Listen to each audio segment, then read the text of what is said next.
Is there time for a quick snack? I'll whip one up in no time.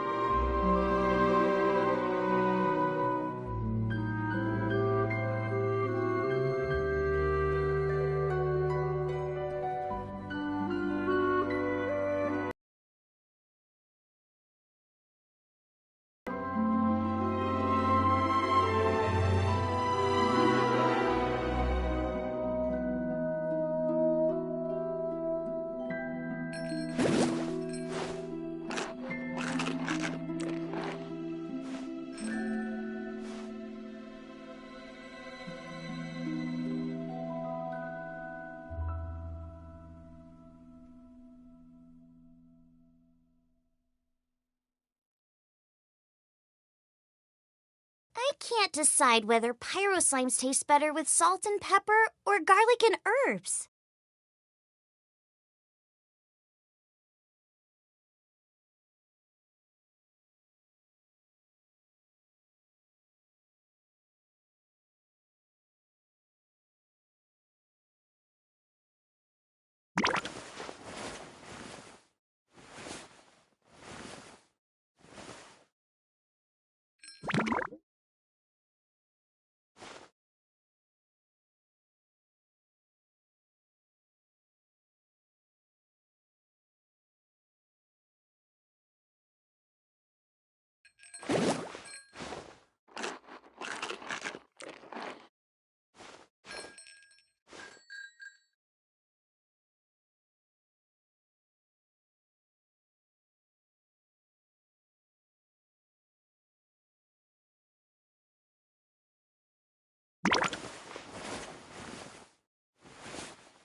The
wind rises.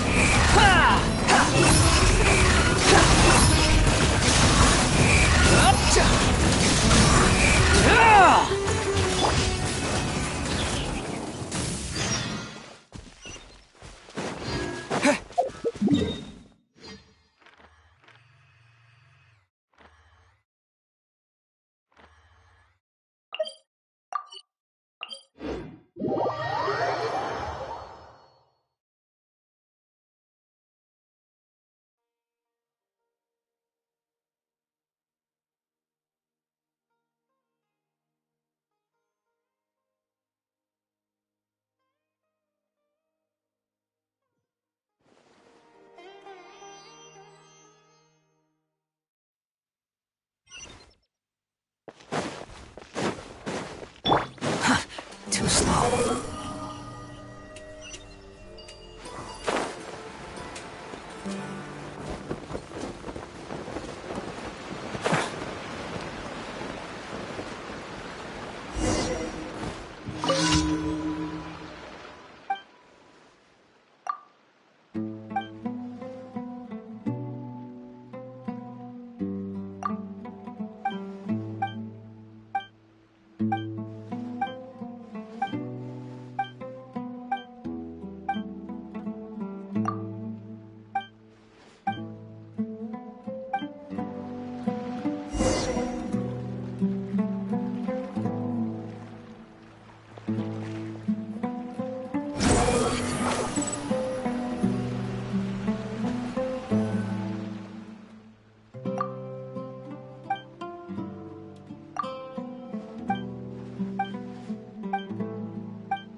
Following me.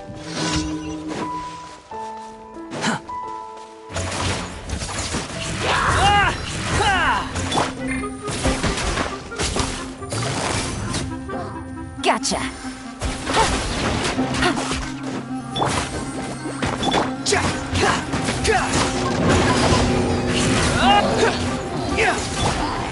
Bombs away! Squall and fury.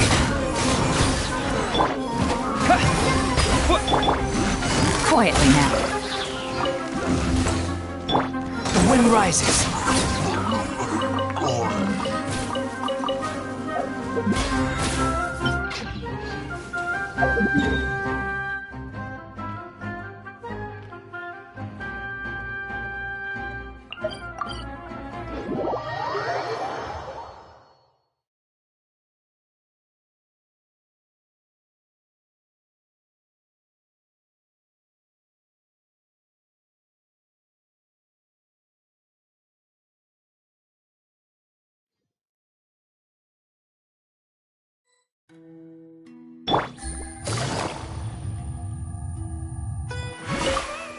Ad Astra Abyssosk. Welcome to the... Thank you for completing today's commissions. Here is your reward. Ad Astra...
This realm...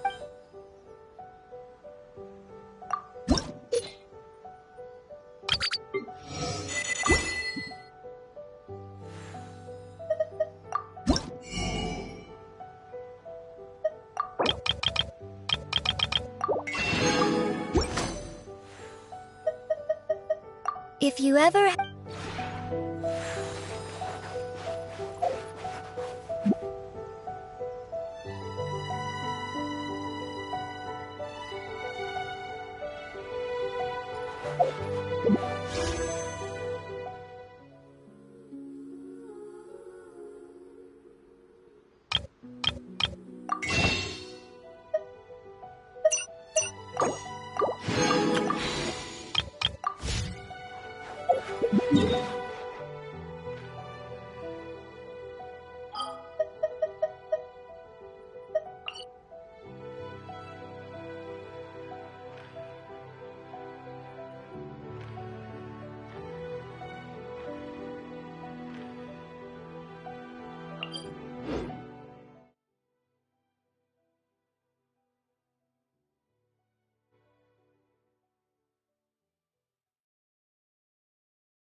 Take it easy.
A chest full of valuables, and a trove of potential clues.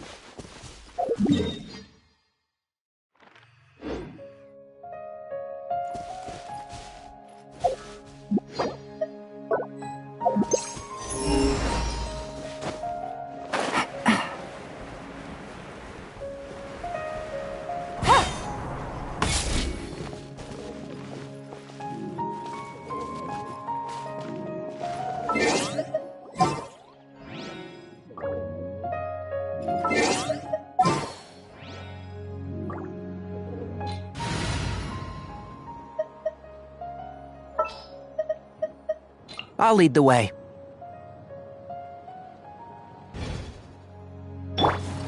Can't see?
Time for some training?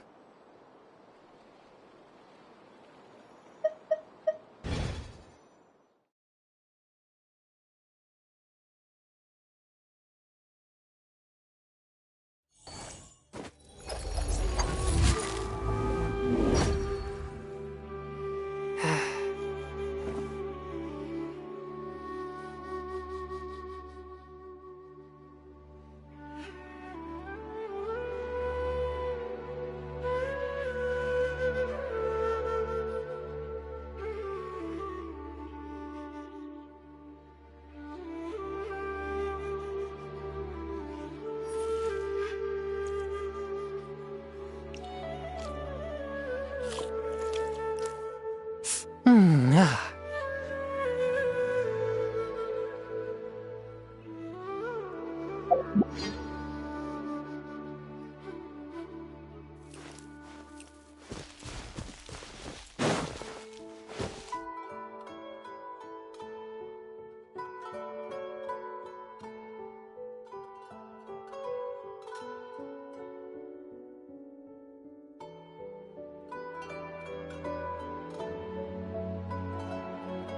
Heart be pure, evil be erased, mind be purged, world be... I always forget that last part.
Please stay safe.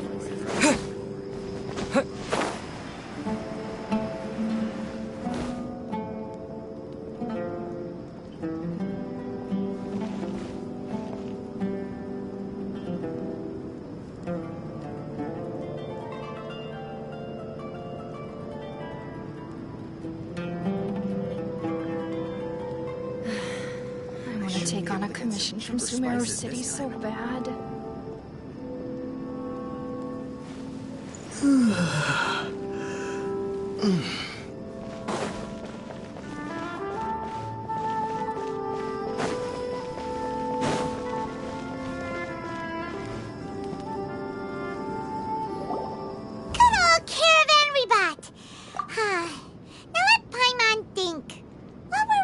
The first time we came here. Oh, Paimon remembers! Nahida's consciousness had been trapped by the doctor, but we followed the clues she left behind to help her.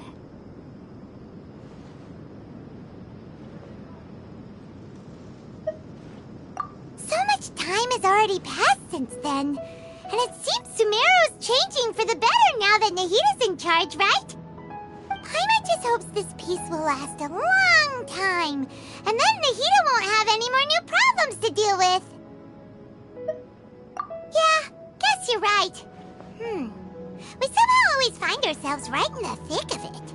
Who knows what will happen next? Come to think of it, maybe it's all because of you. Maybe you're just a magnet for trouble. Huh? Me? Before Paimon ran into you, Paimon never ran into any trouble.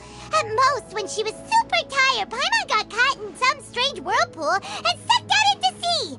And even then, you fished Paimon out. Anyway, for Nahida's sake, maybe we should think about heading to our next destination for now. Ah, look who it is. Running into you in a place like this? I can see you two still love wandering around. Oh, it's Dia! Since when are we just wandering around? We're usually taking care of some serious business. Even though it may have nothing to do with our journey. But never mind that. What brings you here? I just finished a commission in the desert for a usual client of mine. Nothing too interesting. Just escorting a shipment of goods. I'm on my way to report back. That's when I saw you two all the way over there, chatting away. What were you two talking about anyway? Huh? You serious? Can't say I saw that coming. But you are travelers after all.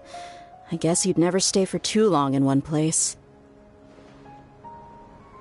Bumping into you like this will become a rarity. I'm starting to feel sad just thinking about it. Hey, how about I gather a few mercs to escort you two? What do you say? Thanks, but no need. Oh, Paimon had no clue you'd miss us so much. But don't worry, we'll come back to see everyone when we get a chance. Sounds good. All you need to do to get to Fontaine is cross this stretch of desert and navigate some waterways. Knowing you two, I'm sure it won't be anything you can't handle. So, when are you leaving? Oh, wait a sec. Paimon just remembered there are still a few dishes in Sumeru that Paimon hasn't tried yet. Now, where's that list Paimon made?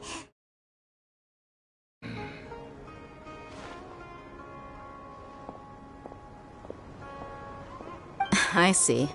Guess you won't be needing a going-away party or anything. It's sad enough to see you go like this. That I think about it, Sumeru wouldn't be what it is today without you. Seems true heroes always prefer leaving quietly. By the way, should we go say bye to Nahida? Oh, good point. Then there's no need to bother her in the real world. Then, I guess this is goodbye for now, Traveler in Paimon. Whether as a client or a friend, you're always welcome to come find me. Goodbye, Dia. Bye-bye, Sumeru.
Squall Fury!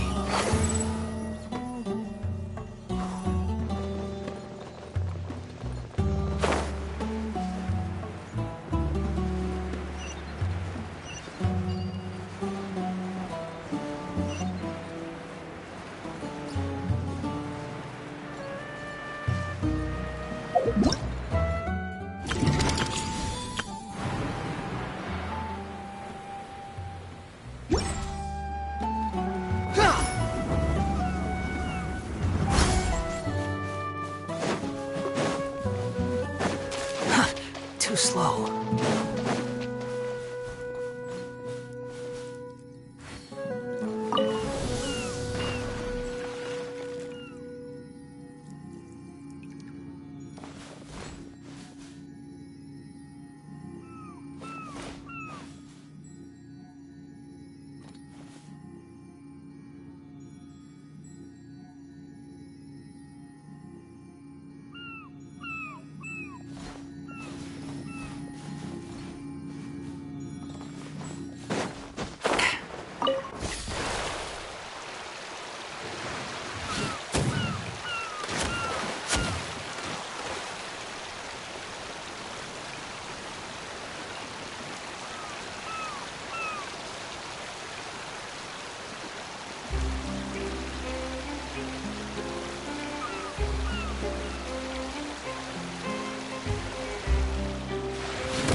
All that sand and water, we finally made it! Oh, this must be Fontaine's port! Wow! Everything looks so advanced in Fontaine! Paimon's heard that the industry here is extremely developed, and there are all kinds kinds of unusual machines. Just seeing the sights as a tourist is nice, but maybe it would be better if we found something to do.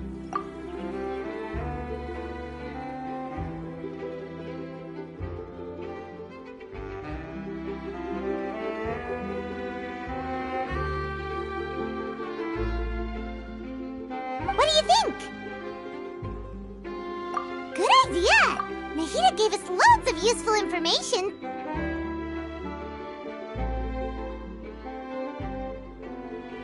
Seeking out the Seven is probably still our best source for information at this point.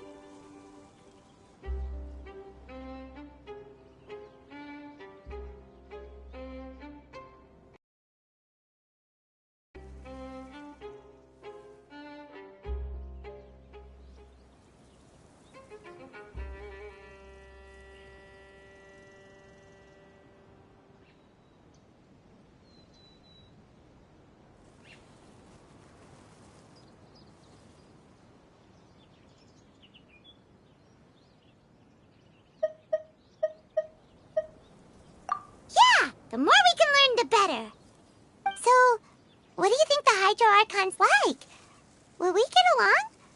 Nahida said that she has a very unique personality, whatever that means. To learn about a nation's god, start with the nation's people. There seems to be some locals talking over there. Let's go see if we can join the party.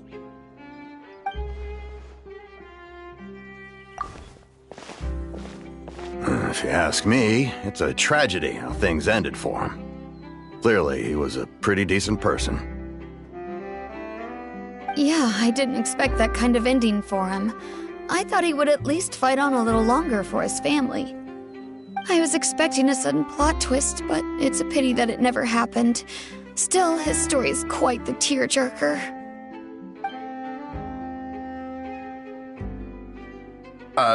Excuse me. Can I help you two? I couldn't help but notice you standing here listening. Hi. We're travelers new to Fontaine, and we had something we wanted to ask, but you seem to be really busy talking about some kind of play, so we didn't want to interrupt. Play? Oh, no.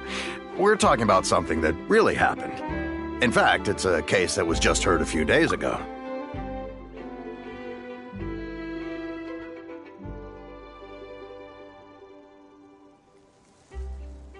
Really? Like, a real trial? But the way you were talking about it and the words you used just now made it sound like some kind of story. Well, good tales are often based on true stories, aren't they? And what you see in reality may also be someone deliberately putting on an act while harboring ulterior motives. Whether something is true or not simply isn't that important. The main thing is whether the story being acted out on the stage is splendid enough. Oh, but it looks like you're not from around here. You probably don't know that the Fontaine Court of Justice is called the Opera Epiclese, or more commonly known as just the Opera House. But, shouldn't court cases be treated a little more seriously than that? Not to question Fontaine's way of doing things. It's just that putting someone on trial is usually a very serious thing. No worries. Other visitors to Fontaine have wondered the same thing. You could say that we just don't want to waste the moving stories behind those cases. And as for your worries about whether the cases are treated with due reverence, we have the absolutely just and honorable Chief Justice Neuvillette, as well as the Oratrice Mécanique d'Analyse Cardinal, a machine created by the Archon. Between the machine and the Chief Justice, false charges and injustice are a thing of the past now.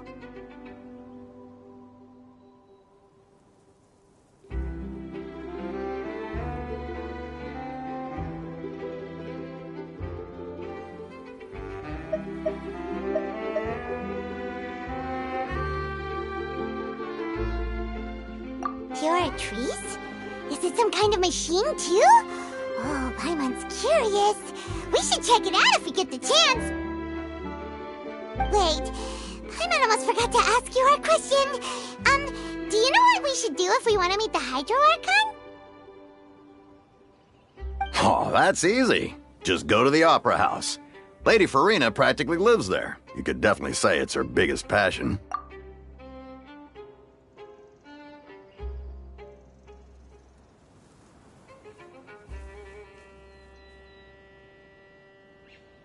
Huh.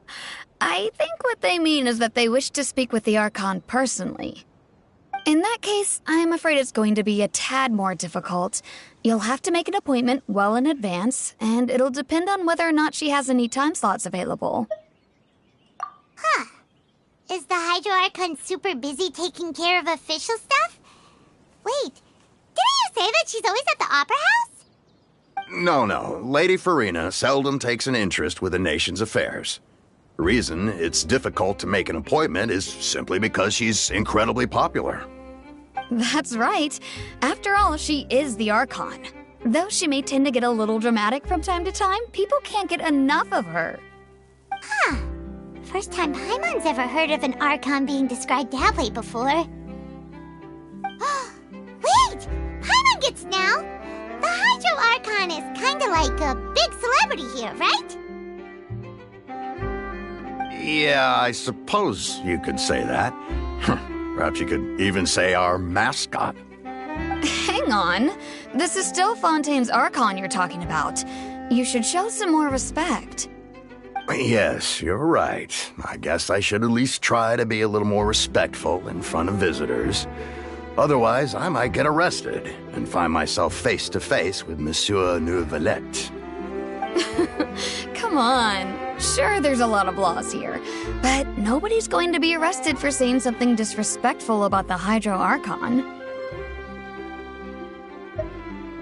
Alright, I think we get it. Thank you! At least we now know that we can find the Hydro Archon at the Opera House. But who knows how long making an appointment will take? Guess we could have a look around the city in the meantime. Hey! What are you looking over there for? Huh. Maybe something's the matter. She isn't going to jump into the water, is she? Maybe we better go check on her.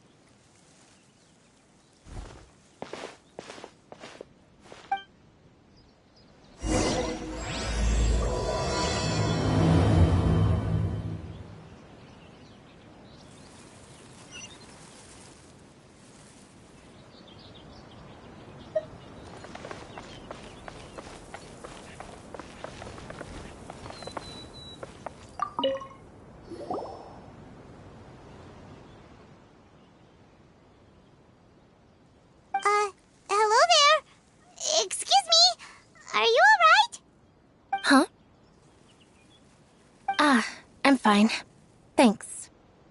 Oh, okay then. We just noticed that you seem to be worried about something. About many things, actually. But there's nothing I can do but just keep my troubles to myself. I was just reminiscing about a place my brother and I would play when we were kids. It was just atop that hill over there. See? You're pointing at the sea. Wait, are you saying that you and your brother lived in the water? No people call the waters around Fontaine a sea. It's actually just an inland lake that's filled with fresh water. And no, I can still see that hill clearly in my memories. Now it's been completely submerged. He would skip and jump, tossing sand in the wind. The sun shone brightly, and the air was filled with the scent of the sea.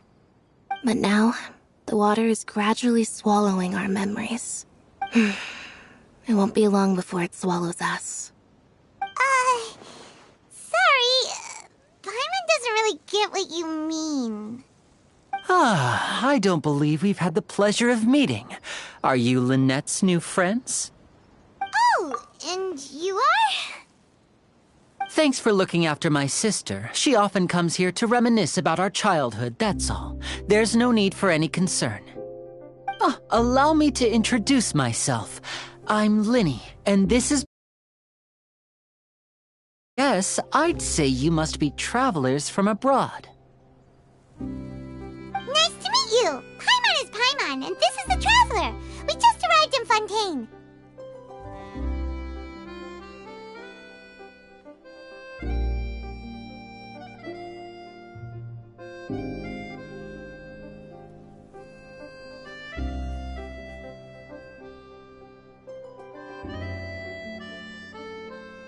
We were just talking with your sister. Even though we didn't really get what she was saying. I see. It's unusual for Lynette to be so willing to talk with anyone. In fact, she seldom speaks at all. I'm usually the only one she ever talks to. Oh, really? Then you two are just like us! Paimon's always the one talking for some reason.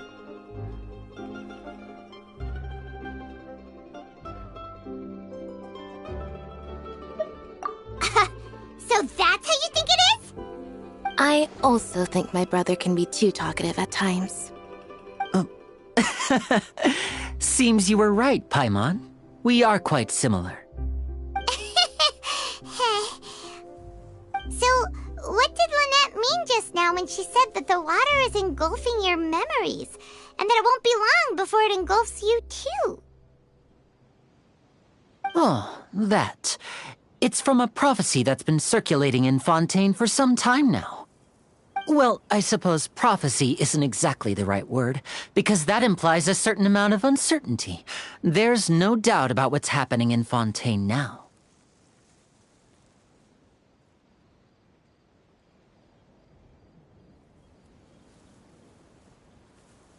Where to begin?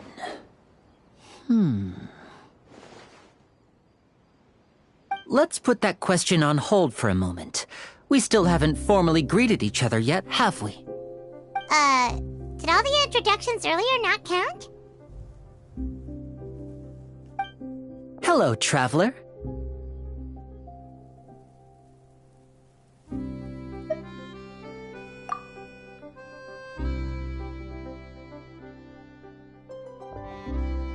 And hello, Paimon.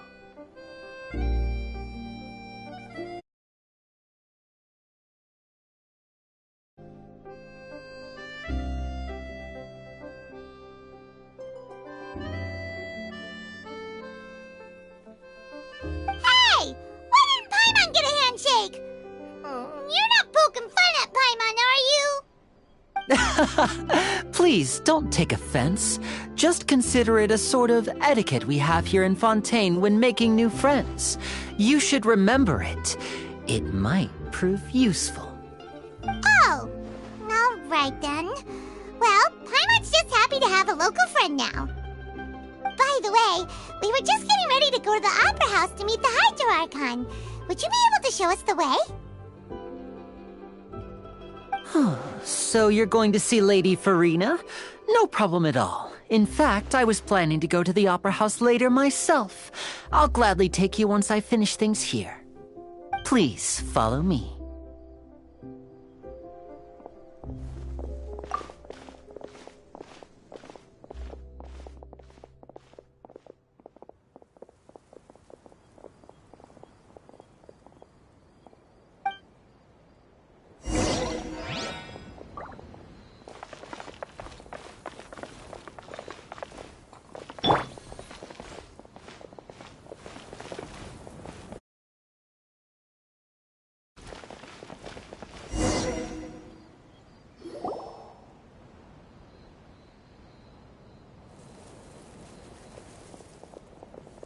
You said you were going to see Lady Farina?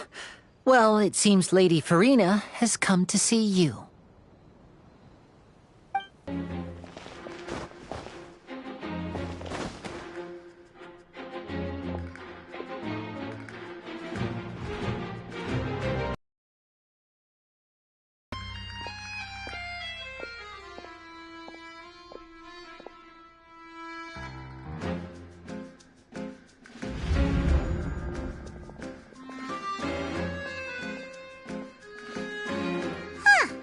So, she's the Hydro Archon? But how did she know we were looking for her? My dear people, Rich and poor, those with cup in hand, and those with nothing at all. Raise your glasses in celebration! If you don't have one, then just raise your hand in lieu.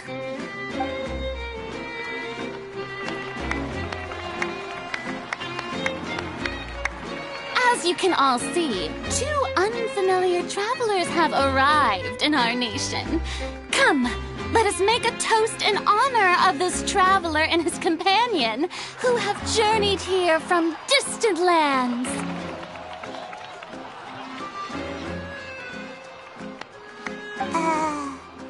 Is she talking about us?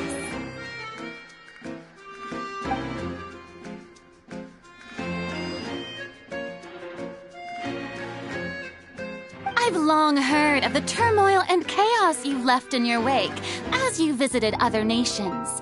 But I welcome you nevertheless. No, I have come to receive you personally. Fear is for insignificant cowards. I am a god, and I will never entertain the notion of such meaningless wariness. You can be rest assured, I see clearly your sincerity. Of course, seeking an audience with me is the most sensible thing to do. It will allow you to truly behold my power and witness my authority.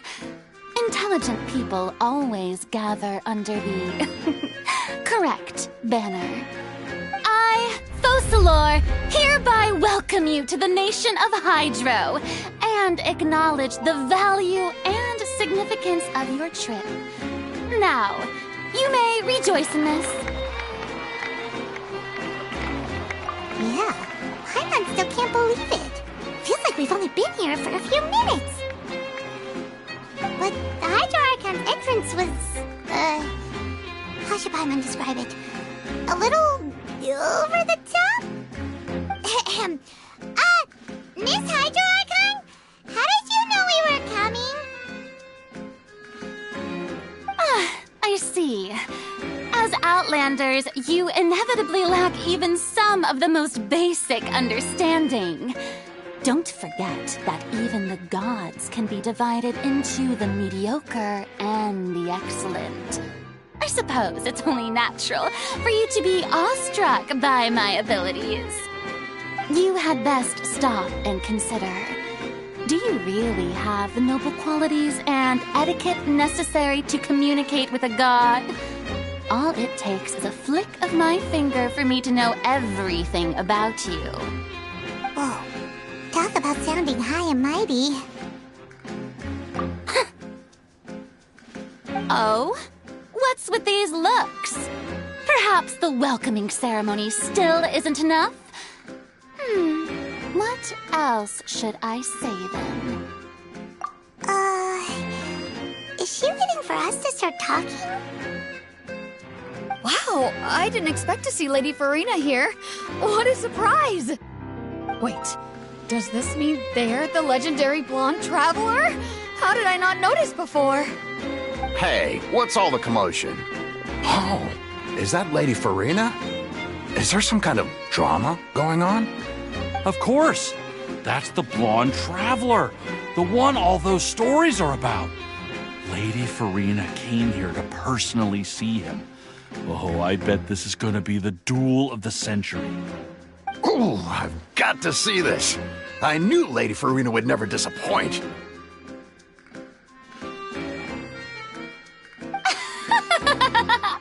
Yes, but don't get too excited now.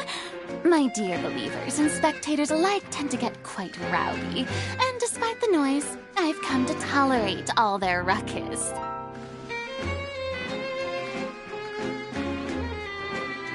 You may consider this my reward to all of you. I have determined that there will be an epic duel between myself and this traveler from another land, just as you were hoping to see. Now she wants to fight? Aren't we getting a little ahead of ourselves?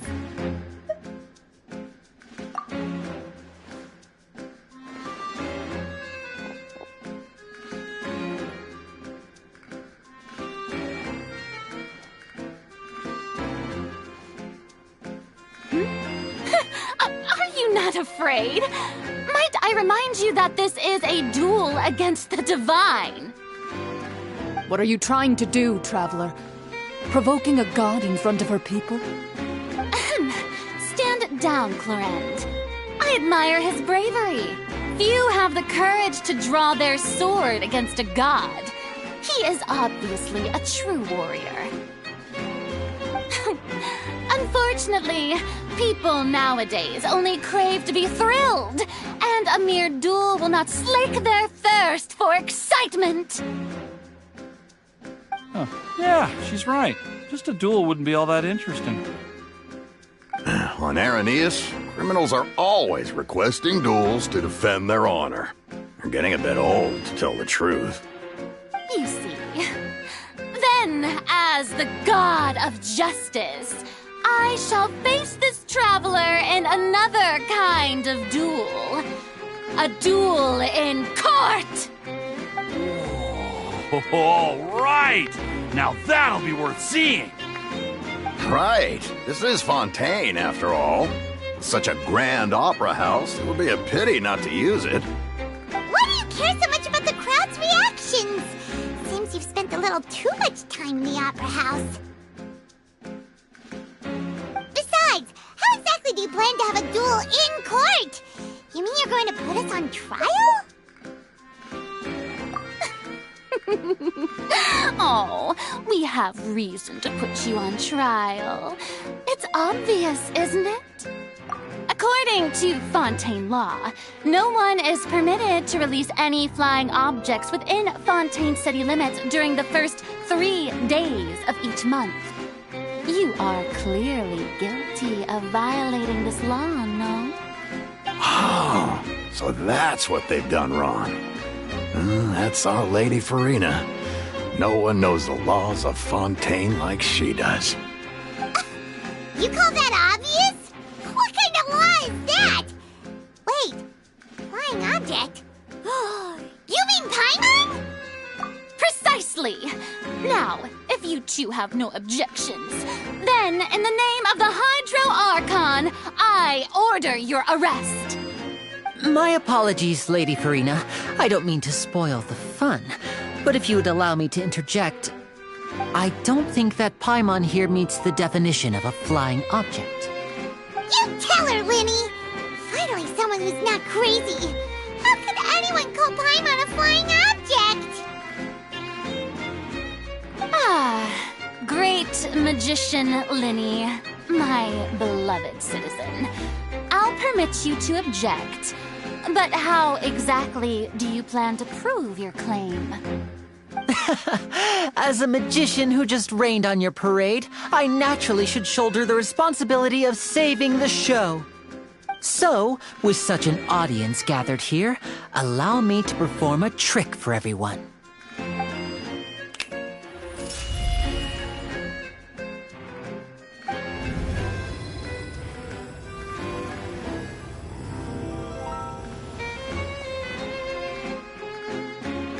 Ta-da! What's that on Paimon's back? Hey, when did you do that?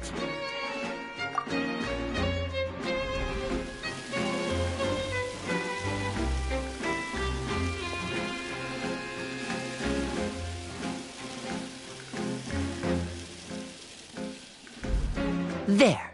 As you can all clearly see, Paimon should be classified as, well, something like a balloon. This rope has been in the traveler's hand all along. It was just that no one could see it before. Huh? You call that magic? You've got to be joking. I thought it was pretty good. Nice one. Huh. I'm not sure what to think. It seems Lady Farina's charges no longer hold water.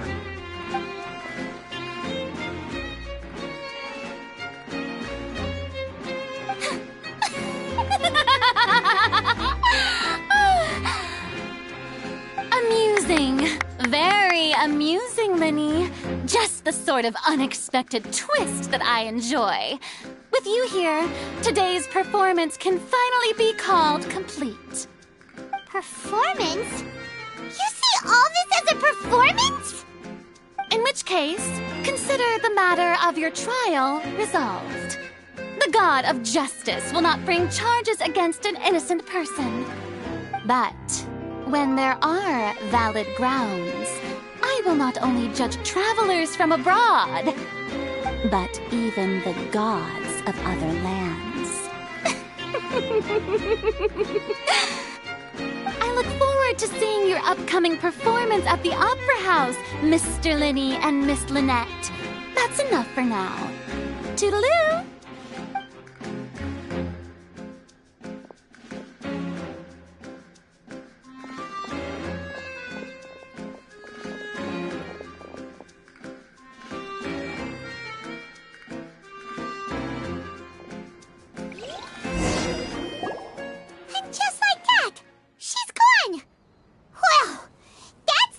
Unpredictable Archon Paimon's ever seen. We never even had a chance to ask her anything.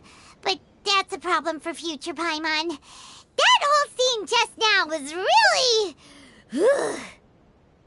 Don't mention it. I just happened to remember that there was such a law, so I did a little preparation, just in case. I didn't think it would actually come in handy. So, now do you see what kind of god Lady Farina is? She can be a bit confusing at times, but she is still amenable to reason.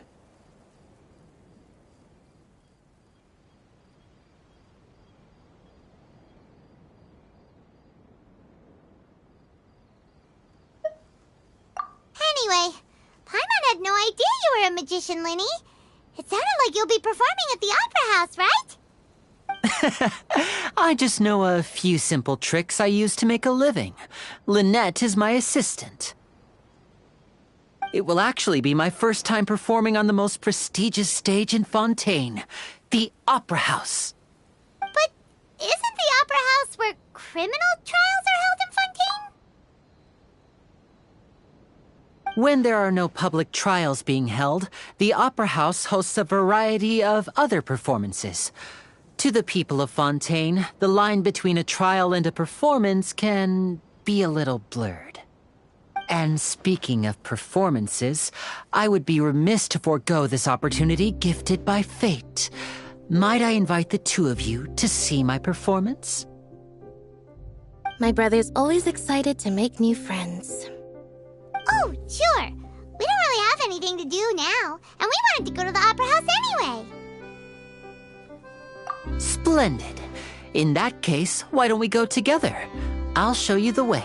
I just have something to take care of first.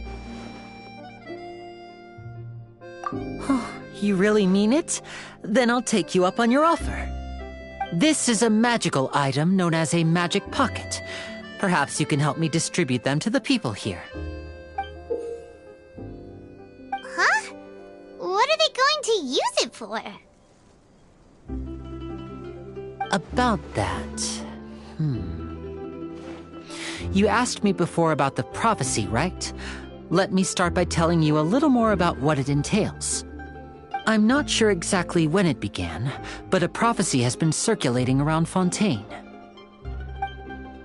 It says that every person in Fontaine is born with sin. No matter how the nation of justice holds trial after trial, this sin cannot be absolved. Until one day, the water levels in Fontaine will rise, and the sinful people will slowly be drowned. In the end, the people will all be dissolved into the waters, and only the Hydro Archon will remain, weeping on her throne. Only then will the sins of the people of Fontaine be washed away. That sounds pretty gloomy. Why are people in Fontaine born with sin?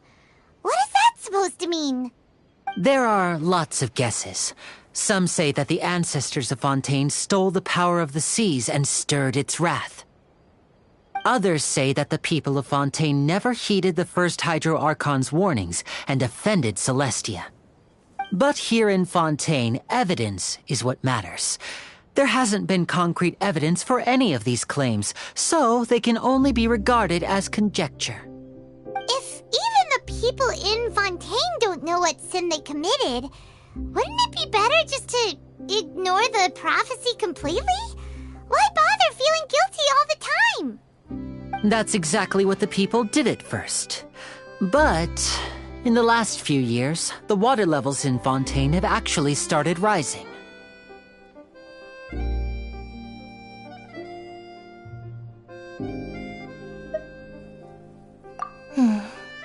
Many places have already been completely submerged, and now lie beneath the sea.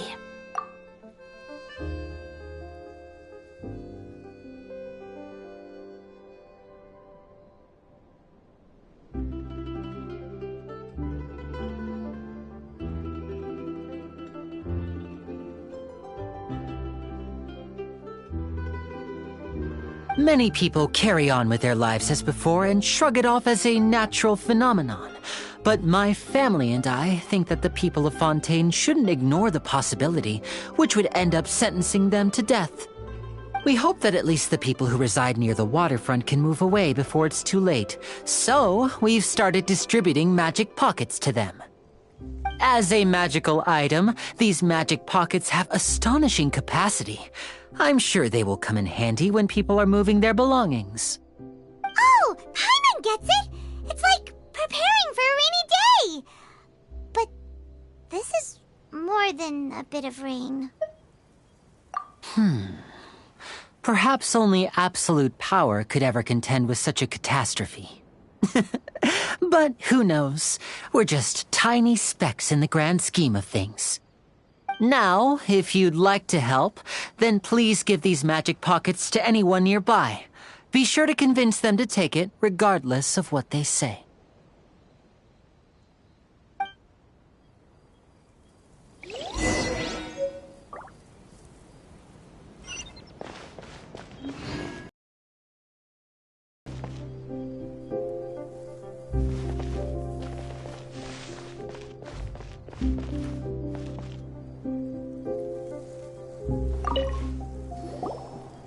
What's this?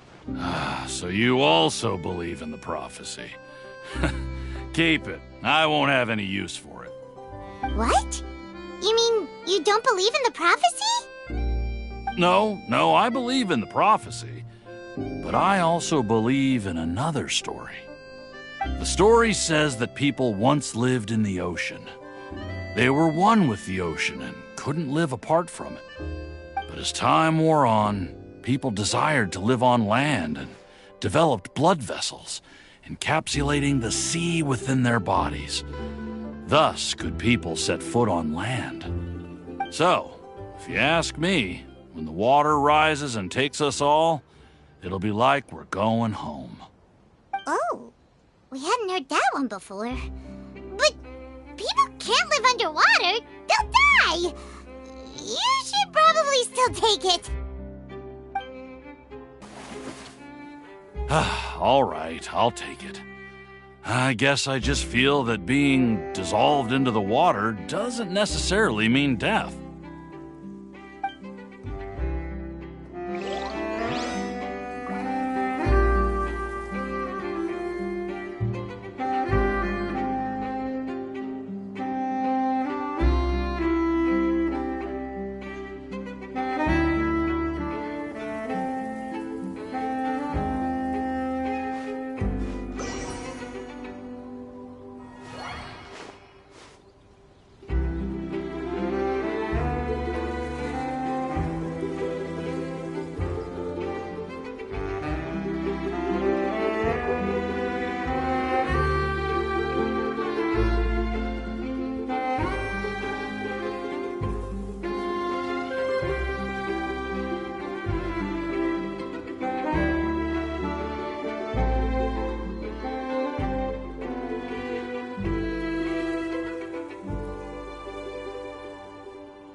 What do you think?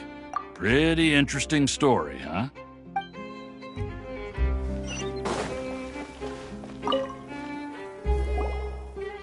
So you're the blonde traveler that everyone's been talking about. My apologies for not recognizing you earlier. Oh, a magic pocket? Seems you really thought of everything. I guess it's better to prepare for the worst and hope for the best. Thanks. Please, also thank the magician on my behalf when you get the chance. But where would I move to? Lennyea Yelany?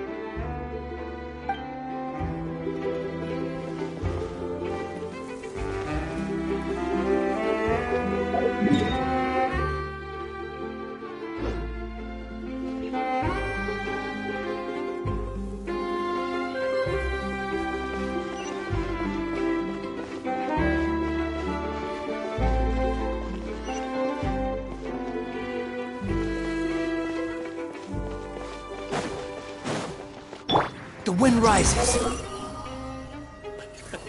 I can't wait to give her my gift.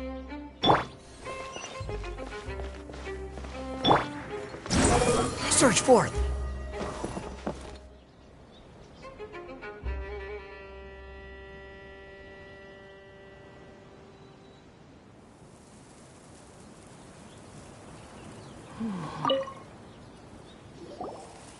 Huh? I don't want that thing. Way I see it, if the prophecy's true, it's still gonna be a long time before the water can cover everything. Life is all about living in the moment. What use is there in worrying about the future all the time? We'll cross that bridge when we get to it. You should still take it. You never know when it'll come in handy. Oh, all right, fine. Thanks.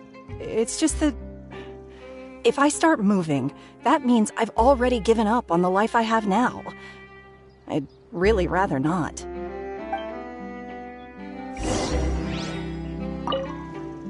I really can't imagine what it would be like if things changed.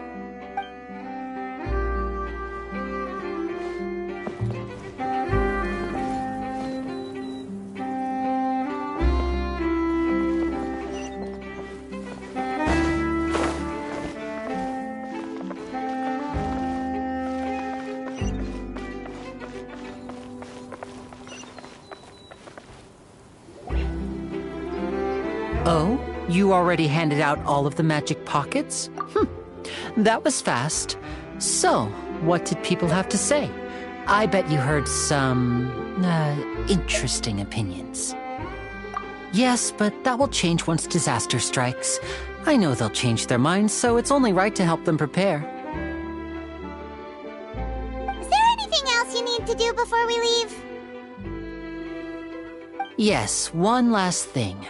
I have the magic pockets made by a workshop in the court of Fontaine. Since we're out and about, I was thinking about bringing him some more materials. So, you want to collect materials? Just tell us what the materials look like and we'll help. Many hands make light work. Oh, that would be much appreciated. We'll need some romaritime flowers. I remember seeing them near the waterfront on the east side of the harbor.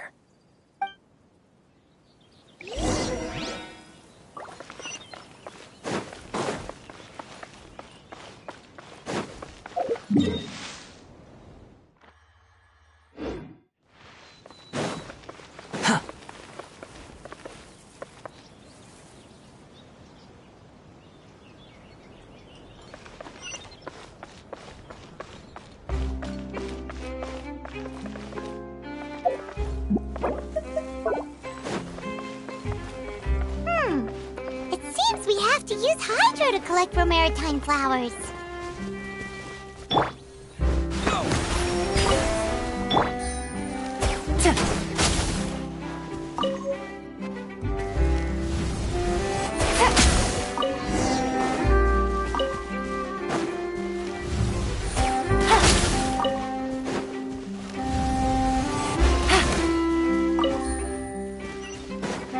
Take it easy.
You made quick work of that. I can tell you're an experienced traveler.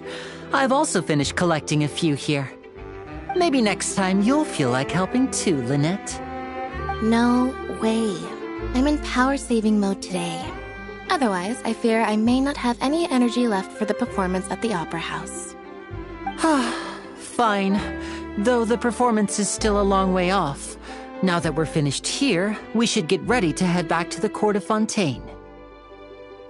So, we're going to the Court of Fontaine before we head to the Opera House? Good. Paimon wants a tour of Fontaine's largest city and try...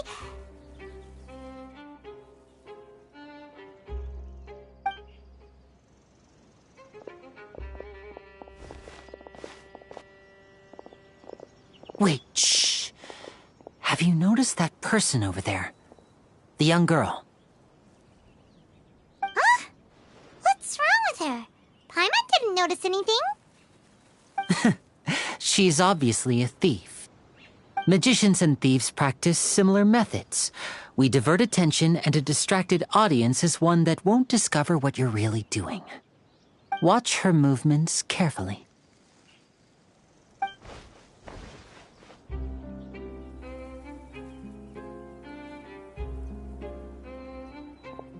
Oh, he's right!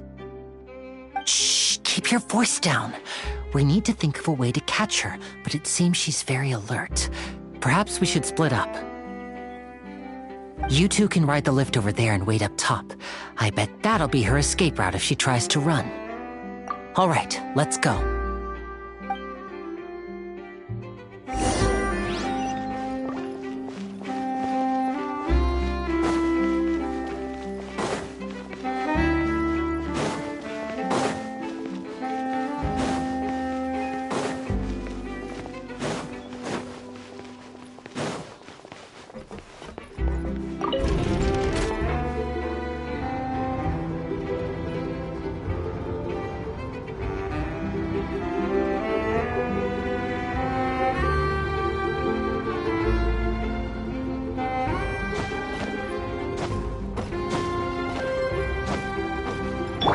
Squall Fury!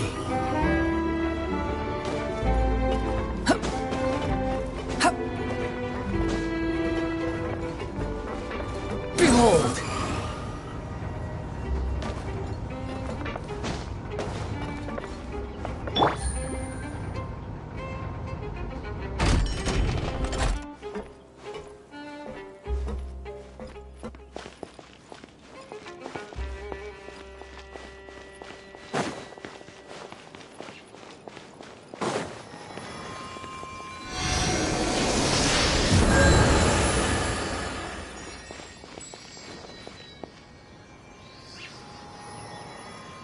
Even the longest voyage is just a short line through the air.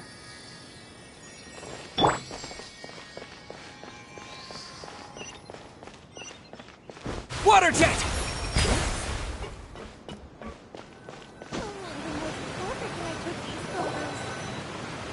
This is the spot where Lenny wanted us to wait.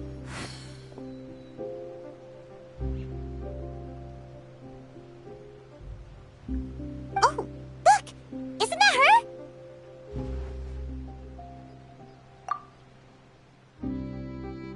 Oh no! Did she notice us? She started running the other direction! What should we do? Should we chase her?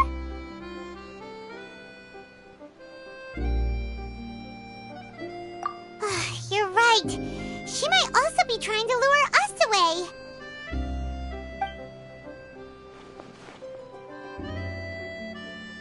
Nothing's happened for a while now. Paimon wonders if Lenny caught the thief. Yeah, let's go.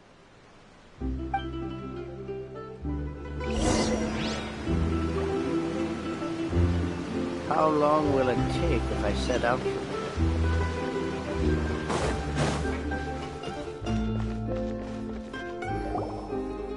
Are you sure that's all she took?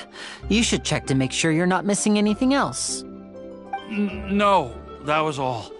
Oh, I can't thank you enough. I didn't notice a thing earlier. Anyway, I should be going now. Thanks again. Oh, Were you returning what the thief had stolen? That's right. Pity I wasn't able to catch her. She distracted me by dropping the thing she stole on the ground. By the time I looked back, she was already gone. I saw the general direction she went, but Lenny twisted his ankle, and I needed to make sure he was okay. Oh, did you get hurt, Lenny? I'll be all right. It's just a twisted ankle, that's all. In fact, it's feeling better already.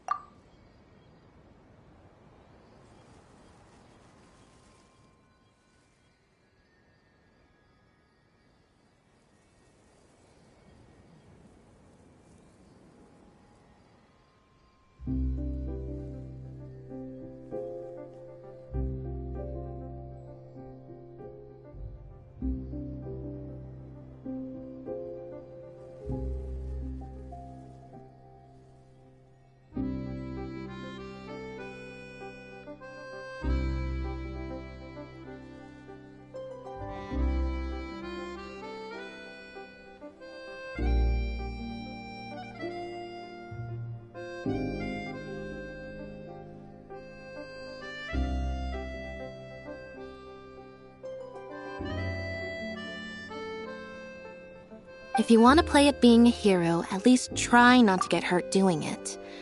Imagine what would happen if you managed to derail our performance as a result. You're right. Sorry, Lynette. I have to admit that the thief was even more skilled than I had anticipated. But at least we were able to get the stolen items back, so it wasn't a complete failure. What a slippery little thief! Guess things turned out all right in the end, though. Lenny's initiative paid off! All right, let's put this little detour behind us. We should go to the Court of Fontaine now.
this thing to go into the city?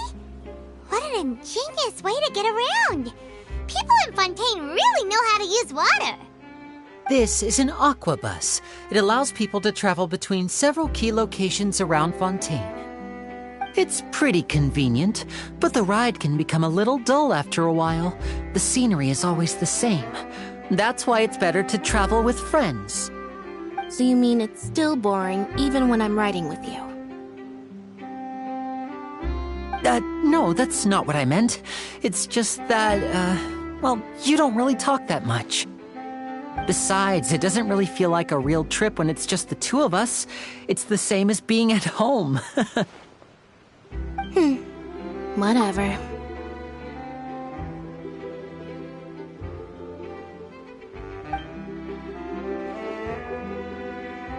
Guess that's what it's like to be an older brother.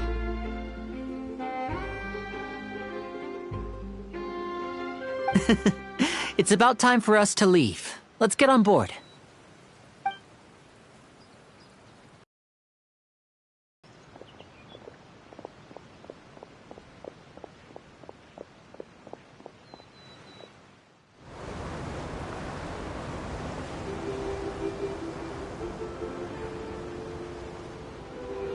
Huh?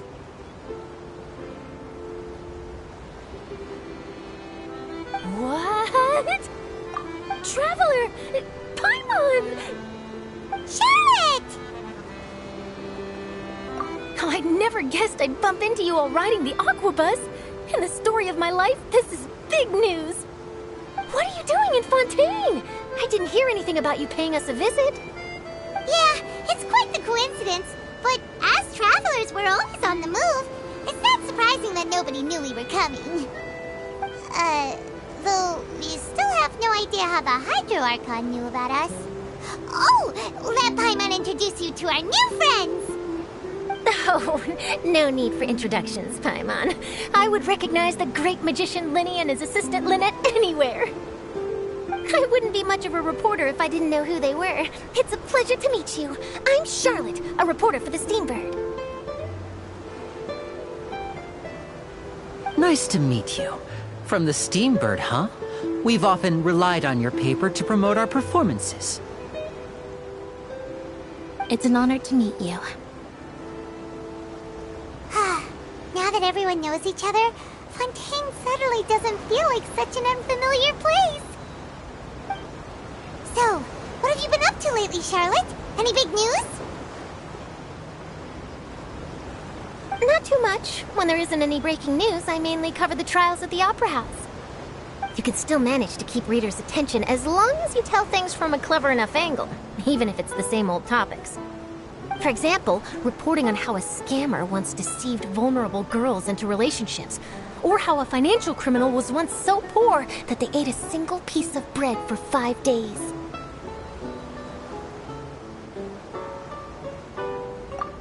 You're right. Seems you know me pretty well. What I'm really after is exclusive, sensational news pieces that could shake the country. These smaller stories are a waste of my talents. Oh, I just remembered. I've been following a case lately. Well, a series of cases, actually. You mean the serial disappearances of young women case? That's right! These stories are the talk of the town right now, and it's probably the most mysterious case we've ever seen. If I'm the first with a draft ready to publish when the case is finally cracked, and it's the headline story in the Steambird, oh, when that happens, I bet all the other reporters will shed tears of envy. I've already gathered all kinds of materials. I just can't wait for the truth to be revealed. So, what is the serial disappearances of young women case? You mean the culprit hasn't been found? That's right. The first missing girl case happened almost 20 years ago. And ever since, after a period of time, another girl disappears. What the cases have in common is that the girls are all of a similar age, and that they've all vanished without a trace. But the scariest part is that to this day, none of the girls have ever been found. Many suspects have been arrested over the years in connection with this case, but shortly after each arrest, another disappearance would always happen. Yes, it's possible. But either way, I believe that every case has some precise truth behind it, waiting to be exposed. Yes, I agree. And at the very least, the family of those missing girls deserves some sort of explanation. I just imagined for a second what I would do if Lynette were to suddenly disappear. I'd pay any price to get her back, and then find a way to track down the culprit. Please don't imagine that, Lenny.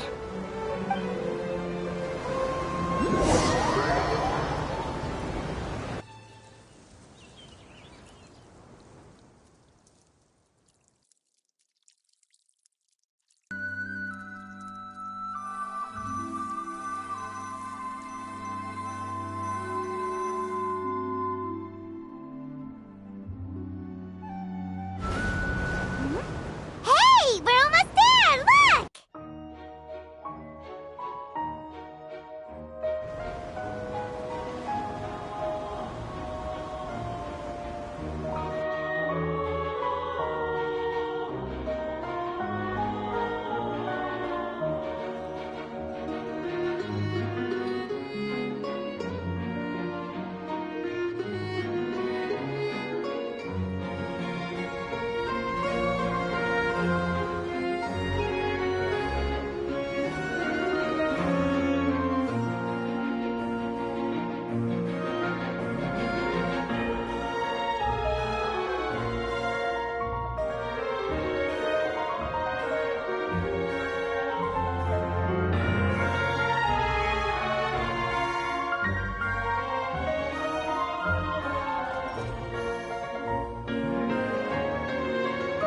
Well, I really enjoyed chatting with you. Life should be full of pleasant little surprises like this.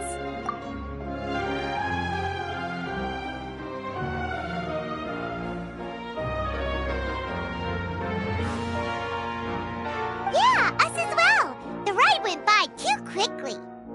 Oh, I have an interview to get to. I should get going before I'm late. Okay, Paimon hopes we can chat again soon, Charlotte. See ya! Bye now. Oh, be sure to stop by and see me at the Steambird when you have time. What a tough job. Always running around and interviewing everyone. Well, where should we go now? If you don't mind, how about we stop by my home first? Besides, I still have all the materials we collected. Sure, we wouldn't mind at all. This city is so huge, Paimon wouldn't know where to start anyway.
This is our current abode.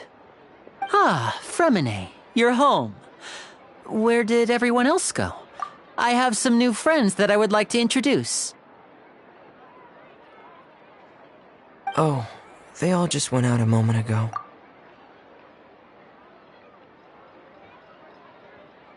I see. Everyone is getting busier now that Father will be returning soon. I suppose that can't be helped. Allow me to introduce you to my little brother, Fremine. He is a phenomenal diver.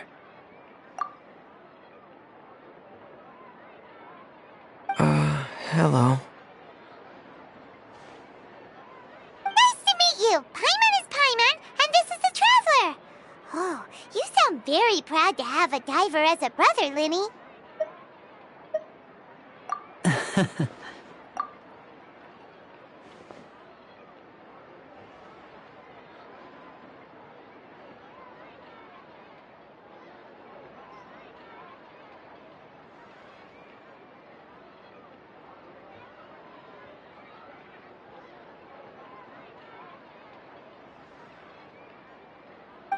Lenny, could you come here for a moment?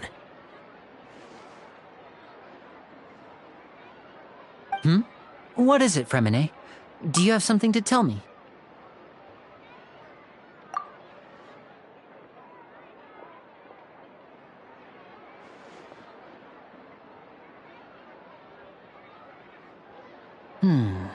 Okay, I see. Is everything all right? Oh, it's nothing. We were just discussing a little housework. Sorry for the interruption. Oh, before I forget, the Traveler and I collected more materials to make magic pockets. Were you able to get any, Fremine? Yes, I went diving and gathered lots of materials. I was about to give them to you. That's our Fremine, always quick with the underwater work. All right, I'll take these to the workshop.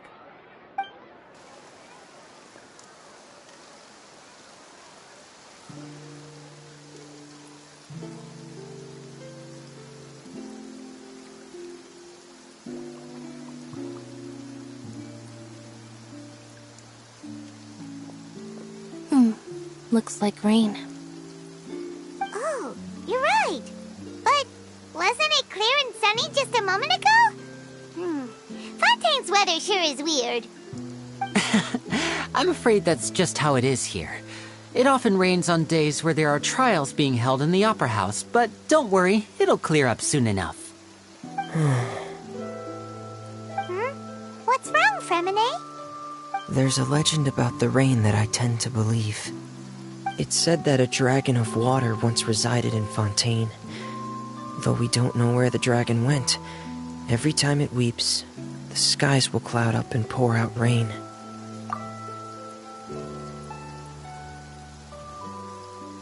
When I was a child, my mother told me that if I wanted to go outside and play, I should yell toward the sky at the top of my lungs. Hydro Dragon! Hydro Dragon! Don't cry!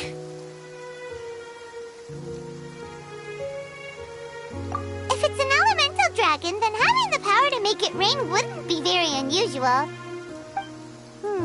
Let Paimon try something. Hydro Dragon, don't cry!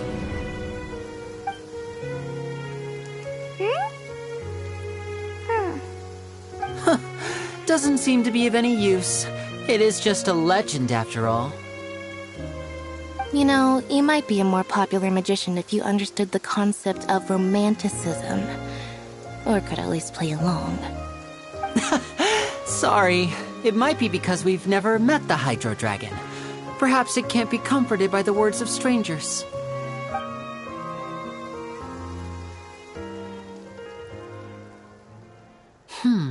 It rained for longer than I suspected. Oh, it's already getting late. Was there something you needed to do, Lenny? Yeah, some preparations for the show at the Opera House. I need to find a way to catch the last aquabus of the day. On the day of the performance, just ride the aquabus to the island of Aeneas. I'll have Lynette meet you at the fountain in front of the Opera House. Oh, are you leaving now? What is it, Fremine? I'm in a hurry. Oh, I get it. You feel nervous delivering the materials for the magic pockets, is that it? Perhaps we could trouble the Traveler to help us take these materials to the Beaumont workshop and deliver them to the owner there? I'm afraid that Fremine can be quite introverted, and the boss there tends to be pretty talkative. Fremine has always been a little afraid of her.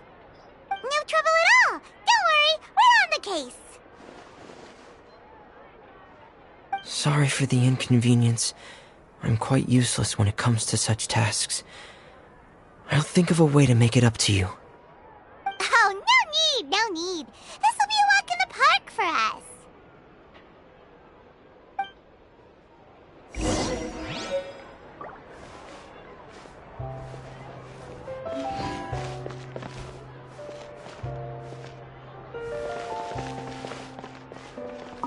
Thanks again, you two. I really can't deal with that lady.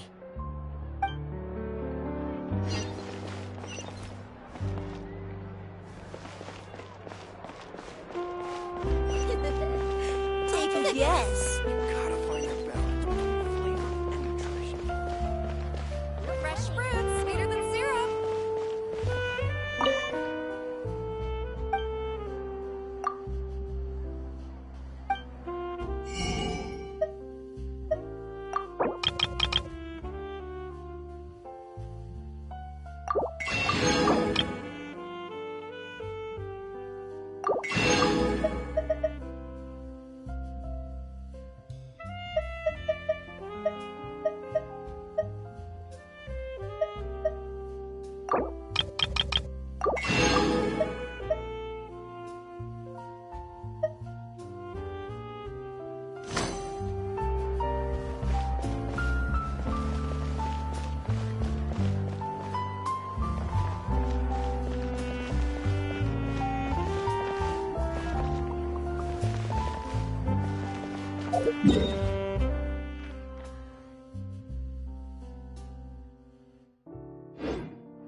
Copy is life.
Here just keeps getting more bitter.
Oh, hello there.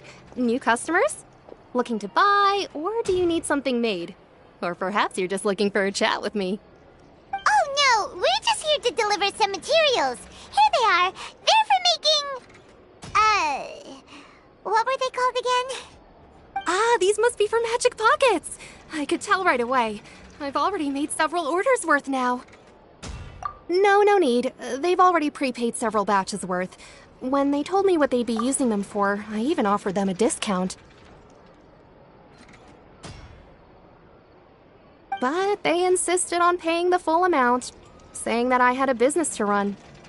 It seems both their hearts and their pockets are made of gold. Whoa.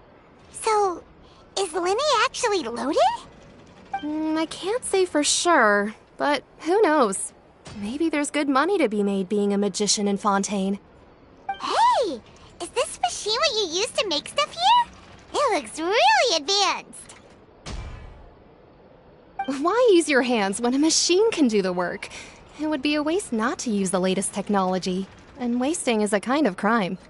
But where does a big machine like that get its power from? Well, it's a little complicated. I'm not sure I can put it in layman's terms for you.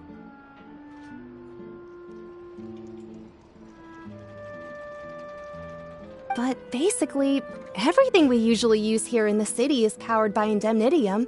It's a type of energy that's produced from trials.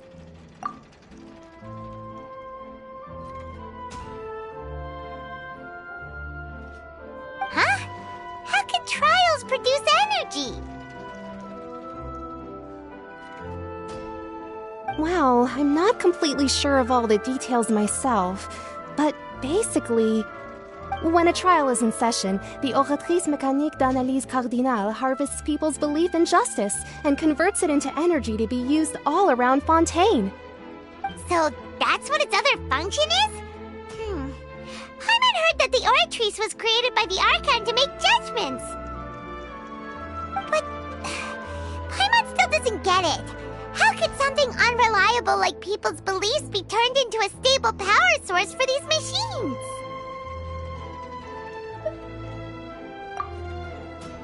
Oh, yeah! So that means the Hydro Archon relies on the machine to take the energy created by belief and turn it into power for all of Fontaine, right? Even though I've never heard anyone really put it that way before, it sounds like it makes sense.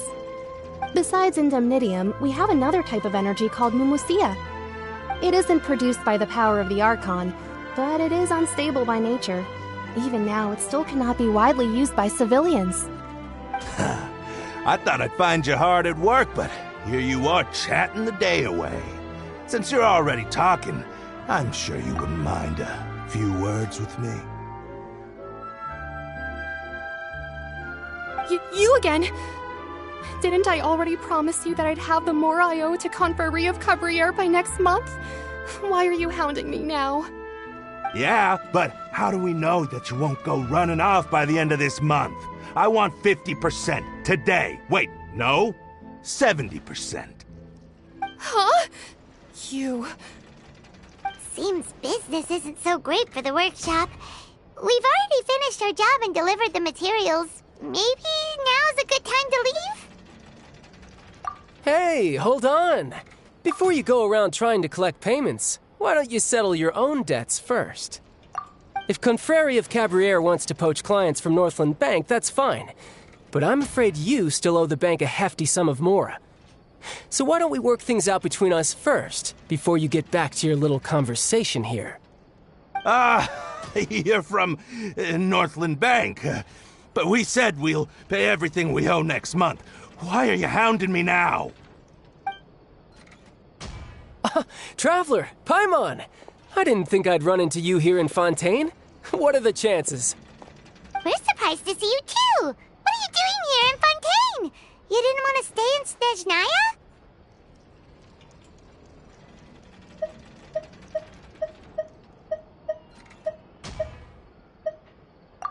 Snezhnaya? Long story short, I've already been in Fontaine for some time now, and honestly, things have been pretty boring. But it seems that fate brought our paths together today. Not only will I have some good friends here now, but ones who always seem to find trouble. Either way you look at it, it seems things are going to get a lot more interesting now. Pretty sure we'd want to avoid anything that you'd find interesting. Besides, our trip here has gone pretty well so far. Right, Traveler? Hey, you, Northland Bank boy. Aren't you forgetting something? Don't interrupt. It's not often I run into the Traveler like this. Why don't you wait for me over there for a while? You kidding? Aren't you the one looking for us? You really expect us to sit and twiddle our thumbs while you catch up with your friends? Listen to me, boy. If you want your Mora, fine. Why don't you come and take it? Hey, I just said not to interrupt. Oh, by the way, Traveler, the last time I took Tonya and Tusser ice fishing, Tusser said... Hey! That's way over the line! All right, boys, let's see who has to pay up now! Can you at least let me finish one sentence? Fine. Though the bank told me not to get rough with our clients. You're the ones who started it. This is an act of self-defense. You two will have to be my witnesses, okay? I'm sure this won't take long.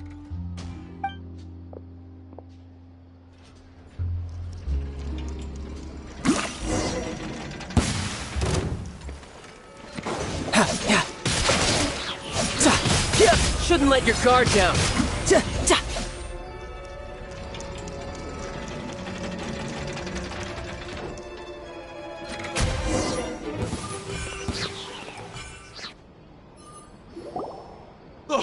What's your deal, Brad? How are you so strong if you're just a staffer from Snezhnaya's Northland Bank?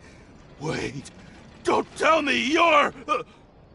Oh, now you notice. It's a little late, don't you think? Just make sure you understand that you don't mess with Northland Bank. Got it?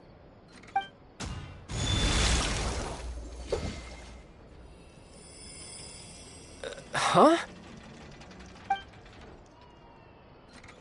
Now's my chance!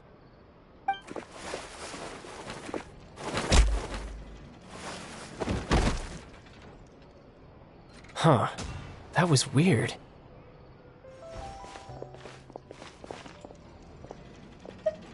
I'm not sure. It's as if I suddenly lost control of my hydro powers when I needed them. Maybe there's something wrong with my vision? Strange. How could that happen? First time Paimon's ever heard of someone losing control of their vision. Never mind. It doesn't matter. If I want to stay sharp, I shouldn't be relying too much on my vision anyway. Besides, I always have my delusion in case I need it.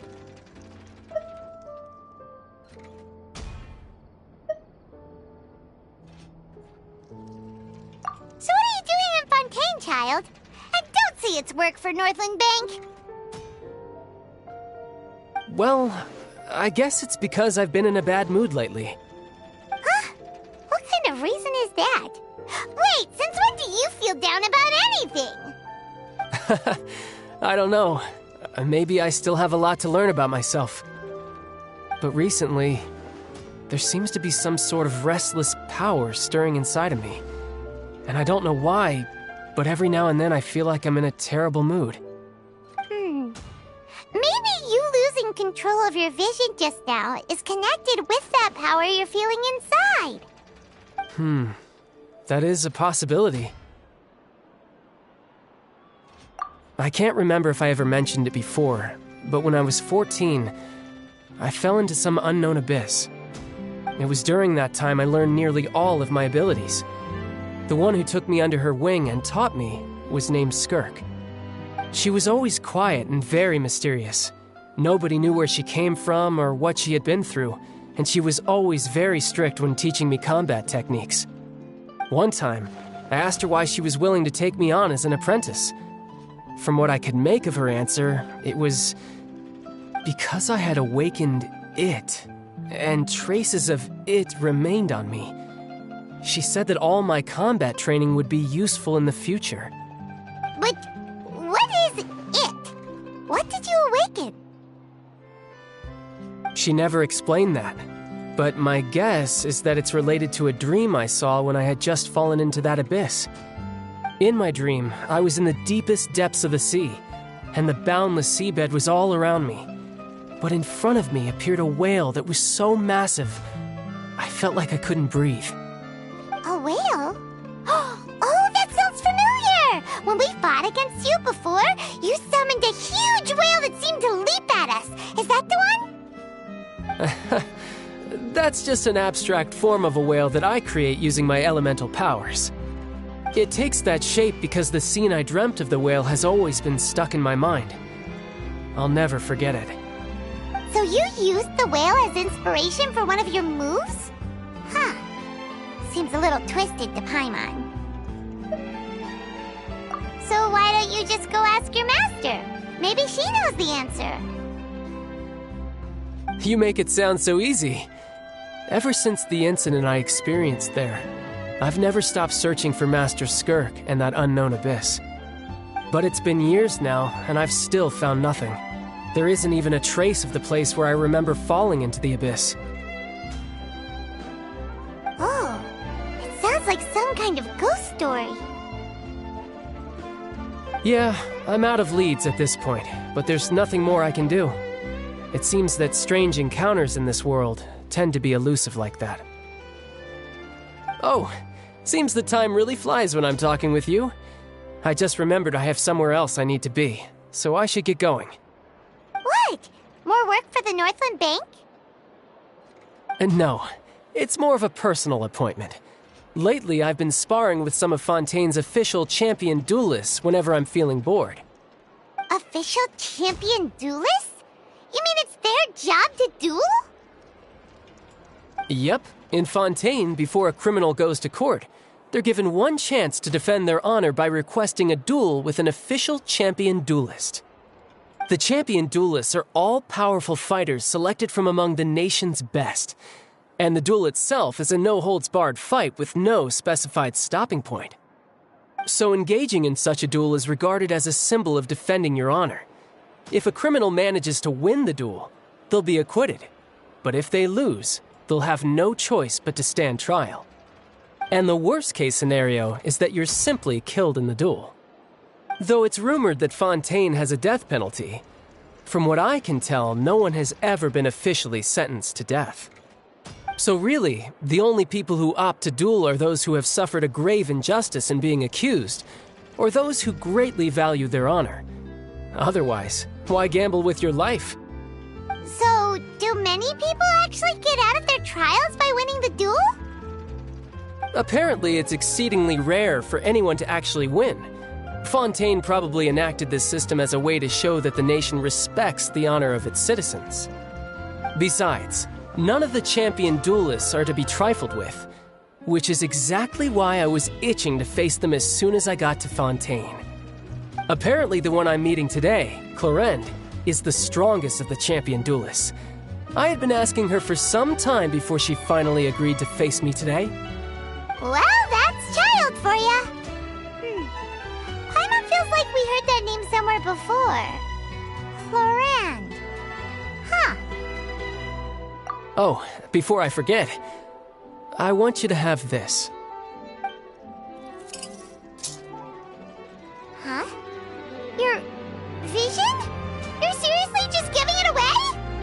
I'm just worried that it could become uncontrollable again. I'd be pretty upset if it got in the way of my duel, so I think I'll be better off without it for now. Besides, I just need you to hold on to it for a short while. I'll come retrieve it when I have some time later. Paimon knows what you're up to. You just want an excuse to come talk to us again, don't you? Whatever gave you that idea? I'll be in touch later.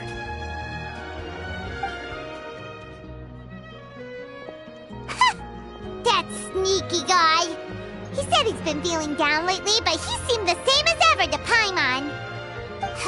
Well, since we don't have much to do for now, we might as well walk around and see the city before Lenny's performance.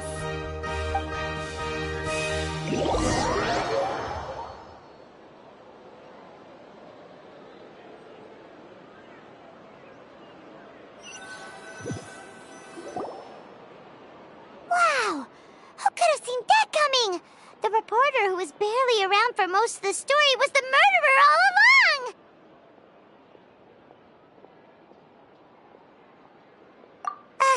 Sorry. Paimon was just surprised, that's all. Whew. Paimon never saw that twist coming. The murder mystery novels here are amazing! The whodunits here in Fontaine are a lot different than the light novels you see from Yai Publishing House. Both have their merits, but Paimon thinks this style of novels are more, well, novel. It's so exciting to reach the moment when the mystery is uncovered, especially in the one Paimon was just reading. You should buy a copy and read it too. Oh, sorry about that. Paimon will be more careful next time. Hey. Shouldn't we be heading to the Opera House to see Lenny's performance soon? It's almost time for the show to start, so we should get going. Lenny said that the Opera House is on Aranillas, so let's go ride the Aquabus!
Investing too much emotion puts you at risk of...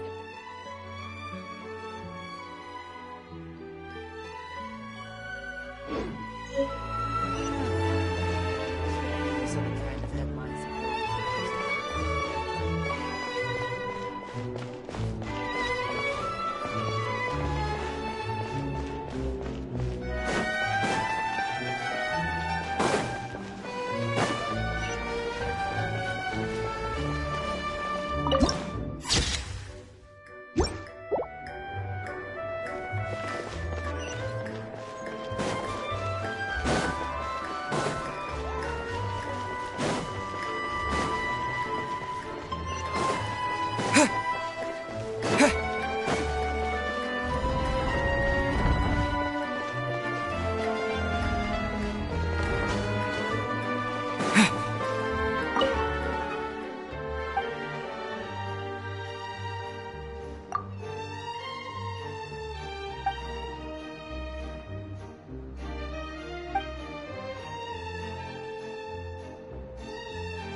Welcome to the court of Fontaine. Please watch your step.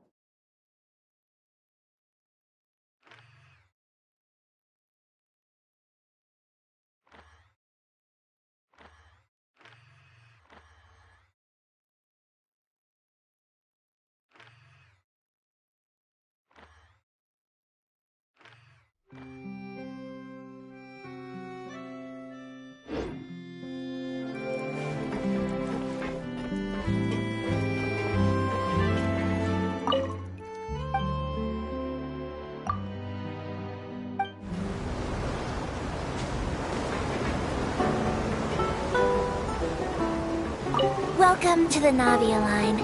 I am Elfan. The boat will be departing imminently. Please do not stick your head, hands, or other body parts outside the boat.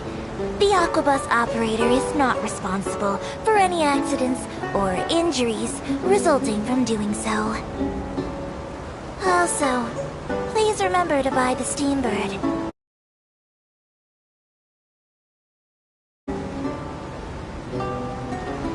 The destination of the current tour is Lennyea. Points of interest worth visiting include the Fountain of Lucine and the Opera Epiclese.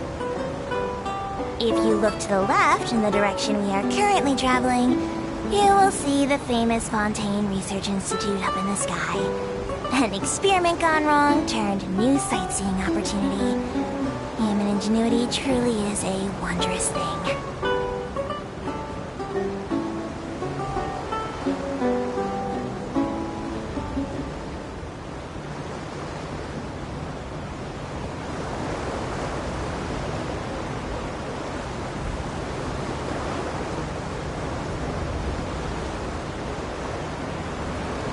We are now approaching our final destination. Please be sure to bring all your personal belongings with you as you disembark. Even though I will take any forgotten items to the lost and found, the paperwork is rather annoying, as Melusine hands are not suitable for grasping pens. Please be careful when disembarking. It has been my honor to be your tour guide this trip. Thank you.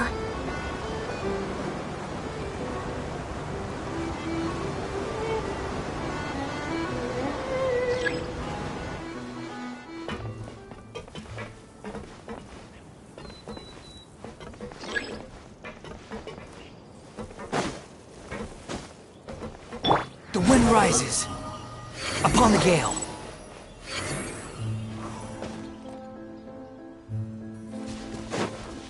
Quit following me.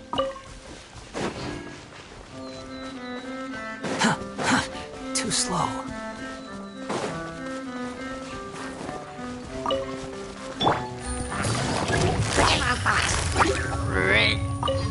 Gotcha!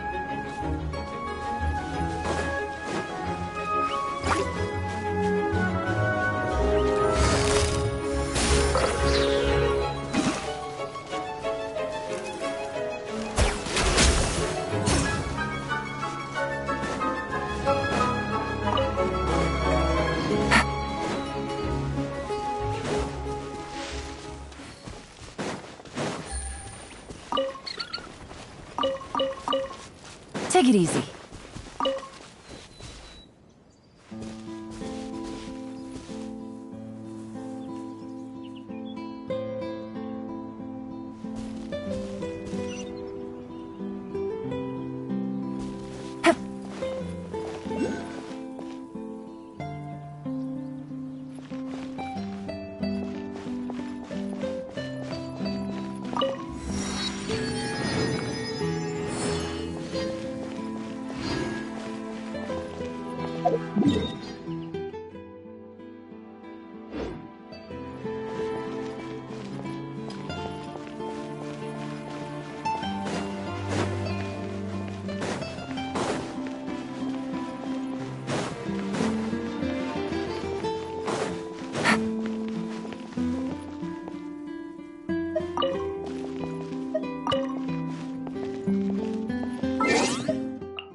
Take it easy.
Take it easy.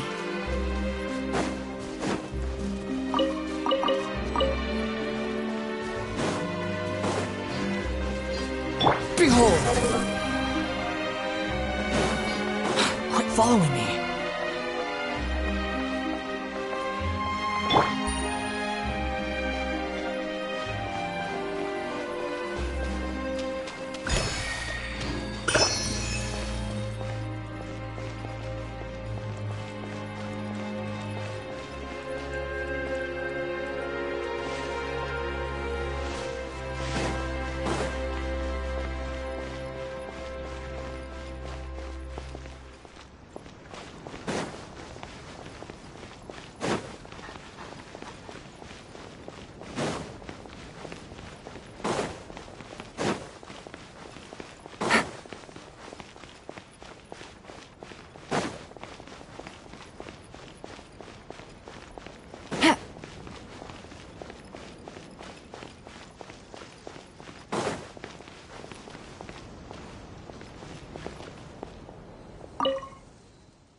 Take it easy.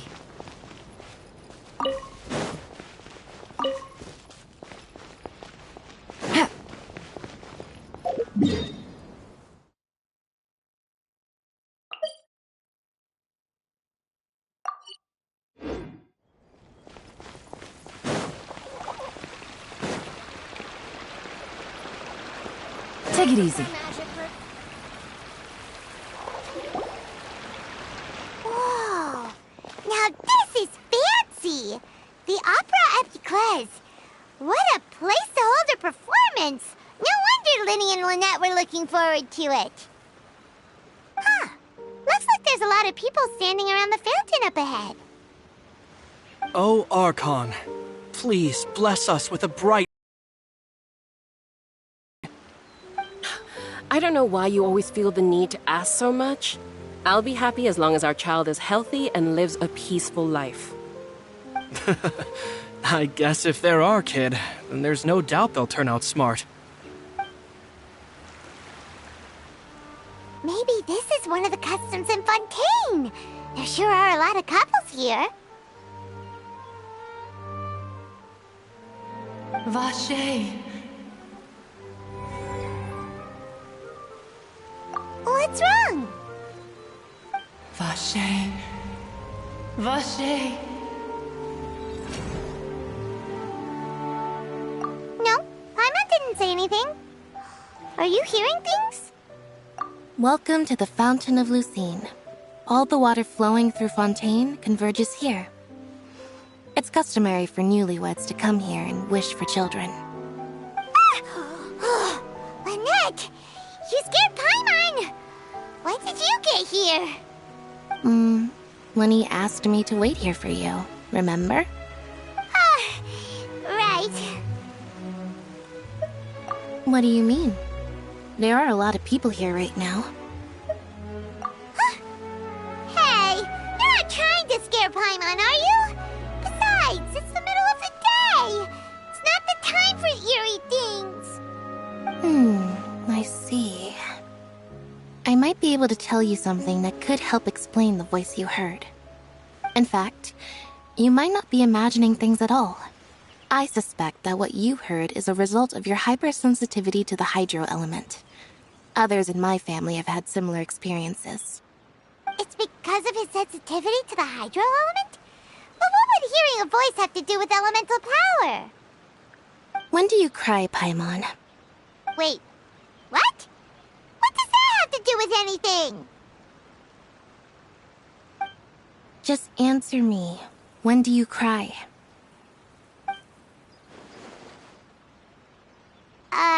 When Paimon's really sad? Oh, and when Paimon's super happy. Oh, and also when Paimon's really, really scared. Then you should understand that tears contain your most intense emotions.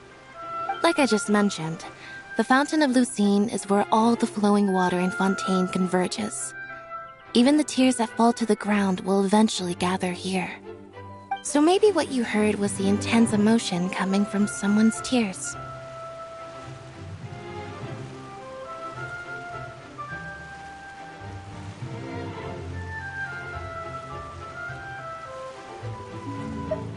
So, what did the voice say? Huh. If you were hearing their emotions, then Paimon wonders what happened to them. Rather than worrying about them, we should worry about my brother first. Don't let that calm look of his fool you. He tends to get pretty nervous just before a performance. So chatting with Lenny might help him relax a little before he goes on stage.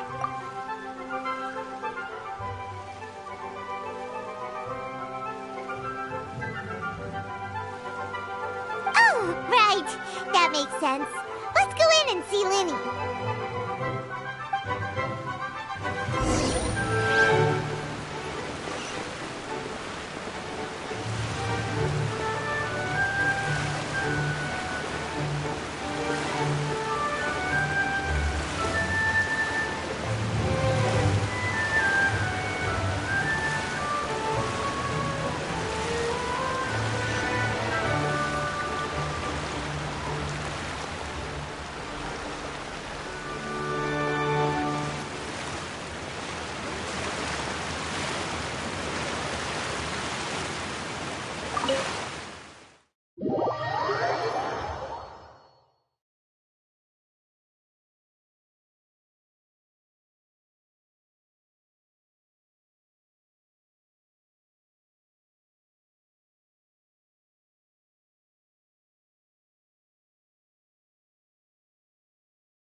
Traveler and Paimon. Good to see you.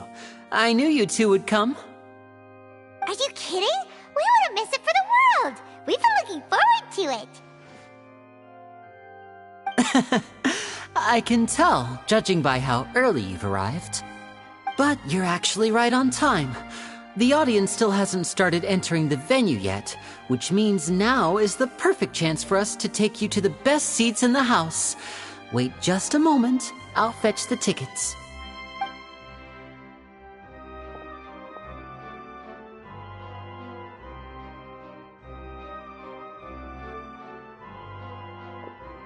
The Opera House has assigned seating, so you always have to make reservations. I've already reserved your seats, and here are your tickets.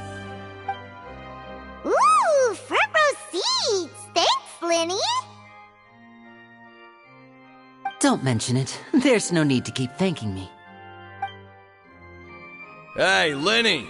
Could you come over here and take a look at this? Oh, I'll be right there. Seems there's an issue with the stage props over there. That's Cal, my assistant, calling me. I'll go lend him a hand. Yeah, we'll just go to our seats. You go ahead, Lenny.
Hey, Traveler.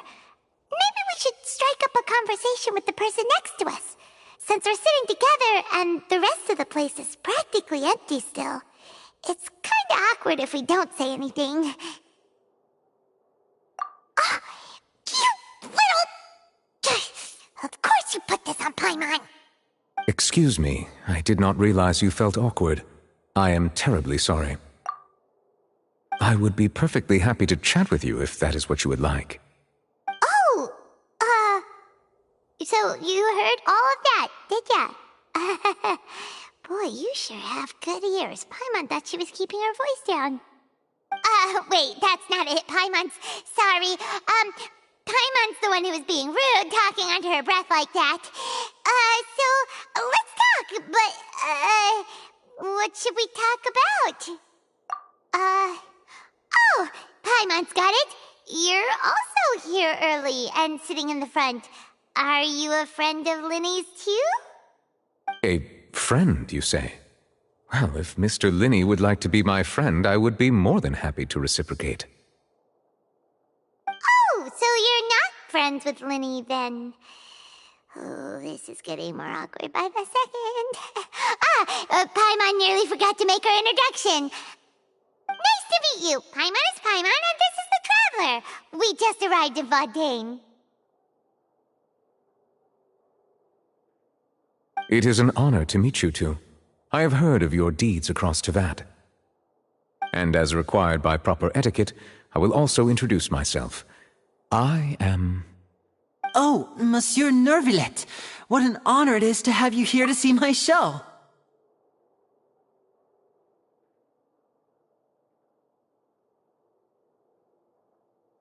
Ah, Mr. Lenny. I should say it is in fact an honor for me to see your performance in person. Wait, Neuvillette? Could he be... I saw you all chatting just now, but it seems you still don't know who Monsieur Neuvillette is.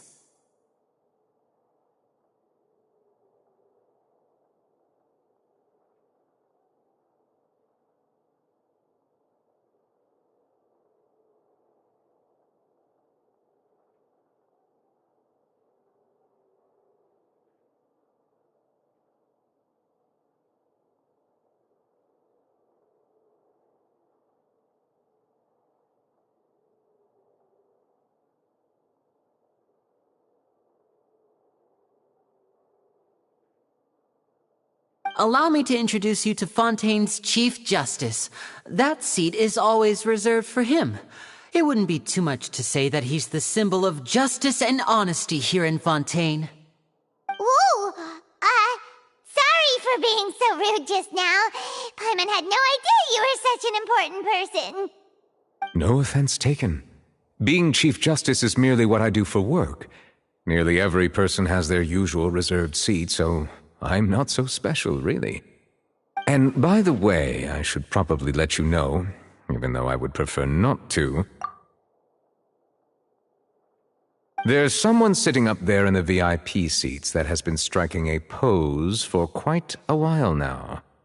I believe she is trying to give you a most elegant and impressive first impression. So I think you should take notice of her sooner rather than later, otherwise she may become flustered.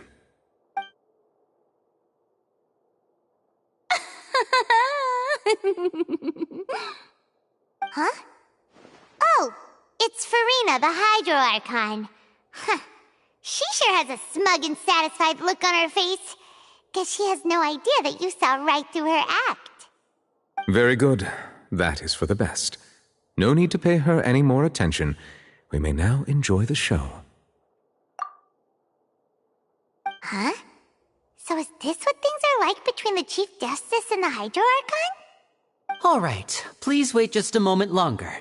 I've pretty much finished my preparations, and the performance will start as soon as the audience has made their way to their seats. Yay! The show's finally about to start! Paimon can hardly wait! Paimon's never seen a real live magic show before!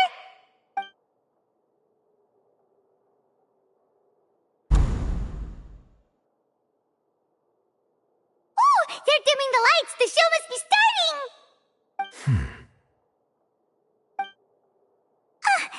Sorry. Paimon will try to stay quiet.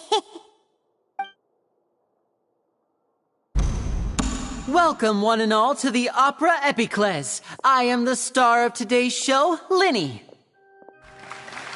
And over here is my sister, Lynette, who will be working as my wonderful assistant. Please, let's give her a warm welcome. Hello, everyone. I know she may seem to be a little sleepy right now, but that's just a sign that she's nervous. Whatever.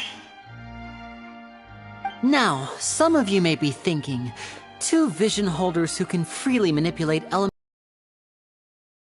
is not true magic at all. So, I would like to take a moment to assure you that elemental powers will have nothing to do with what you will witness on the stage today.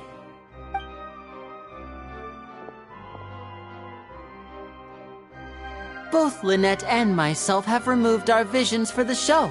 That way, even the gods won't be able to help us. Oh, good point. That's what makes the show real magic. Now, without further ado, let the show begin. Lynette will now exit the stage to make some preparations. I know you might miss her, but don't worry. She'll be coming right back on stage momentarily. Perhaps in an unexpected way. I'm sure she'll be stealing the spotlight soon enough. Oh, and before I forget, there's one more thing I should say. You never know what can happen in the blink of an eye.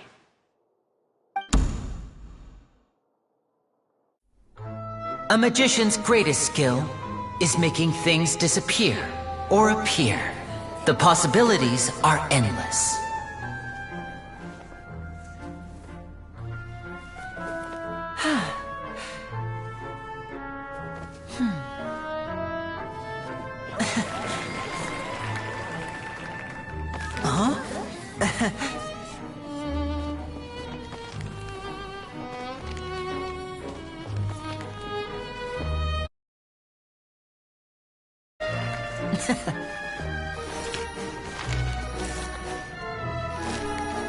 But this isn't what you came for. These little tricks, you've seen them all before.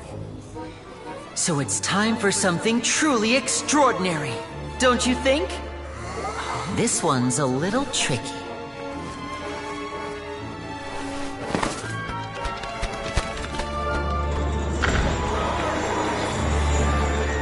Using this water tank, I shall make my sister vanish completely, right before your very eyes.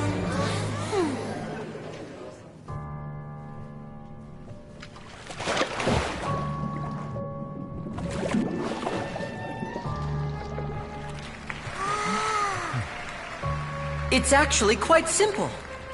She'll just turn into air bubbles and float right out of the top.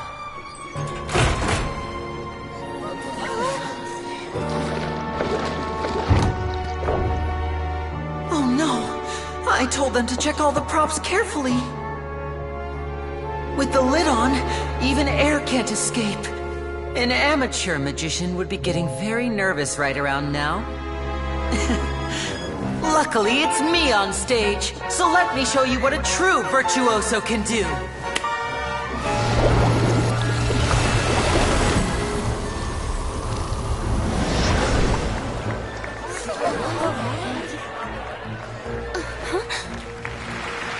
Lynette, are you still there? Don't go too far. We don't want to use up all our magic. Hi, I'm back. Uh-huh.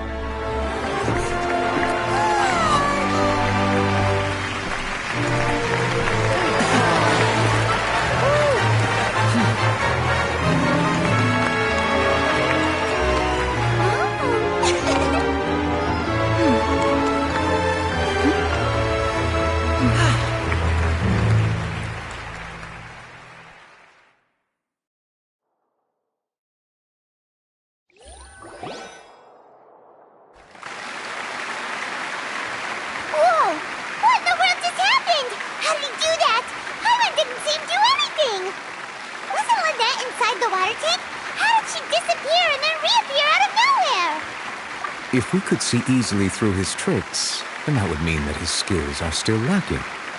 To appreciate magic, you should focus on the show happening on stage, rather than getting caught up in trying to see that which has been intentionally hidden. Guess you're right.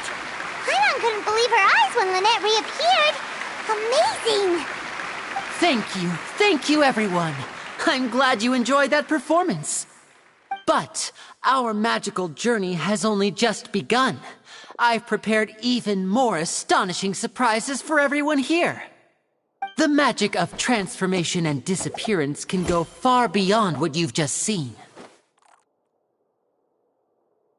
I'm sure many of you are thinking that escaping the water tank was impressive enough, but Lynette is still my assistant after all. In which case, I have ample time to make all necessary preparations. So, for my next trick, I will require the participation of one lucky audience member. Please, if my assistants could bring out the magical boxes now. There are 2 boxes and only 2 boxes. One is here, and one is there in the aisle among the audience. I'm sure many of our clever audience members have already guessed our next magic trick. A swap! Our lucky audience member and I will each enter a magic box. After 1 minute, we will each emerge from the opposite box. Now please, everyone pay very close attention to the box you see here. Don't give me any chance to make a move. Wow! How's he gonna do this? Hey, do you think this is all magic tricks, or does Lenny have actual superpowers? The lucky audience member will be generated by this random number selector. It selects numbers entirely at random. Even I don't know who will be chosen to participate. Now then, let's begin. Let me see. Oh, row 7, seat 3. Congratulations! You now have the chance to experience magic firsthand for an entire minute. Please, come forward. My assistant will take you beside the magic box. I'm sorry, it might be a little cramped inside, but no need to feel nervous. We've carefully arranged everything for you to be as comfortable as possible. You don't need to do anything, but no matter what strange things may happen, don't come out of the box. If the magic is interrupted, who knows where you might end up? You might even find yourself in the Fortress of Meropide. Oh, okay. All right. Before I enter the magic box, there is one more thing I need to ask the audience to do. Could you all give me a countdown? Like this. 60, 59, 58. Just keep counting down. You can go a little faster or slower if you like. I won't be able to see anything in the pitch-black box, so I'll be relying on your voices to know when time is up. Oh, and no tricks now. If you quickly count from 60 in just 30 seconds, then I'll be in a tough spot. Ooh! Paimon kinda wants to count faster after hearing him say that! No, that won't do. I can see it in your eyes. You still can't be trusted. Let's practice together. Come on, repeat after me. 60, 59, 58. 60, 59, 58! That's right, perfect. Keep it going. All right, I'll see you all on the other side once you've finished counting.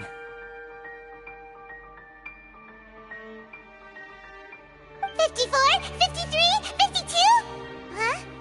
Why aren't you counting, Mervelet? I am counting in my head. I think things are exciting enough in here as it is. Merely a consequence of my identity and personality. Do not worry about me. Just enjoy the show. Oh, alright. You look so serious that Paimon thought you might be feeling uncomfortable or something. 40, 39, 38! Mr. Lenny, are you all right in there? Is everything ready? Yes, I'm fine. I'm just double-checking the direction of the magic. It would be a disaster if we get sent to the wrong places. For example, mid-air right above the audience. Even though he's saying that, Lenny doesn't seem nervous at all.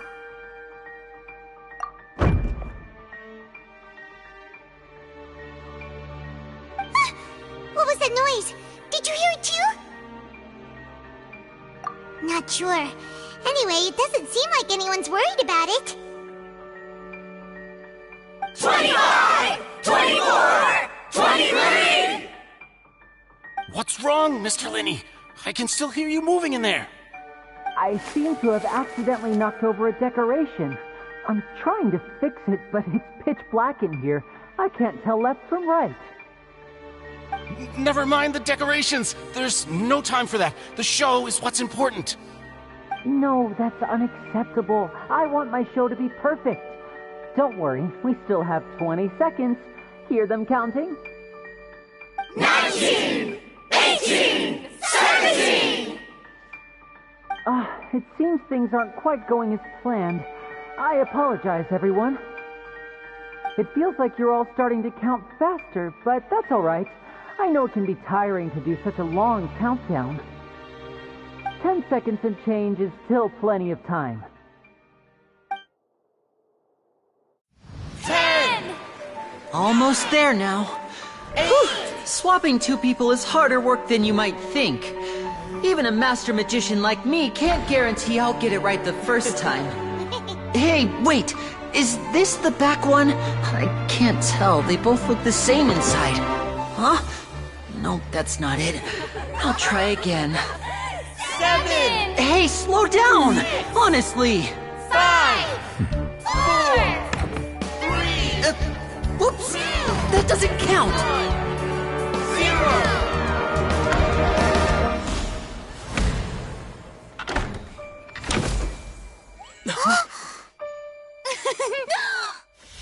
Ta-da!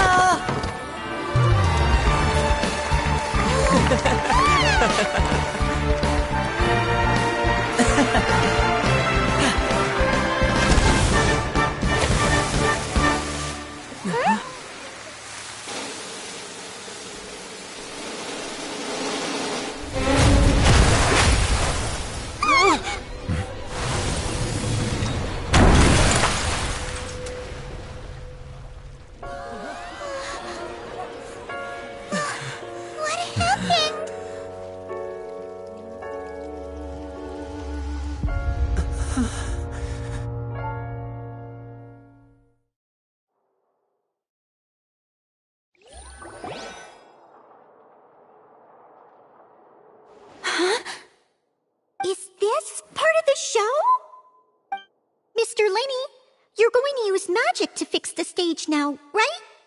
What happened? Oh no. Maybe this isn't part of the show. The girl was still in that box, right? This performance is over. Medical staff with me. Guards, secure the scene and detain all the performers. Seal the exits. No one is allowed in or out at this time. Yes, that's right. If this was just an accident, then we must investigate the cause. But if this was all part of some scheme, then those accountable will not escape the judgment of the God of Justice! No need to be alarmed, you two. We'll get to the bottom of this soon enough.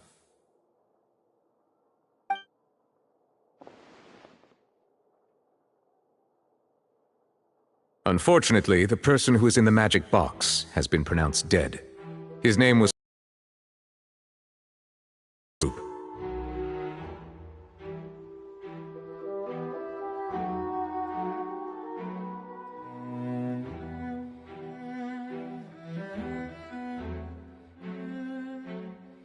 Apparently, the fireworks on stage ignited the ropes that were suspending the water tank, which then caused the tank to fall onto the stage.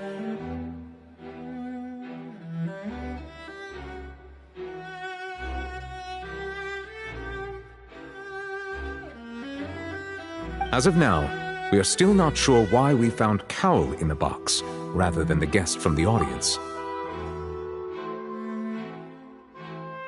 And after an initial search of the area, the guards have confirmed that the girl is nowhere to be found.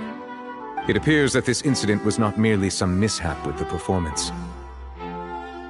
And there are many indications that it is connected with the case of the serial disappearances of young women.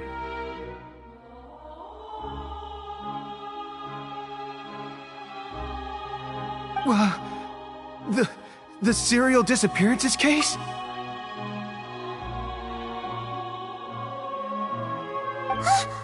That's the case that Charlotte mentioned before! I know the truth. I can see through the whole thing. Really, using such a shallow and obvious mystery as his finale. Did he really underestimate us that badly? I say that our powerful magician, Mr. Lenny, is now the prime suspect for the serial disappearances case. Huh? Why me? This whole thing was an accident. Oh, this all occurred during your magic show, did it not? The missing girl disappeared after being chosen, did she not? The deceased is one of your assistants, is he not? Now that I think about it, that whole speech about magicians making things disappear was nothing more than a provocation, a bald-faced challenge.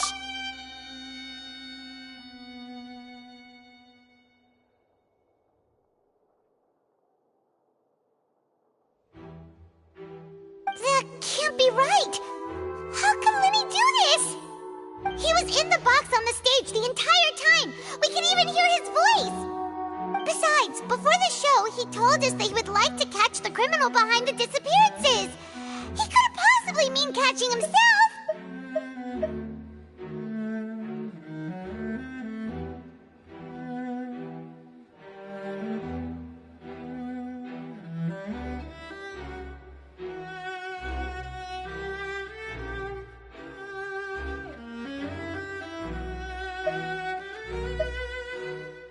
Save discussion for a later time, please.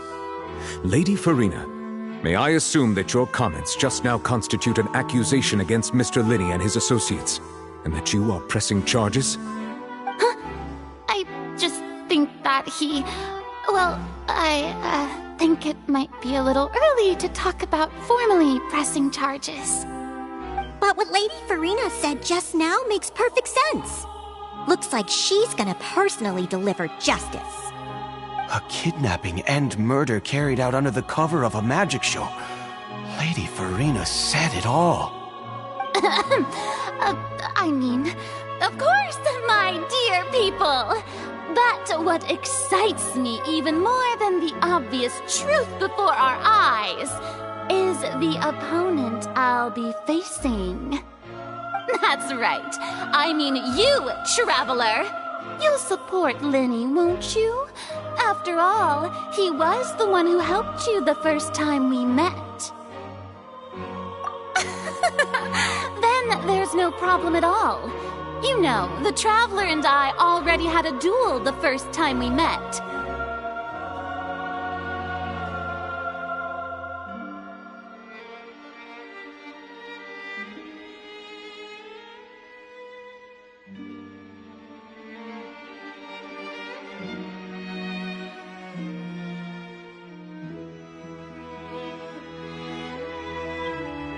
But with Lenny's help, our little duel ended in a draw. But draws really are the most boring possible outcome. So, no more draws. Between the two of us, there must be a clear winner and loser. And what better place to hold such a riveting showdown and decide the true victor than here, on the grandest of stages, the Opera Epiclese. It wasn't a draw. She obviously lost last time. I understand. Charges have now been pressed, and as such, a trial is in order. Well, Traveler, seems Lady Farina has set you in her sights. But putting her dramatic rhetoric aside for a moment, I would like to ask you, are you willing to act as Mr. Lenny's attorney and defend him in this case?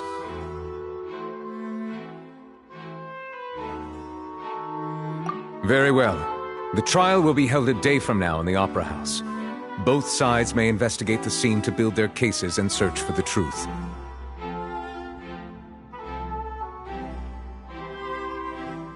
Lenny and his troupe are all potential suspects and shall remain within the Opera House. The audience may begin to leave in an orderly fashion once they have been cleared by the guards. A day isn't that long. Let's see what kind of case this big-shot Outlander can build in such a short amount of time. I'm really quite looking forward to hearing it.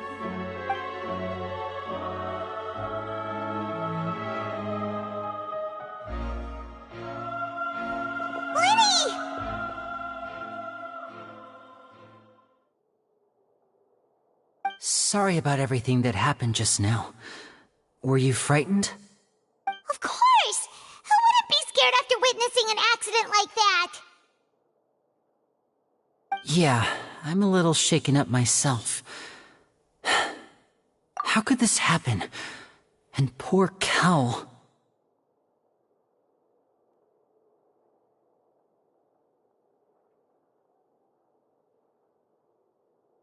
I know you already claimed that you would defend me, but now it's just us talking.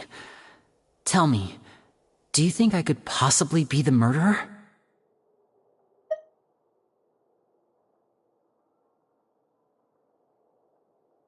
I understand. Even I'm not sure what happened, so I can only imagine how difficult it is for you to grasp the situation. I'm sure everyone sees me as the biggest suspect at this point. But, if you ask me, the whole thing is mysteries layered upon mysteries, such that all that's left is confusion. I don't know whether what happened there on the stage was purely an accident or not, and I don't know why poor Cal was in the box. As for how that girl chosen from the audience could suddenly disappear, I'm afraid I don't have any answers either. If someone tampered with my performance, then we need to figure out what they did. Even a skilled and knowledgeable magician like myself couldn't pull all that off in just 1 minute. Which is precisely why we need to investigate! As this book says, the impossible could not have happened. Whatever happened must have been that which is possible. Paimon bought them when we were reading at the bookshop in the city earlier. Pretty cool, huh?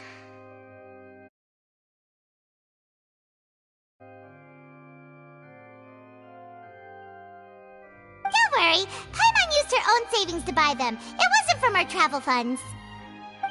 I think they look cute on you, Paimon. You have good taste, Lynette. That's the right attitude. Feeling depressed isn't going to help me now. I need to get back to my normal self.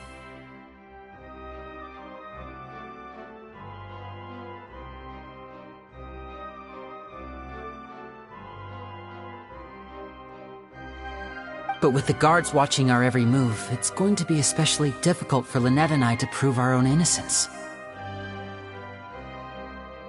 Good thing you agreed to be our attorneys. Thanks for that. We'll be counting on you. Yes, thank you so much. Yeah, just leave it to us. Oh, since we're going to start investigating, Paimon has a question first. Where did Lynette go during the performance? Ah, well, I'm afraid that would involve some of our essential trade secrets as magicians.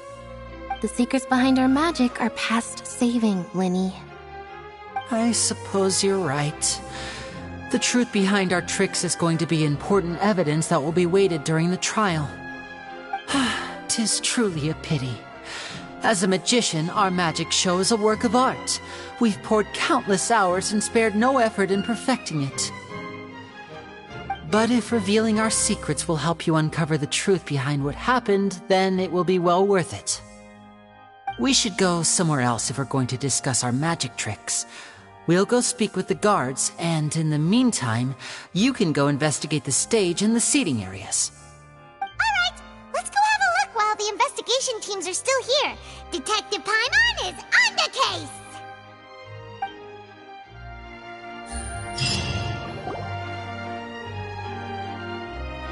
Hello, officer. How's the investigation going?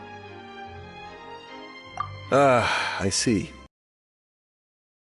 Farina mentioned... Listen, I'll be perfectly honest with you. I'd avoid getting mixed up in this whirlpool of a mess if I were you. Huh? What do you mean? Come with me and you'll see.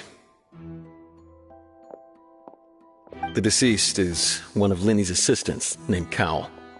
Even though he hadn't joined the troupe long, he was hardworking and everyone generally liked him.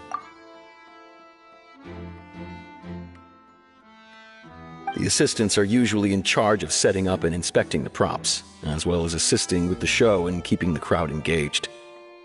As you probably saw when you were in the audience, the water tank suddenly fell and smashed the box with Cowl inside it. This is the real mystery. We've already searched the scene and were unable to find any traces of the girl. However, if you look carefully, the box was positioned directly under the water tank. The ropes holding the tank were then burned by the pyrotechnics on stage, causing them to snap. All these factors lining up so perfectly makes it hard to see this as a mere accident. If anything, the more logical explanation is that the whole incident was intentionally planned, and Lenny is the most likely person to have access to all these areas. But he doesn't have a motive!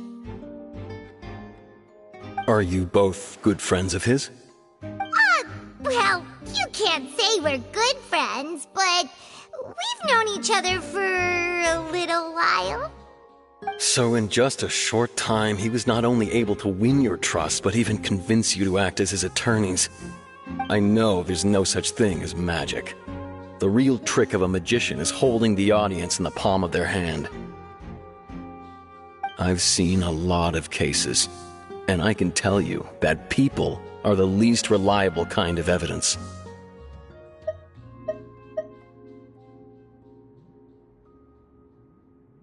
Sorry, I tend to be pretty straightforward. Just know that I'm warning you for your own good. Anyway, you may investigate the scene of the crime yourselves if you're curious. Who knows, maybe you'll be able to come up with some new evidence.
whoever the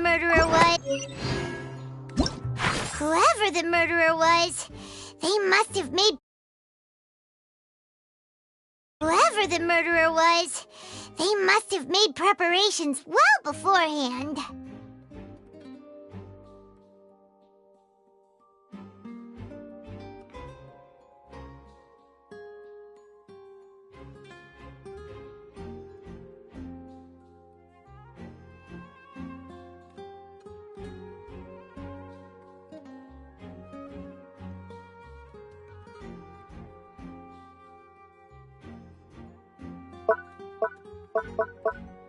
Why would it be him?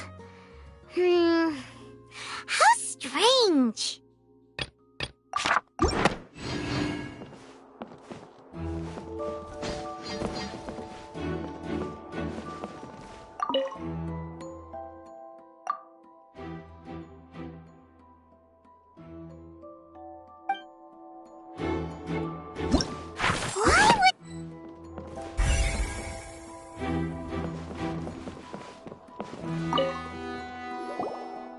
So this is the rope that broke and caused the water tank to fall. The rope looks pretty durable. How can it be burned through so quickly by fireworks? Why are you suddenly so serious, Traveler?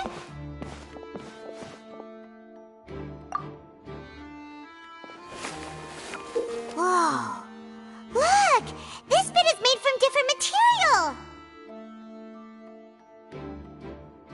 Most of it was burned away, but there's still a little bit of it left. Huh. So if a rope meant to hold something was made with that kind of material in it, then that means... Wait! Why don't you write all this down? Let's take notes!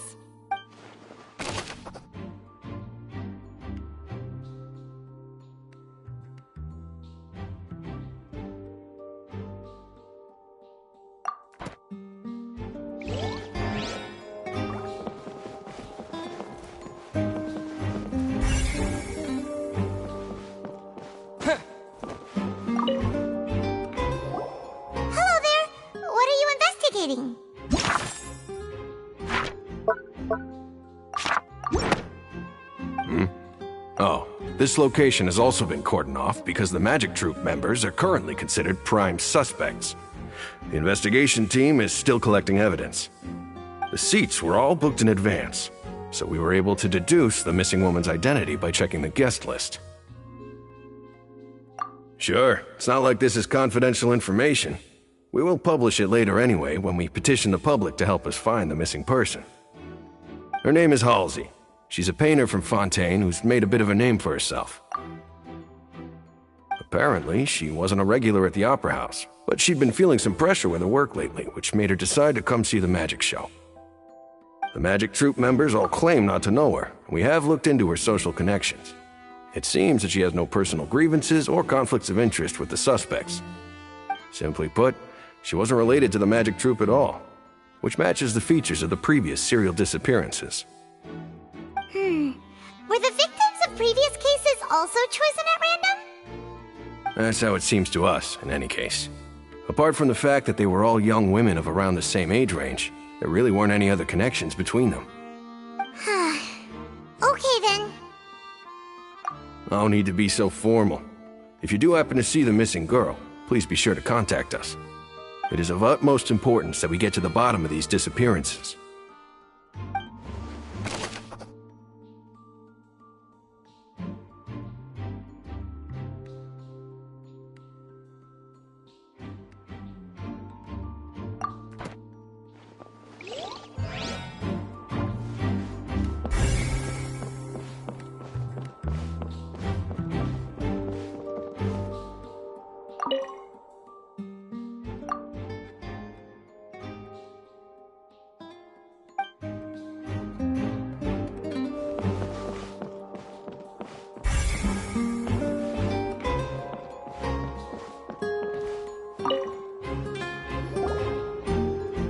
The investigation team has some new findings. Turns out there's an issue with the random number selector after all. See, I told you. What if the machine picked some big guy's seat? You think the murderer would have still made his move then? Sorry to interrupt, but we're helping Lenny and Lynette with their side of the investigation.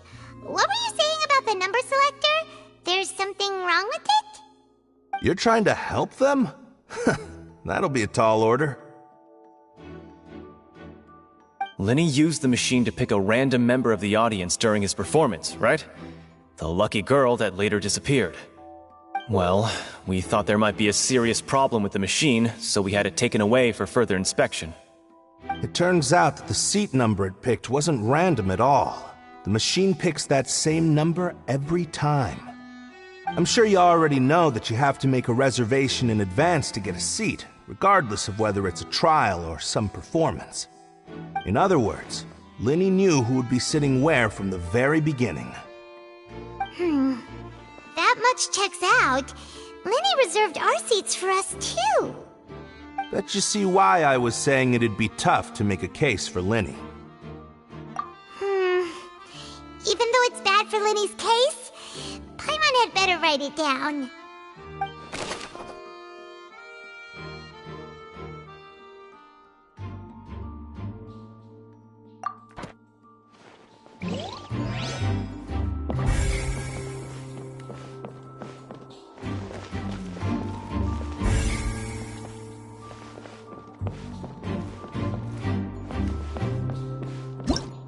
Whoever the people needed to register and reserve a seat for the show.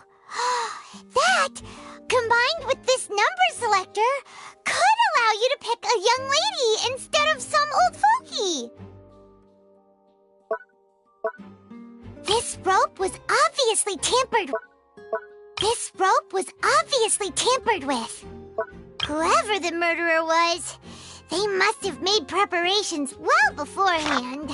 Why would it be? Gosh, no wonder the serial disappearances never got solved.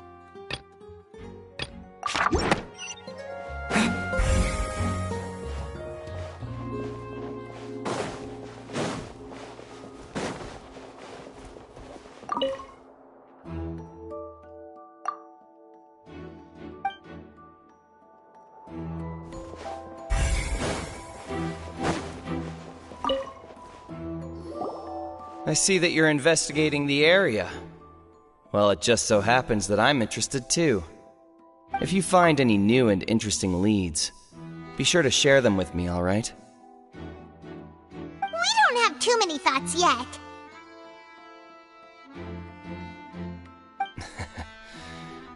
Then why don't I tell you my hypothesis first? The way I see it. And I'll start it with that loud thud. The thud? Oh, you mean the sound that happened during the countdown? Yes, exactly. It wasn't terribly loud, but I suspect that most people heard it. It's just that everyone was awaiting the results of Lenny's trick with bated breath, so no one paid it much mind. But now that the incident has happened, the thud has become an important clue. That makes sense. So, what do you make of it? I'm of the opinion that it may have been the sound of Lenny's accomplice, Lynette perhaps, jumping atop the water tank or something like that.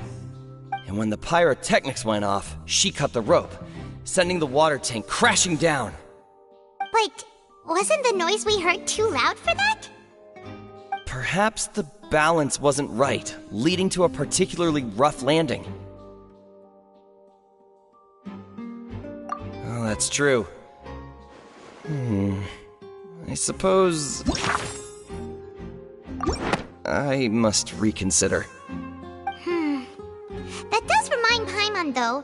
What was with that sound?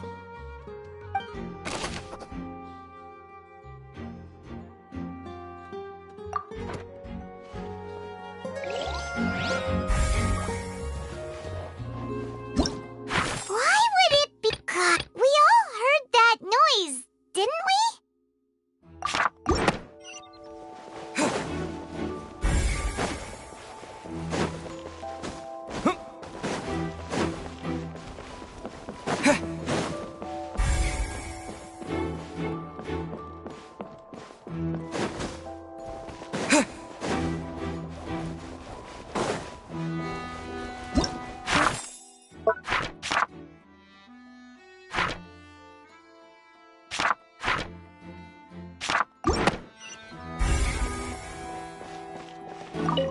Lenny's still talking to the guards. It seems he'll have a lot of explaining to do. I think someone will be assigned to monitor us later, but that's alright.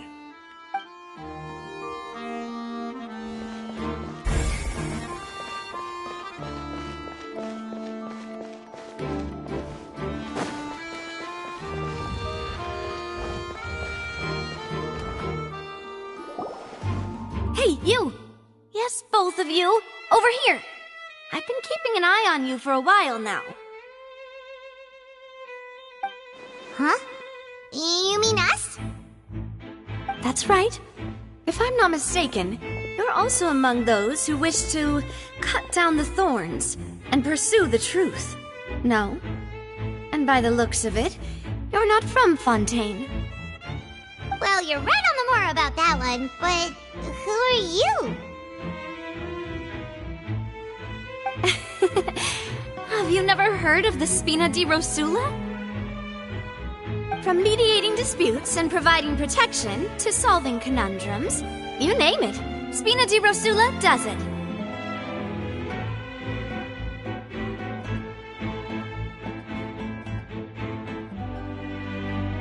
And I, Navia, have the honor of being its renowned president. Though those who play by our rules call me boss. I'm Silver, her attendant. Pleased to meet you. And I'm Melus. Demoiselle's various daily needs and affairs are under my purview. Huh? Boss? Demoiselle? What gives with the names? Well, I am the second generation president. Melus and the others are still used to my previous title. My apologies, Demoiselle. Should you prefer, boss, I will endeavor to use that instead. No, no need. You don't have to call me boss. Just Navia is fine. Okay, if you say so. Not that we're members of Spina di Rosula anyway. All merely trifling details. Never mind. Now, back to the situation at hand. That's right. I've always kept an eye on the serial disappearance cases. My interest stems from a matter back from my father's time. Judging from the look of things, I find Lenny an unlikely mastermind. Really? We think so too! That's why we're looking for clues now! But how did you come to that conclusion? Intuition, naturally. My unparalleled intuition. Farina sure was quick to point the finger at Lenny without any decisive evidence whatsoever, wasn't she? But that's not uncommon for her. If you remember, the Justice had to interrupt her and ask if she was pressing charges just to keep her from getting carried away. Anyway, a trial begins the moment someone levels charges. And, of course, there was no way Farina was going to back down in that situation.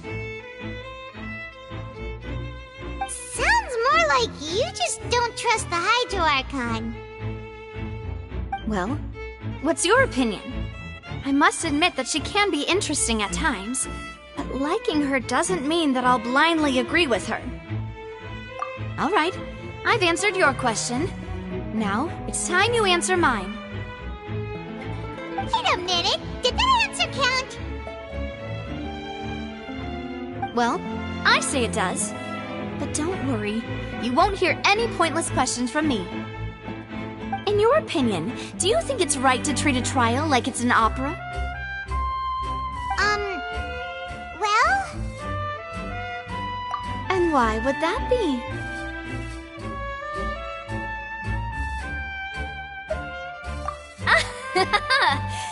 See, Silver and Melus? I told you they'd be different. Most astute of you, Demoiselle. I, too, think that the Traveler's response was most excellent. No matter how wonderful the script or how fervent the audience's expectations may be, the trials that go on stage here must be based in fact. And if that can be done, boss, then... That's quite enough, Maloose. Anyway, I like your answer. You pass with flying colors. Now, I need to make some preparations, following which our joint investigation shall commence. You two shall be my assistants. Wait! Since when did we become assistants? Oh, well, I can be the assistant. Sure. Or your companion, if you like. I'm really not that fussy. That's more like it. Far be it from me to brag, but I believe that Demoiselle's intuition will be instrumental in uncovering the truth. You wish to save a friend from false accusations, and we wish to unravel the disappearances. In this sense, our goals are aligned. You have a point. You're quite the talker, aren't you, mister? And what about you over there? What do you think? You seem like you've got something on your mind.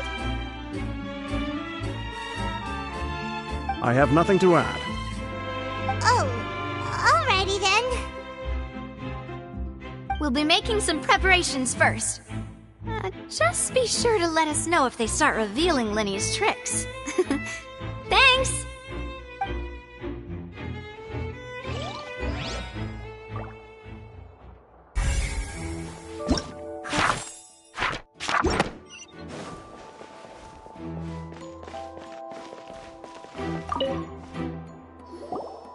Sorry, but no one can freely enter or exit the Opera House at the moment. If you wish to leave, you must register your identity with us first. No, we're not leaving. We're representing Lenny and Lynette as attorneys, so we're investigating the case. Were you always guarding this entrance? Yes, after the Chief Justice gave the order, everyone coming in or out must undergo a strict inspection. So, the missing girl couldn't have left from here. At least, not from that point on. I doubt there was much opportunity then, either. How can you be so sure, Well, because I was in charge of security near the entrance at that time. I couldn't see Lenny's performance from here, which was quite a shame. Just my luck. But still, I did not abandon my post, and I stayed put no matter how loud the applause was. If someone had so much as even approached the door, I would have noticed it, let alone if they had tried to leave. We Melusines are good at that sort of thing, you know. So, it's safe to say the girl couldn't have left through here. Alright, thank you for your help. This'll be useful info.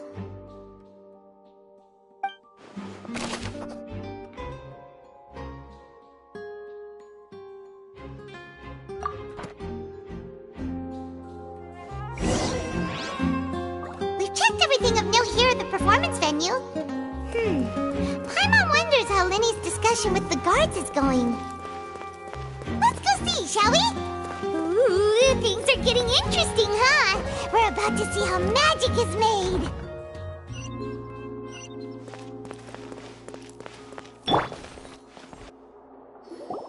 Understood. Then I will be going with you. Just so you're aware, I will be monitoring your actions and making notes as necessary. Very good. Thanks for being so agreeable. I'd pull a rose out of my hat as a gift for you if I could. You may spare the pleasantries. I'm just doing my job. You've arrived. Who's this? Me? I'm Spina di Rosula's guardian angel. If you've got a problem, I've got the firepower. Sorry, I got a little carried away there. Call me Navia. I'm a partner of theirs, and will be helping investigate this whole situation. And these are my companions. Would you mind if they join as well? Fine by me. Oh, new helpers? I would be most grateful. Well, let's just say we're tagging along. It's not every day you get to see the secrets behind magic performed on such a large scale. I appreciate your kind interest. Come with me. we'll be heading below stage.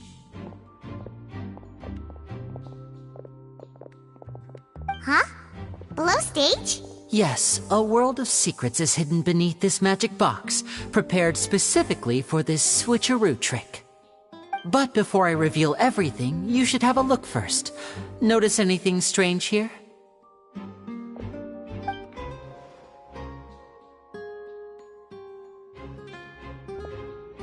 I'm not trying to be dramatic. Remembering the details of a trick will help you understand the methods used to perform it more easily. Huh. Weren't there balloons and other decorations here?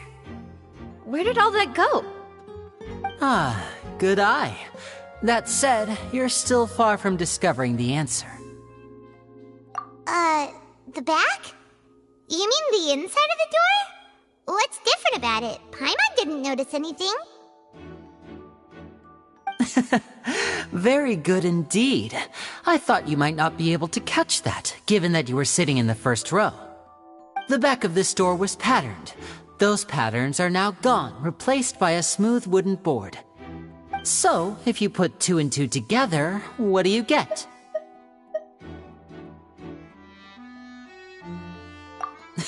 Exactly. All right, let's go. I'll tell you how it works as we head down.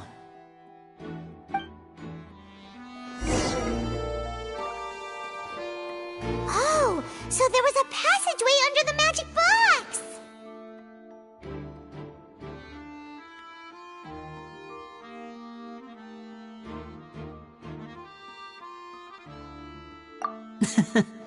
I knew you'd figure out most of it as soon as you saw this place.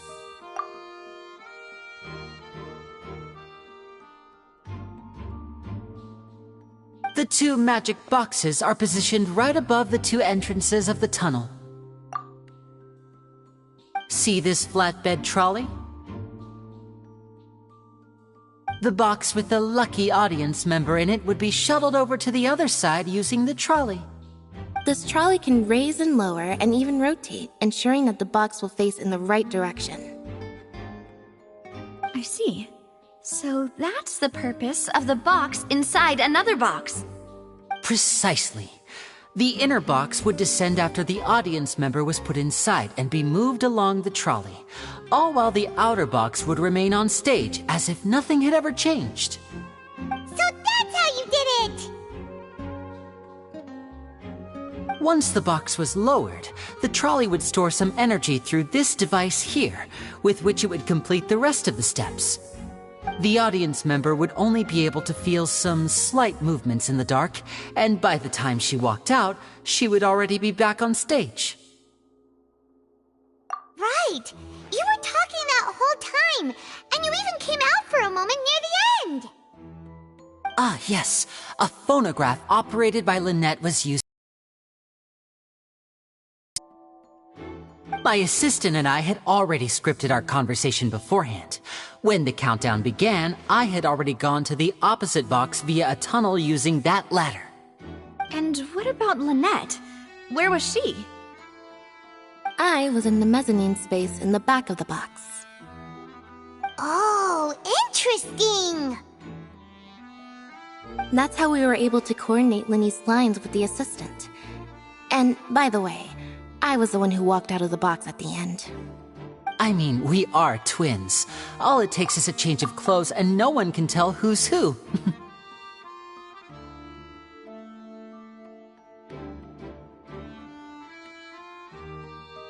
And that's my favorite part of this trick. Only Lynette and I can perform it. So that's how it all worked! Wow! Every detail you revealed was more amazing than the last! Lynette would briefly walk out of the box and then go back in, jumping into the tunnel and escaping before the box on the trolley could finish ascending. And then I walk out of the other box in the audience area, and the trick would be complete. The operative word here being would. But as you saw, Cal was in the box, not our audience member. She, on the other hand, mysteriously vanished.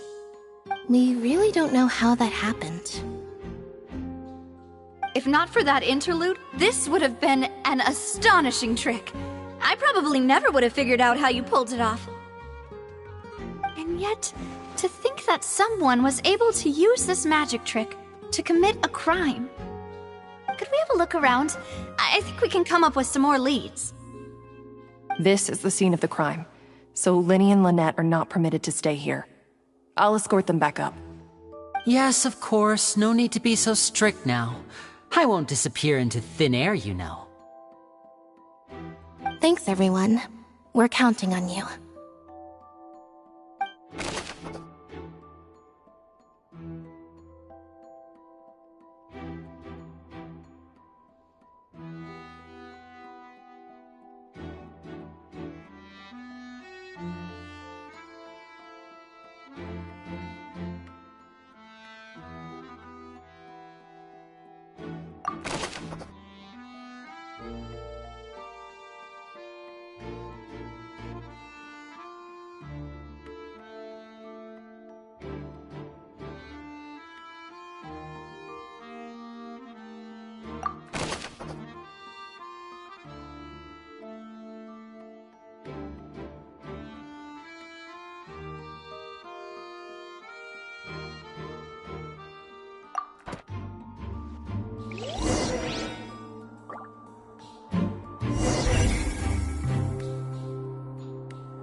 What's this? Looks like a hook tied to the end of a rope. Huh? There's all kinds of odds and ends here. Perhaps it was a prop for a different trick.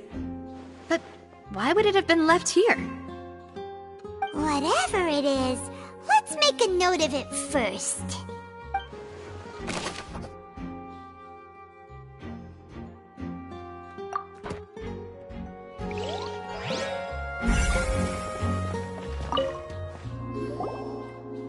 The floor is wet. Please be careful not to slip. Speaking of which, why would there be water here? Oh! Paimon knows! It's one of those tricks where you pour water into a jug and then flip the jug over only for the water to disappear? And here's a broken vase! Huh. Did the trolley knock it down while moving? That can't be. The trolley moves along tracks from start to finish. It couldn't have hit the vase at this distance. Let's note this down too and think about it later.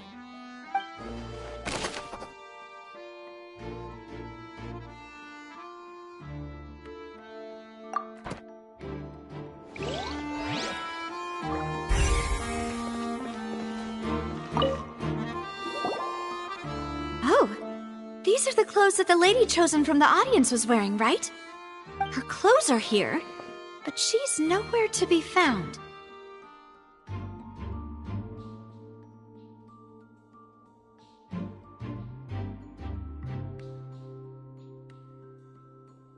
Right! And do you really need to do that if you're kidnapping them?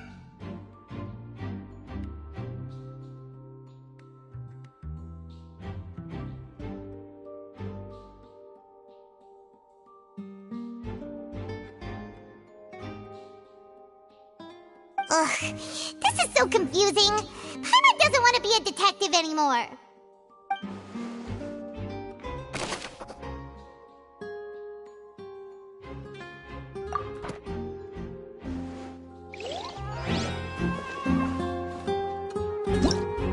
Whoever the murderer was, they must have made preparations. This is probably a prop, too.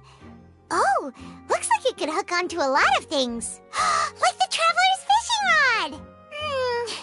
This flower vase is probably a prop for the show. But it also could have been used in the crime. Paimon doesn't get this at all. You think about it for a bit, Traveler. Why would it be... We all heard the performance would not have been visible from where the doors were guarded. Well,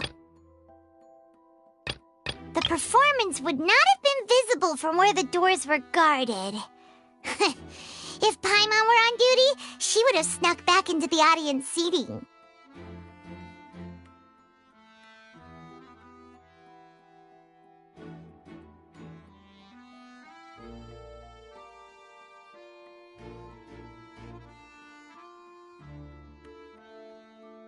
The performance would not have been visible from where the doors were guarded.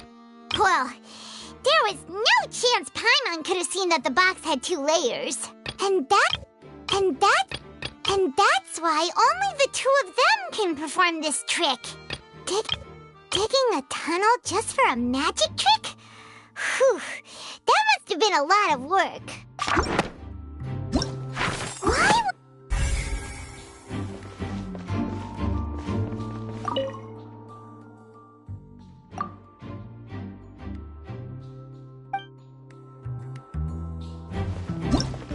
Why would it be him?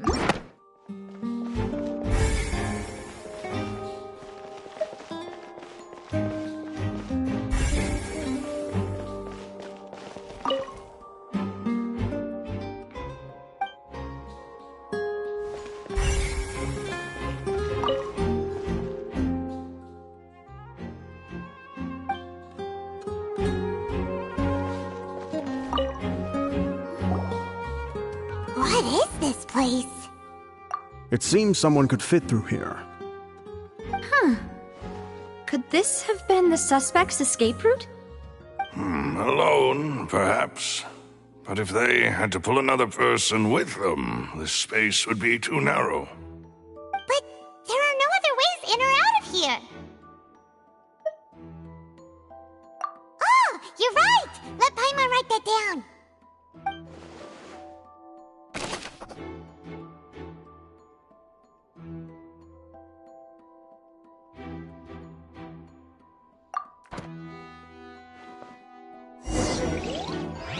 Seems we're just about done investigating down here. Yes. Let's head back up.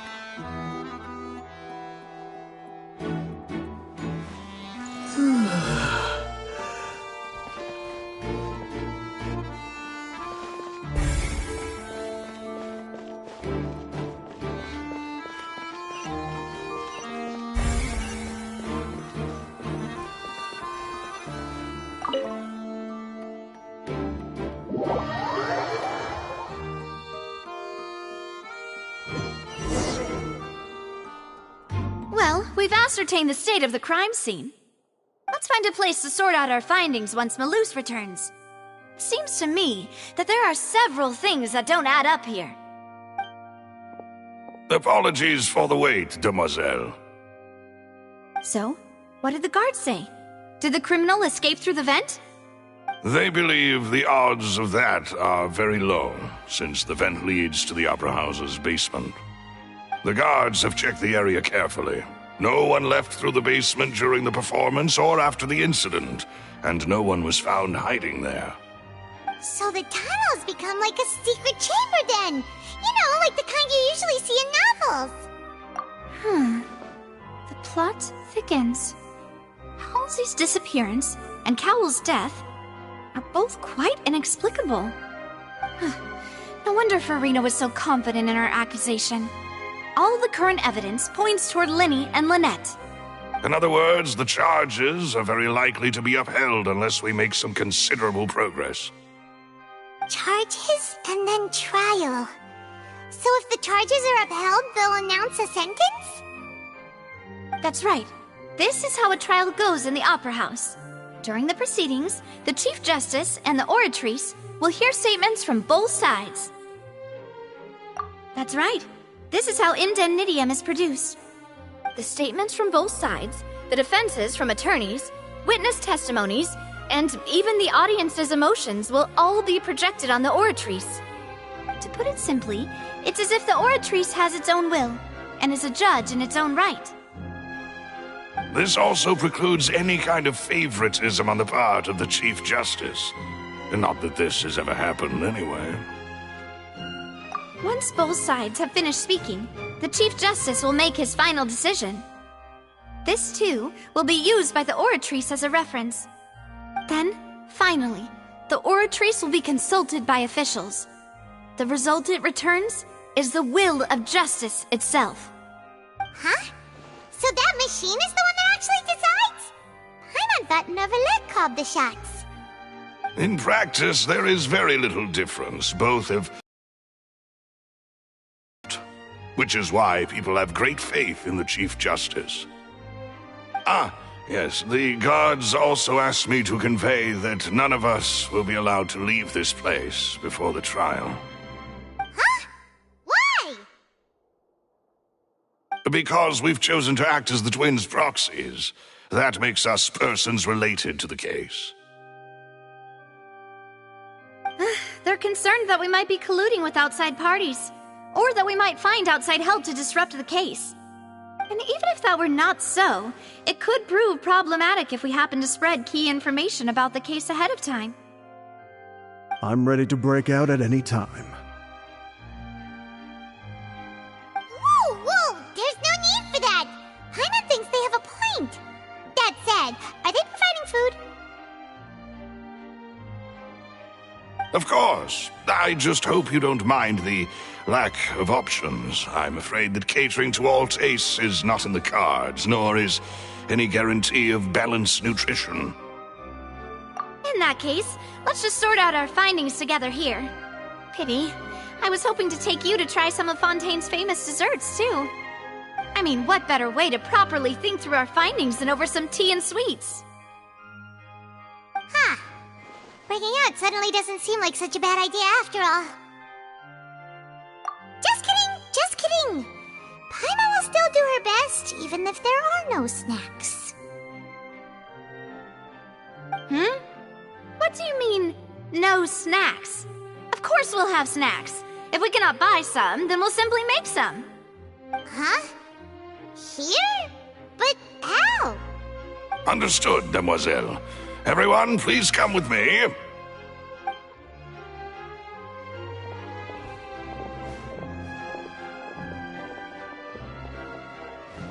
Wait, you're carrying a portable stove with you?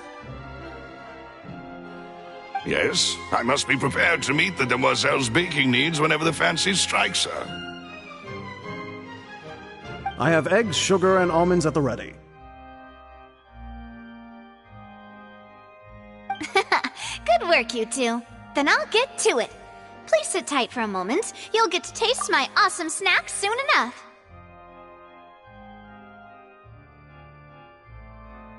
These three are quite the interesting group.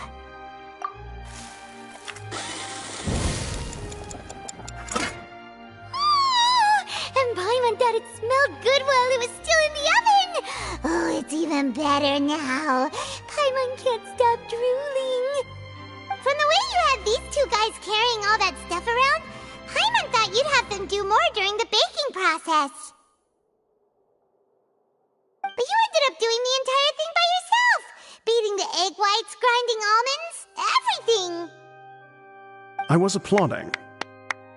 And I was giving encouraging smiles. Paimon was just thinking, aren't you worried about getting your fancy dress dirty beating egg whites and baking like this? Well, I don't think it's carved in stone anywhere that fancy ladies can only read books, sip tea, ride horses, and play the piano. I just really enjoy making snacks. Don't underestimate beating egg whites, by the way. It's a real arm workout. You also need to beat them to just the right consistency, or your macarons will crack. Anyway, give these a try, fresh out of the oven. There's 3 for each of us. Only 3? Well, eating too many sweet treats might send all that sugar to your head. You wouldn't be able to think clearly about the case on a sugar rush, would you? Tea is ready to be served as well. This is Demoiselle's favorite, strong black tea with a floral fragrance that clears the mind and lifts the spirit. No need for concern. I'm merely doing as I should.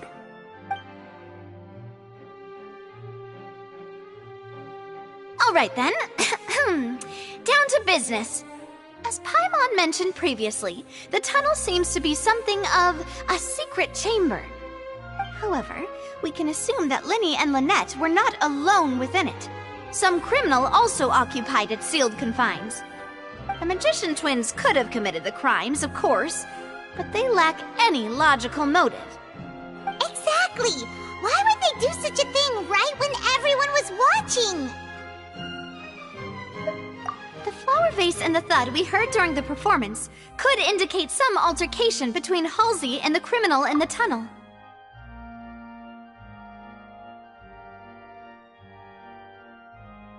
Resulting in the shattering of the vase, the discarding of her clothes, and her abduction. Perhaps the criminal thought that since she was chosen from the crowd, she would be too easy to identify if she was still wearing the same clothes. Paimon thinks that makes sense, but the real trouble is...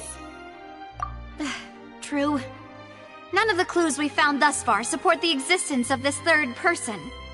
But the only people left to consider are both technically victims, whether it's the missing girl, Halsey, or poor Cowl.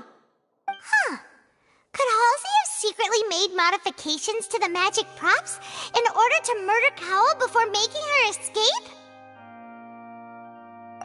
That's right. And even if she had tampered with the setup, she would need to understand the entire trick to pull it off. Nor does she have any motive. The guard said that she has never had any dealings with the magic troop's members. Were we not thorough enough in our search? From the sound of things, this is turning into an impossible case. Your macarons are amazing though, Navia. They smell great! They're nice and crisp and super sweet! They are my specialty after all. And I see you've already had 5 of them. What? 5? Oh, that can't be right. Paimon only counted 3, honest! Please don't worry about it. At my age, a few less sweets might actually be a good thing. No. Being greedy is one thing, but Paimon knows how to count.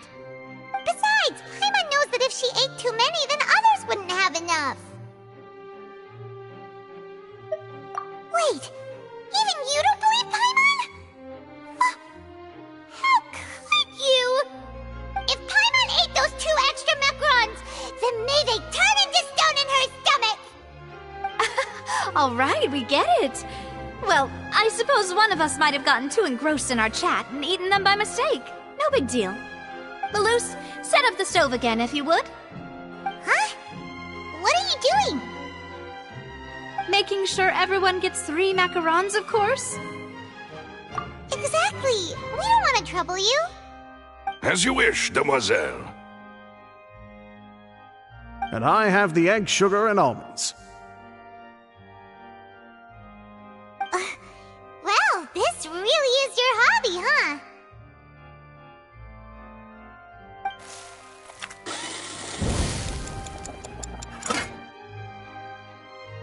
Well, that's it for snack time. I'm going to have another look around the area. I don't know what we're looking for yet, but we've still got some time. As attorneys, I suggest the 2 of you think the case over again. It would be awkward if you got all tongue-tied on stage during the trial. Alright, thanks for your help, and for the snacks. It was nothing. A small task for the Spina di Rosula. Silver, Malus, it's time to go. I'll be back if I find anything new.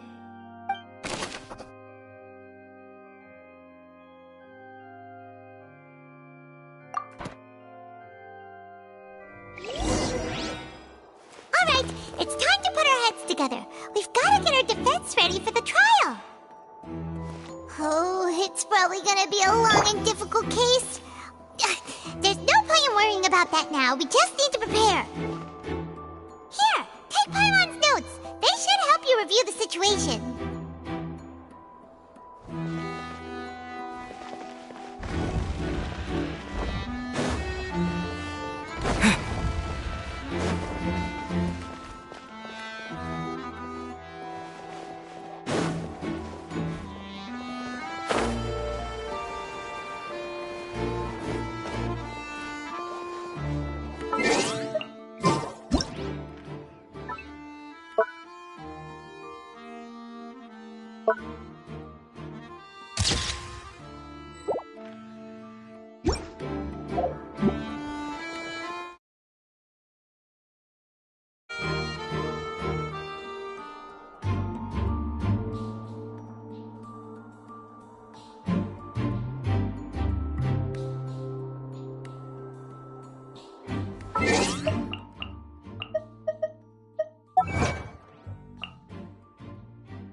Impossible things don't just happen. We'll get to the truth one way or another. Just relax. Even if everyone else suspects Lenny and Lynette, at least we will be supporting them from the stands. Besides, I doubt Farina understands any more about what happened than we do. Thanks, Navia. Well, we'll be going then. Best of luck to you.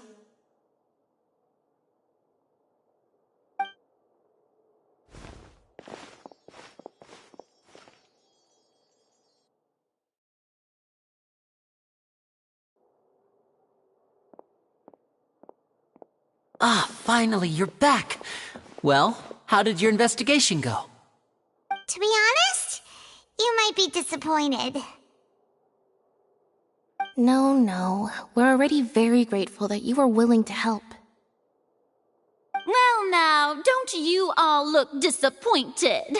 Don't tell me that your investigation came up empty-handed.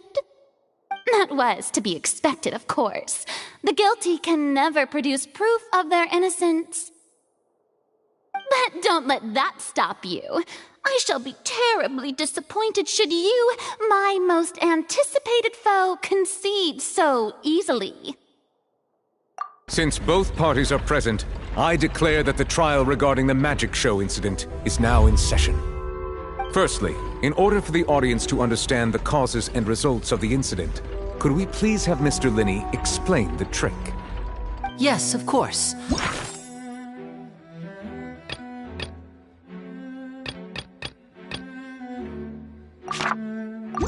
I will explain while Lynette demonstrates on stage. All the necessary items have been prepared.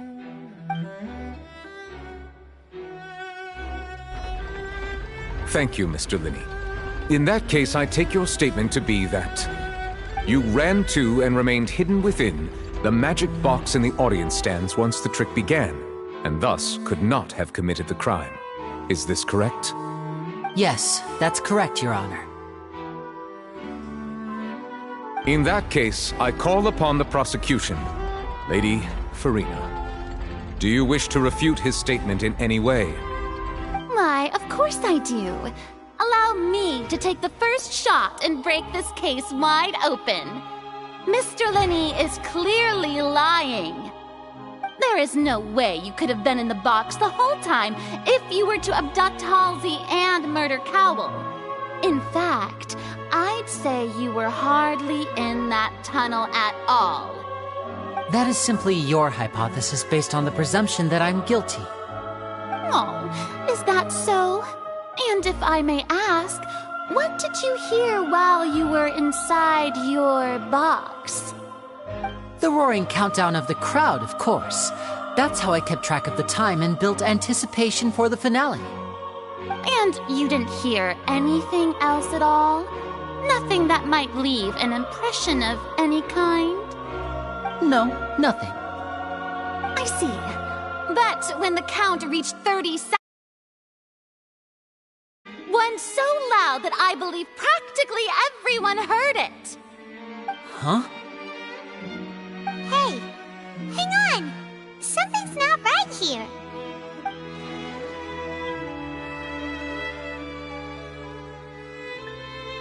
Yeah, I'm sure he could have heard a noise that loud from inside the box. I was right by the box and I definitely heard the thud. Look at those scales. Could those mean... Well then, ladies and gentlemen, allow me to use the words of the magician himself. You never know what can happen in the blink of an eye. Indeed, it seems his alibi can also collapse in the blink of an eye. Of course, I have armed myself to do far more than smash your alibi. Confidence cannot go unfounded, and my foundations are rock solid.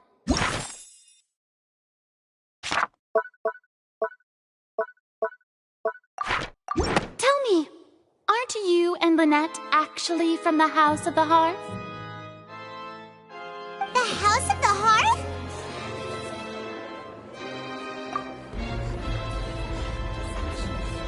No wonder they did something like this. So the serial disappearances were the Fatsui's doing. Now it all makes sense. I've got a feeling that what happened on stage probably wasn't just an accident. That's irrelevant. Our identities have nothing to do with what happened. Indeed. Then perhaps you could tell us everything that happened during that 1 minute.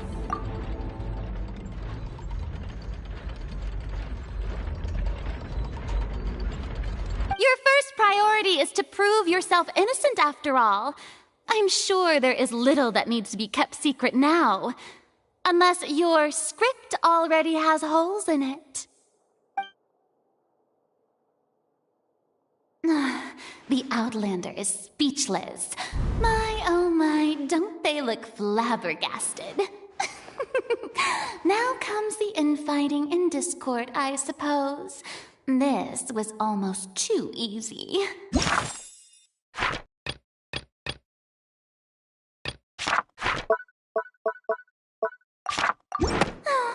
Good thing I made all those preparations. Seems the all-nighter I pulled last night is really paying off. Hey, Lenny! Why didn't you tell us this before?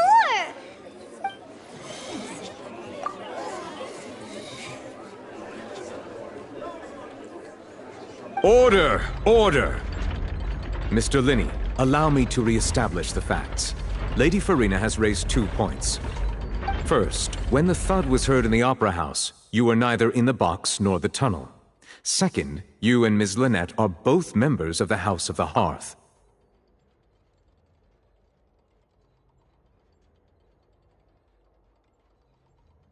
Are these claims true?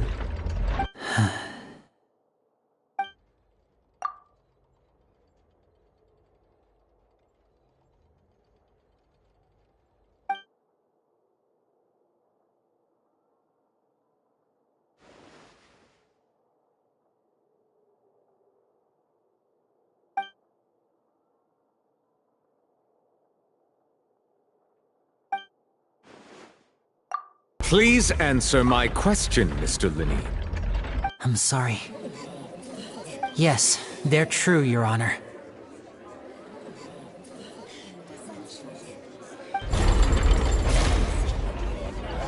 I knew it! Well, that's it. We might as well move on to the sentencing already. What should we do now? Granted.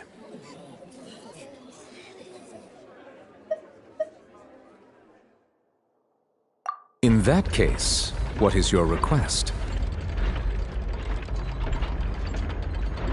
Is that really necessary? They're already as good as guilty.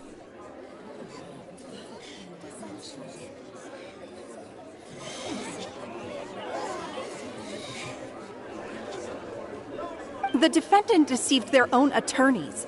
What is there left to discuss? Order! Order, I say! Your request is reasonable, and we shall adjourn. This trial will reconvene in 1 hour. So that you would stick to Mr. Lenny's defense even after knowing what you do now. You certainly have more professionalism than I thought. In that case, my dear audience, let's allow the joy of victory to steep for a little while longer.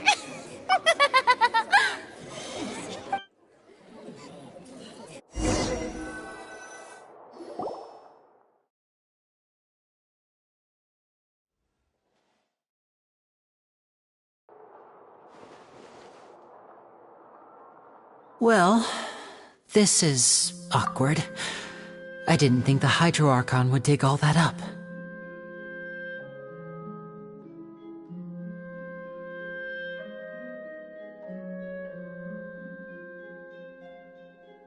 I'm sorry, Traveler and Paimon. Yeah, sorry.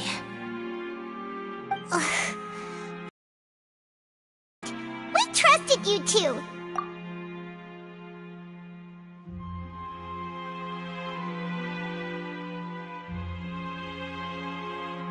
We based our entire reasoning on the assumption that you weren't bad guys!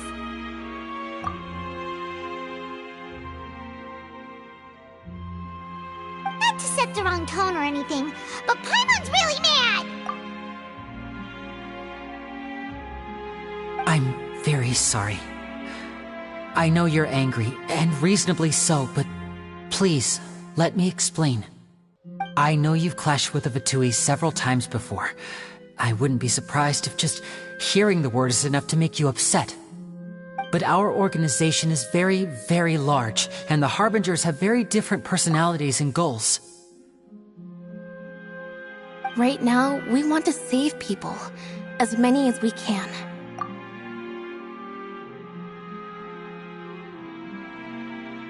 That's right. I'm sure we're on the same page when it comes to this nation and the disaster that its people might face.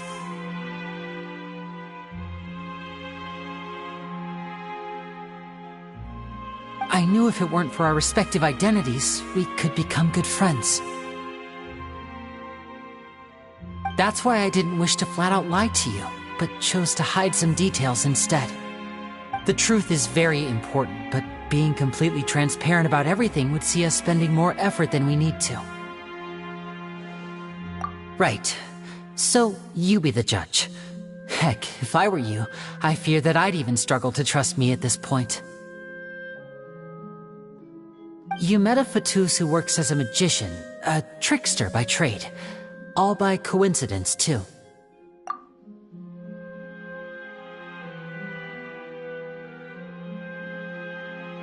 But still, I'm asking you to trust me.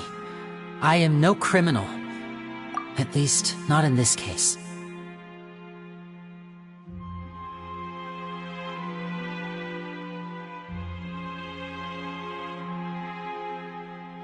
Sorry. Please forgive us.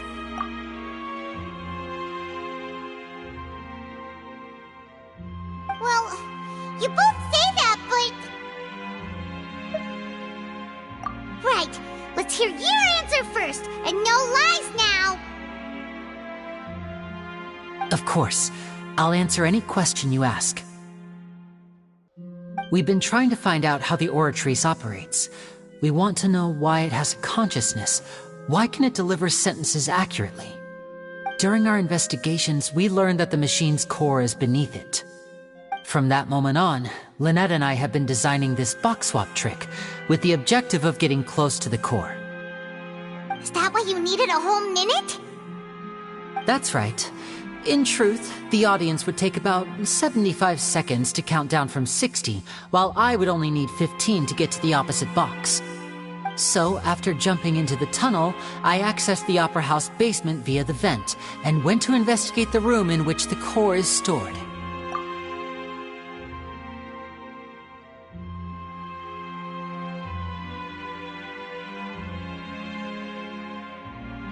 That air vent was created during the construction of the tunnel specifically to execute this step.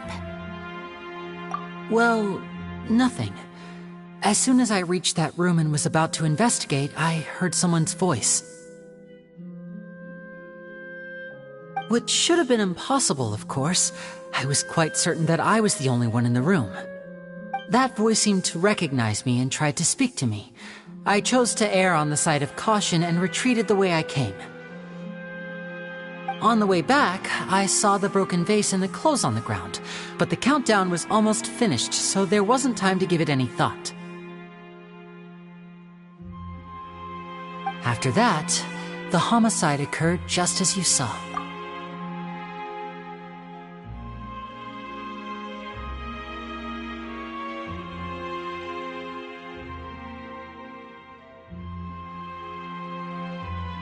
Well, that explains why you didn't hear the thud. Because of that prophecy I told you about, of course. We must know all we can about this nation's secrets in order to deal with that prophesized crisis. That's the only way we can save everyone. So, there you have it. The whole truth. I swear, I didn't hide anything from you this time. It was never my wish to proceed under this cloud of mistrust either. But, like I said earlier, you can be the judge. If you want to leave because you don't trust the Fatui, there's nothing I can do to stop you. Well, Traveler, you decide. Paimon will follow your lead however you choose.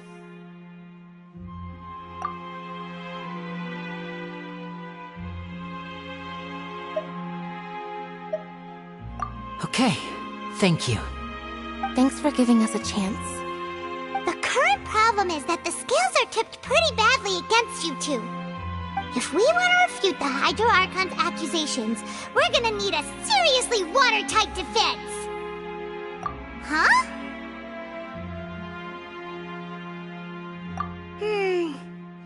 Oh, Paimon thinks she gets what you mean.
Both parties have returned to their positions. Let us continue the trial. When last we left off, Mr. Lenny acknowledged the new evidence presented by Lady Farina as fact. Therefore, Lady Farina may continue stating her reconstruction of the events. That took long enough. Now then, if everyone would lend me their attention. At this stage, let's revisit that scene from Lenny's perspective.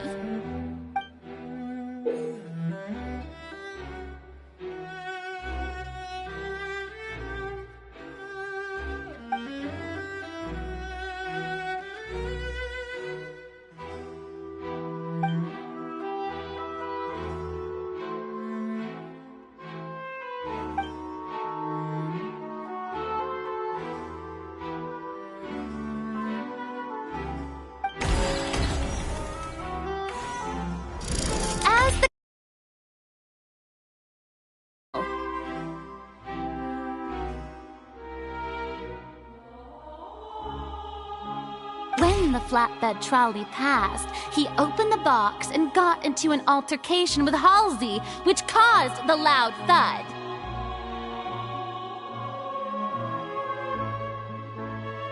He did not realize that the sound could be heard by everyone in the opera house, which is why he claimed earlier that he could not hear the sound.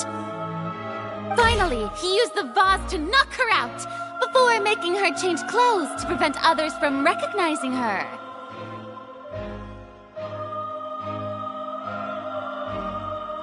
At this time, Cowell arrived in the tunnel, having heard that strange noise, and caught Lenny red-handed.